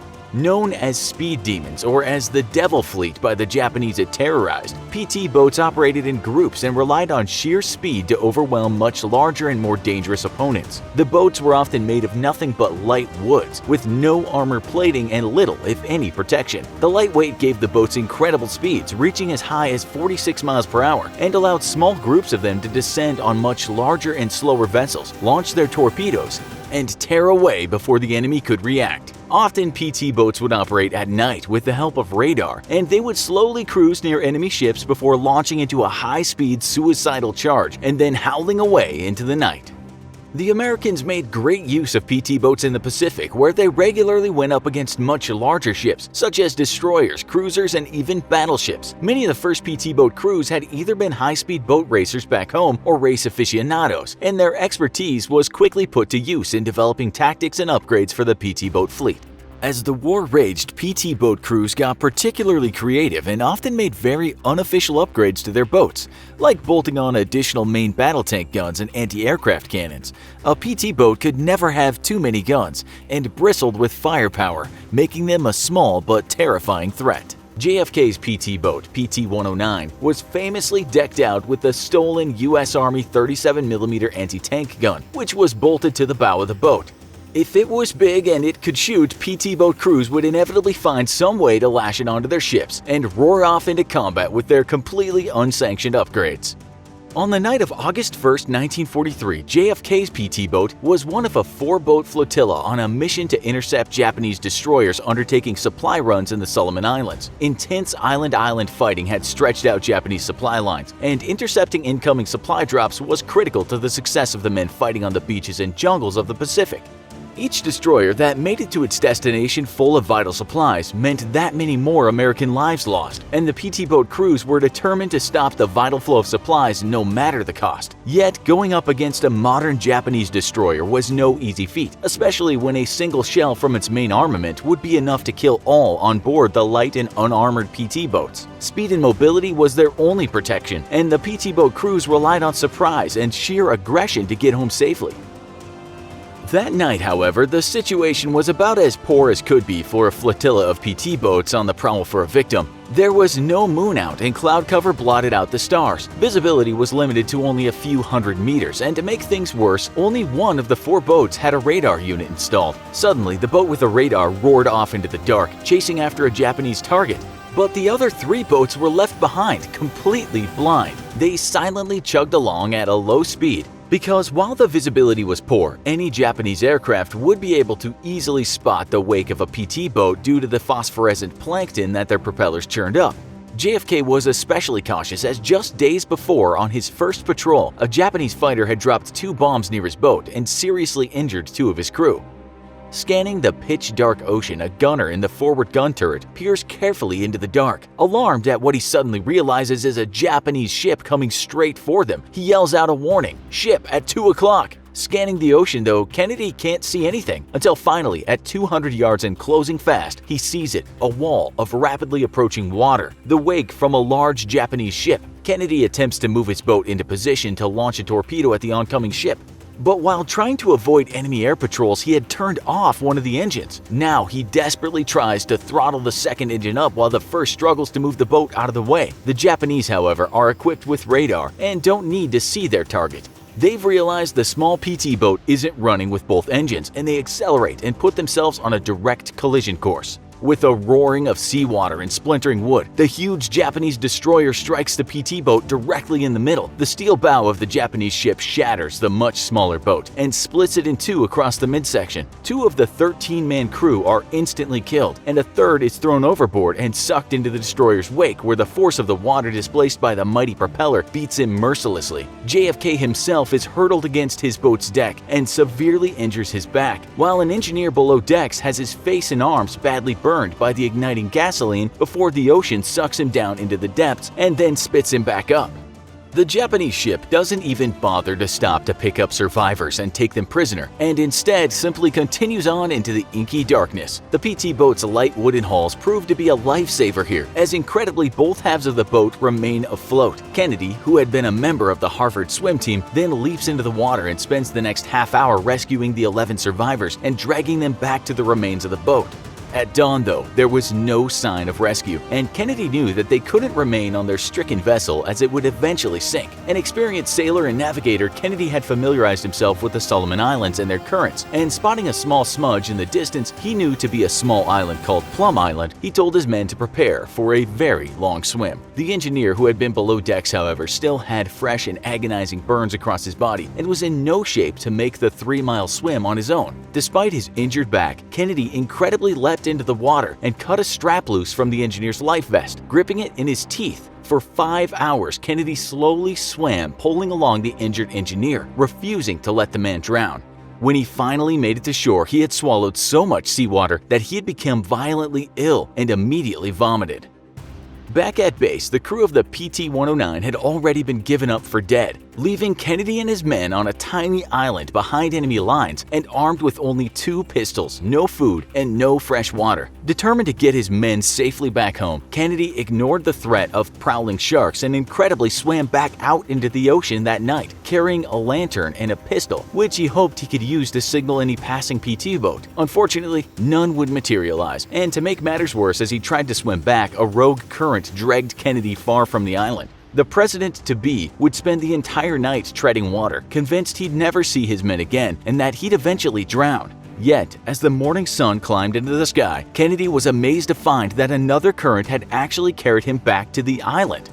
Having ditched his heavy boots so he could more easily swim, Kennedy then made his way across a razor-sharp reef, badly cutting his feet. With no food, the crew was now starving, and the next day Kennedy rallied them once more and convinced them to swim to another nearby island where there might be coconuts to eat. Once more, he towed the injured engineer for another incredible 3-hour swim, this time with badly lacerated feet, and once more risking the threat of shark attack. At the island, the men found edible coconuts and fresh water in the leaves of the island's bushes and trees, which the men greedily drank up. Unfortunately, they wouldn't notice until dawn that the leaves had all been covered in bird poop the entire time. For the next few days, Kennedy and another of his crew would swim from island to island, constantly looking for food to bring back to the crew. On August 5th, 4 days after the collision, Kennedy and his crewmen were spotted by what he feared were Japanese soldiers, but turned out to be friendly natives. Kennedy inscribed a simple message into a coconut shell with a knife, so that the natives could relay it to the U.S. Navy personnel as they spoke no English. The message read, "Naro ISL Commander, native knows Posit. He can pilot, 11 alive, needs small boat, Kennedy." Incredibly, the shell made its way to a New Zealand infantry patrol, who then put JFK in radio contact with his PT base. Kennedy would go on to use that shell as a paperweight in the Oval Office when he won the presidency. Despite a serious injury, Kennedy did as he had promised and brought his men home, and the incredible fortitude and courage he showed serves as an example to this day. On the Ides of March, or March 15th, a great Roman man called Julius Caesar was assassinated when he was stabbed an estimated 23 times. Many more influential people around the world would meet a similar fate in the years to come. Those who fell to the hand of an assassin or assassins include the great Mahatma Gandhi, John F. Kennedy, and the man suspected of killing him, Lee Harvey Oswald. Then you have the assassination of the Archduke Franz Ferdinand, something blamed for kicking off World War I. President Abraham Lincoln took a bullet to the head, while Martin Luther King Jr. was also assassinated the American way, killed with a firearm. Today we're going to introduce you to someone you might not have heard about, but you should have. His story is fascinating and his death is intriguing. This man, known as Ramesses III, was the second pharaoh of the 20th dynasty in Egypt, and his reign lasted from 1186 to 1155 BC. That's a long time ago, but if you want to see what this guy vaguely looked like, you can, because you can search for images of his mummy online. And you know what people are saying about those remains these days? That it looks like old Ramesses had his throat slit. But let's rewind just a little bit. From what we know about the man, he was a good if not great leader. During his time as pharaoh, what's known as the New Kingdom or Egyptian Empire was coming to an end. As empires always tend to do, it was heading toward decline. After he was gone, the trouble really started. But while he was in charge, he was successful, having beat back Libyan armies twice and making short shrift of the Sea Peoples. These people didn't get into Egypt, but they would attack again. It's said in all, our hero today and his armies fought them off 3 times. As one historian points out, these fights were big deals. He writes, "It should be stressed that the invasions were not merely military operations, but involved the movements of large populations, by land and sea, seeking new lands to settle. Let's just say Ramesses, having won a trio of invasions, likely won over a lot of people." How do we even know what went down more than 3,000 years ago? We don't really, not exactly. But historians rely on what the inscriptions say at Ramesses III's Medinet Habu mortuary temple. You can also hear this in something called the Harem Papyrus. "As for those who reached my frontier, their seed is not. Their heart and their soul are finished forever and ever.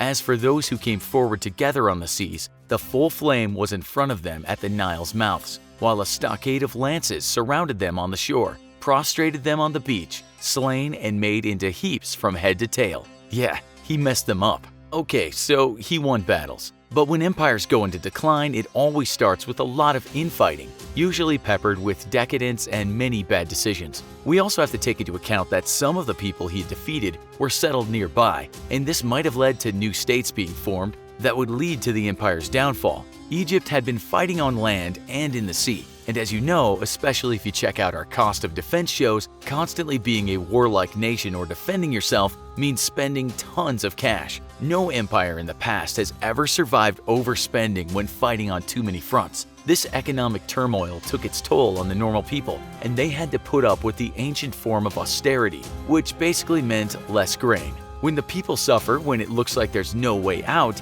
usually a bunch of other powerful people get together and start machinating about how to get rid of the failing leader. This is where our conspiracy comes in. We're told that for a long time, no one really knew how exactly Ramesses had been assassinated. Papyrus court documents were found that indeed tell us that a coup had been planned. This is known as the Harem conspiracy because the key figures behind the murder were said to be one of Ramesses' second wives and her co-conspirators because she wanted to put her son, Pentawere, in charge. This is how the tale goes. It was just a normal night in Ramesses' harem, but little did he know that one of his many wives were planning to take him out, as well as his son Ramesses IV, and give power to her child. She had before this enlisted various officials who it said were in on the plan, doubtless worried by the state of the empire. She needed a lot of help though, and even got kitchen staff and other servants in on the action. It's said the most important ally in this assassination was a pantry chef called Pabekamen.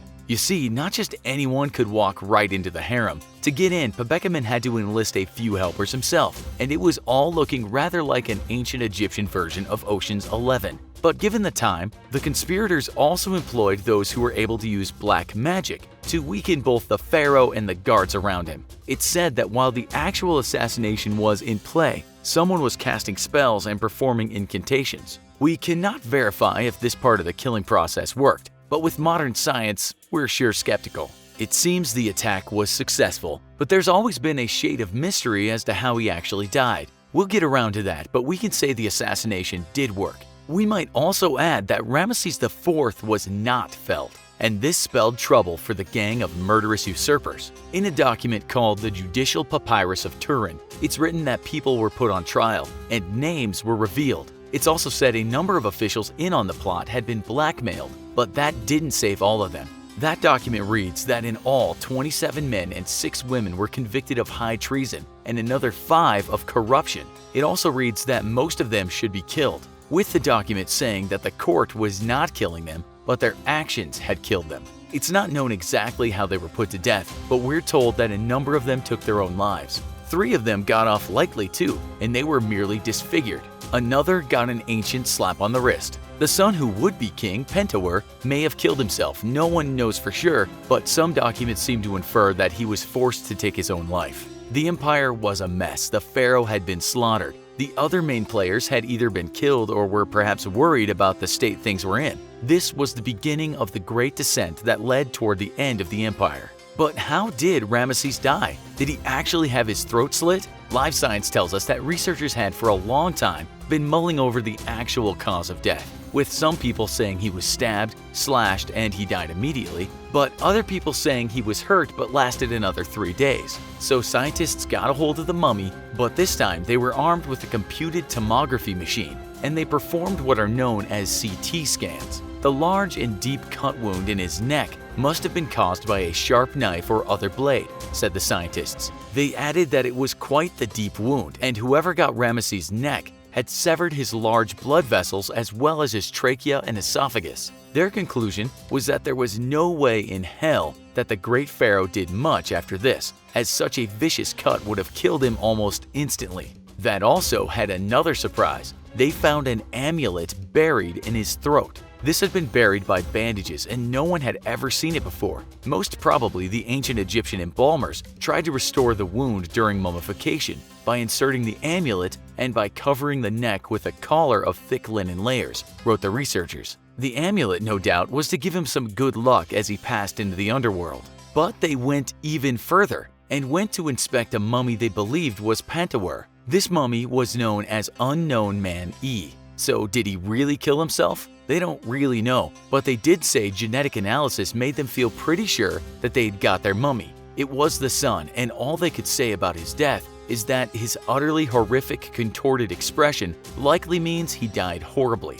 They said he might not have actually killed himself, stating he may have been poisoned or even buried alive. Pantawar didn't get an amulet either. He got a goat skin. In ancient Egypt, this was regarded as a really dirty, impure thing. So in modern times, it was like he got buried with a mangy old sock or a used toothbrush. They likely wanted him to suffer as much as possible during his eternal journey to the underworld. This all sounds a bit grim, but you just have to look at the photo of this mummy going through the CT scan machine. Talk about old world meets the modern world. It's thought that the great leader was around 62 years old when he died, which is quite the run for someone in those days. What's perhaps more amazing is Ramesses II, who reigned for 62 years, lived until the ripe old age of either 91 or 92.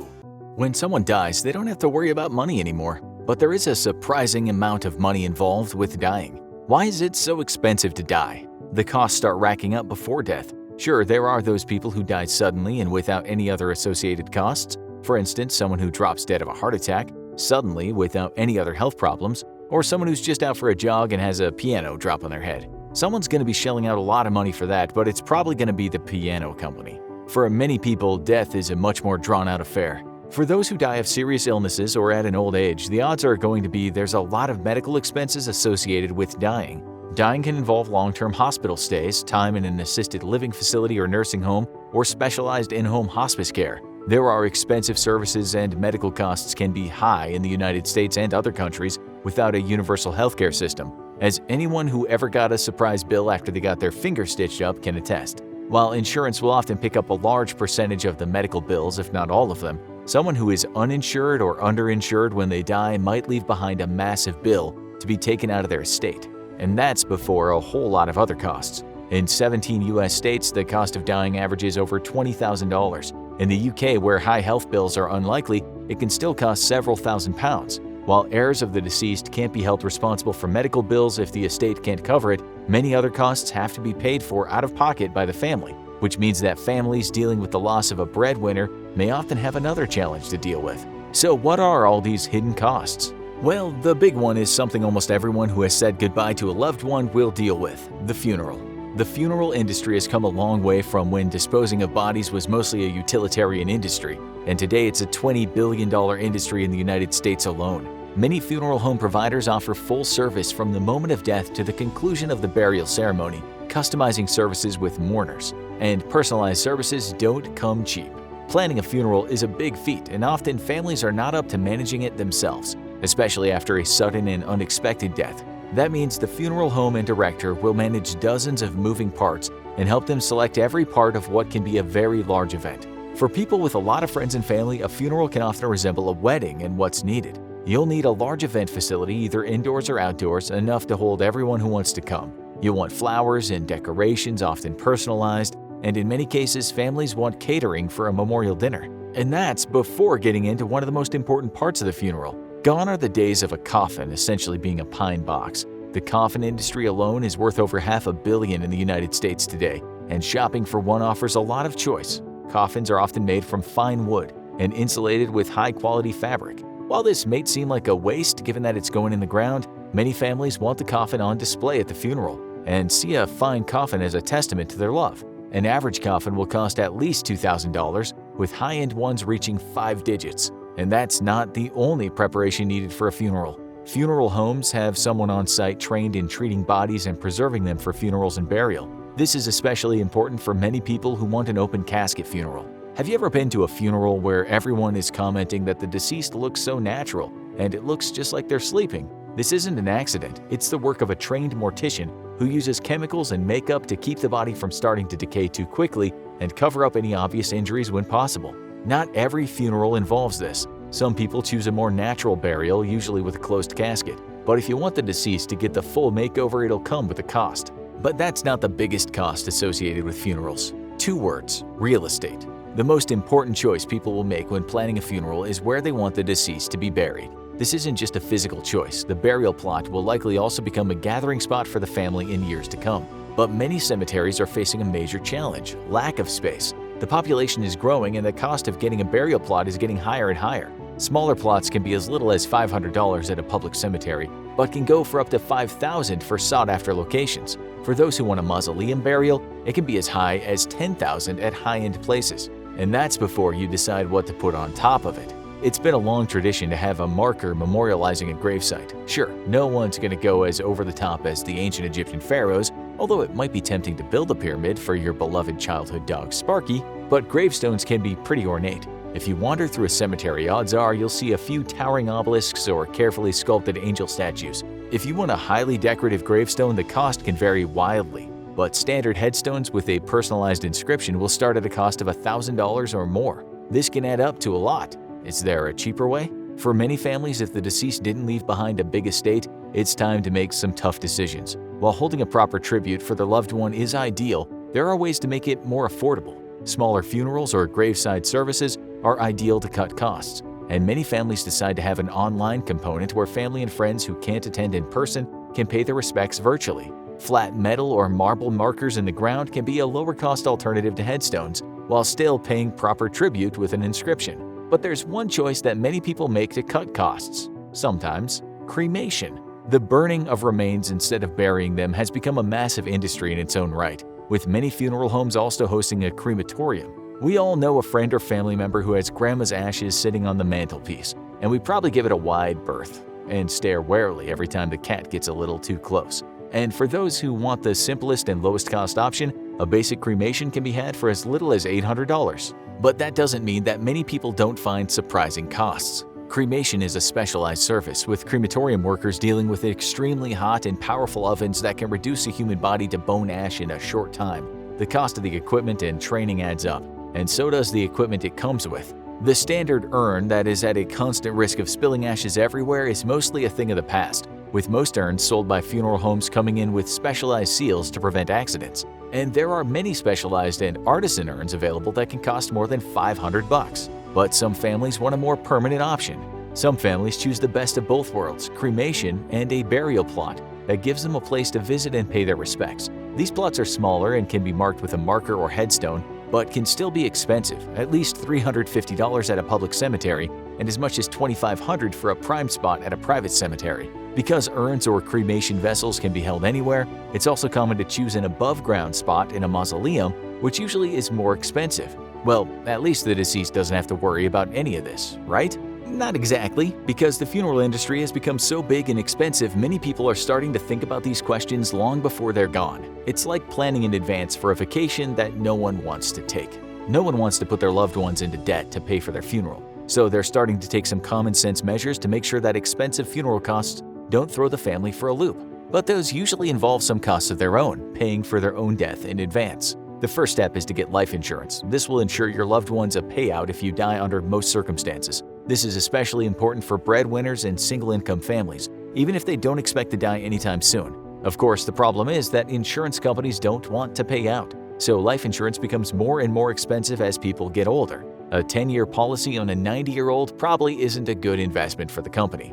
Whole life insurance is available, but it can be very expensive. But if you don't want the family to have to pay any death-related costs, that can be achieved too. Most of the time, people walking into a funeral home are the family of the deceased, but sometimes it's a healthy and happy person looking to arrange a funeral, their own. Most funeral homes will arrange end-of-life plans for people years or even decades before it takes place, down to the slightest detail. Want to rickroll the guests? They'll put that in a funeral plan and file it away. although it might not seem as funny when you're 85. And you can pay in advance too, over installments for many years. If you go before it's fully paid off, your loved ones will only have a fraction of the costs, but in many cases there'll be nothing left to pay. Of course, some people may make more unconventional arrangements to dodge costs. With cremation, many families choose not to keep the ashes forever. They'll take them home in a simple container without a formal ceremony or burial, and a while later, once the entire family and extended circle can get together, they meet at a meaningful location to scatter the ashes. While this might seem disturbing to some, after all, it's human remains being sprinkled in a public place,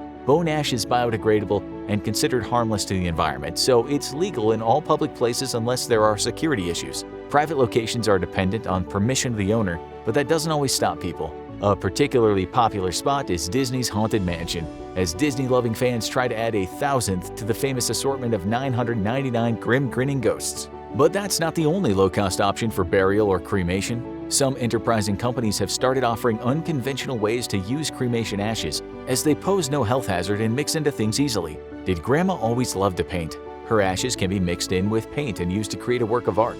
Did Uncle Billy like to live it up? A company specializing in fireworks can create a custom batch including a pinch of his ashes to send him off in style. There are even biodegradable urns that are meant to be buried and contain a tree seed along with the ashes to create a tree out of a loved one's remains, a living headstone far bigger than any obelisk. Many of these options aren't cheap, but they're usually a fraction of traditional funeral and burial with all the frills. And it's likely to just continue going up.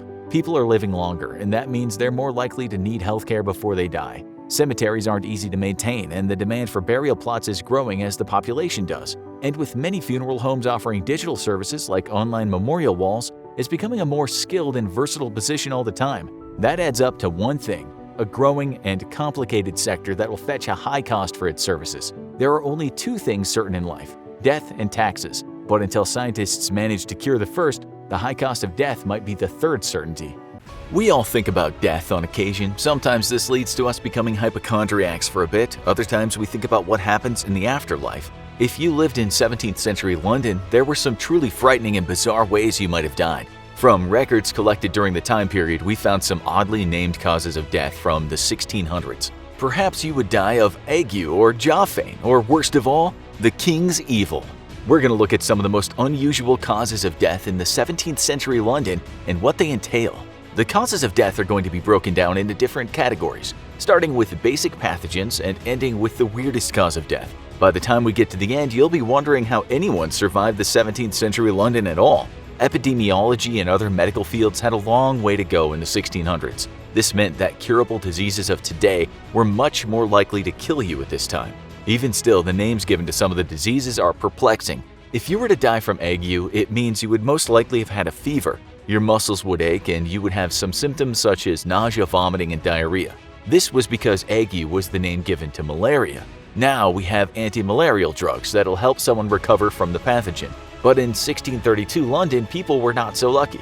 In 1632, 348 people died from bloody flux. What this identification refers to is bloody diarrhea and dysentery. The cause of death in today's medical terms was most likely from a disease like cholera. There were also a plethora of pox that killed people. Sometimes smallpox was identified as flox when death occurred. Other people died from what was labeled as French pox, which was syphilis. For really unlucky people, they might have died from the king's evil. This was an infection of the neck glands. Today, we know this bacterial infection as tuberculosis. Many parts of the world have eradicated the disease by using antibiotic regimens. However, in 17th century London, the only thing that was said to cure the disease was the touch of a king. Getting an antibiotic prescription from your doctor and sticking with it is a much more effective way of surviving the king's evil, just in case you were wondering. Another bacterial infection that was recorded was jaw vein. This cause of death could have also been called jaw fallen or lockjaw.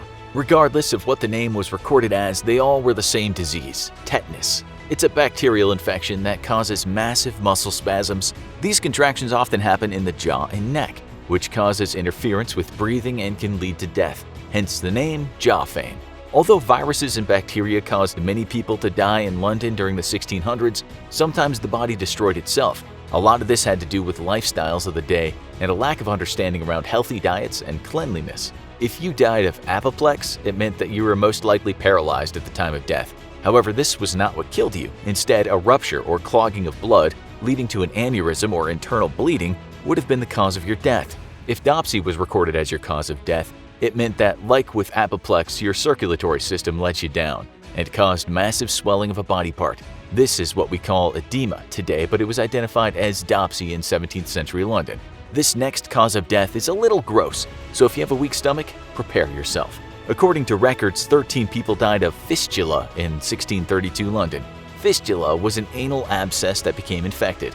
This caused the anal cavity to fill with pus. The infection could be cleared out, but if left untreated, it could also lead to death. Fistula would have been an incredibly uncomfortable and messy way for those 13 people to have died. Another cause of death that comes from problems in the rectum would have been identified as piles. This identification referred to hemorrhoids, which are inflamed veins in the anus that are caused from strained bowel movements. This condition can also develop during pregnancy or from obesity. If the bleeding resulted from piles or fistula was left untreated, the person would die. One recorded cause of death that was not super specific was purples. This referred to someone dying due to widespread bruising. Purples would have been caused by blunt force trauma, a number of pathogens, or hemophilia, which affects the body's ability to clot blood. By identifying the cause of death as purples, all the doctor was saying that there were bruises on the body. 7 people in the year 1632 died from quinsy. This was an inflammation of the tonsils. Most likely it was what we know as tonsillitis today. However, a tonsillectomy would have been much harder with the lack of instruments and medical knowledge of the day. When left untreated, those 7 people died from tonsils obstructing their breathing pathway, causing them to suffocate to death. A final cause of death related to the failure of the body was called tympany. This referred to an abdominal growth, normally a tumor. It would lead to bloating of the abdomen due to trapped air or gas. The person would swell up like a balloon. While being checked for tympany, a doctor would thump the swollen part of the body, which would create a hollow sound not unlike a timpani drum.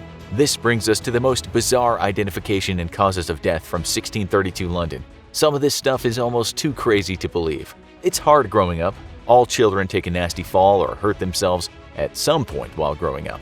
It's a part of learning. But for the most part, in today's society, we look out for the younger generations of our species. However, in 17th century London, being a child seemed to come with some unique challenges and dangers. As discussed before, medicine and medical knowledge had a long way to go in 17th century London.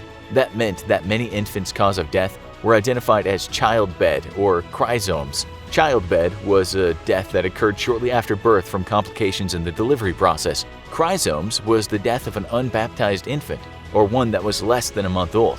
These identifications in and of themselves do not provide a detailed explanation for the death, but since chrysomes was the highest cause of death recorded at the time, it was clearly dangerous to be a newborn in 1632 London. One of the crazier causes of death recorded during this time was overlaid. This referred to when a parent accidentally rolled over onto their baby while they were sleeping and smothered the infant. This was an incredibly sad and unfortunate cause of death, yet it was recorded several times during this time period in London. Also, the same category as overlaid was starved at nurse. This referred to the baby receiving insufficient amounts of breast milk or not gaining the weight required from the milk it was given to survive. Either way, it was a sad day when any infant or child's cause of death needed to be recorded. Other than disease and failure of a body system, there were also other causes of death that were quite peculiar. Kidney stones are incredibly painful. If they grow large enough, they need to be surgically removed. When the cause of death for someone was recorded as a cut of the stone, it referred to someone dying as a result of the surgery to remove bladder or kidney stones from the body. The distinction here is that the stones are not what killed the person, but the cut that the doctor made, or an unsuccessful surgery, is what led to the person's demise. Today, we refer to mental health as a serious aspect of life that needs to be addressed and treated with care. However, in 17th century London, very little was actually known about how the brain worked and different mental illnesses. 5 people in 1632 were identified as dying from lunatique. This was the term given to someone with mental health issues. There's no distinction between what mental state the person was in. However, there was a stigma against anyone who was suffering from an ailment of the mind.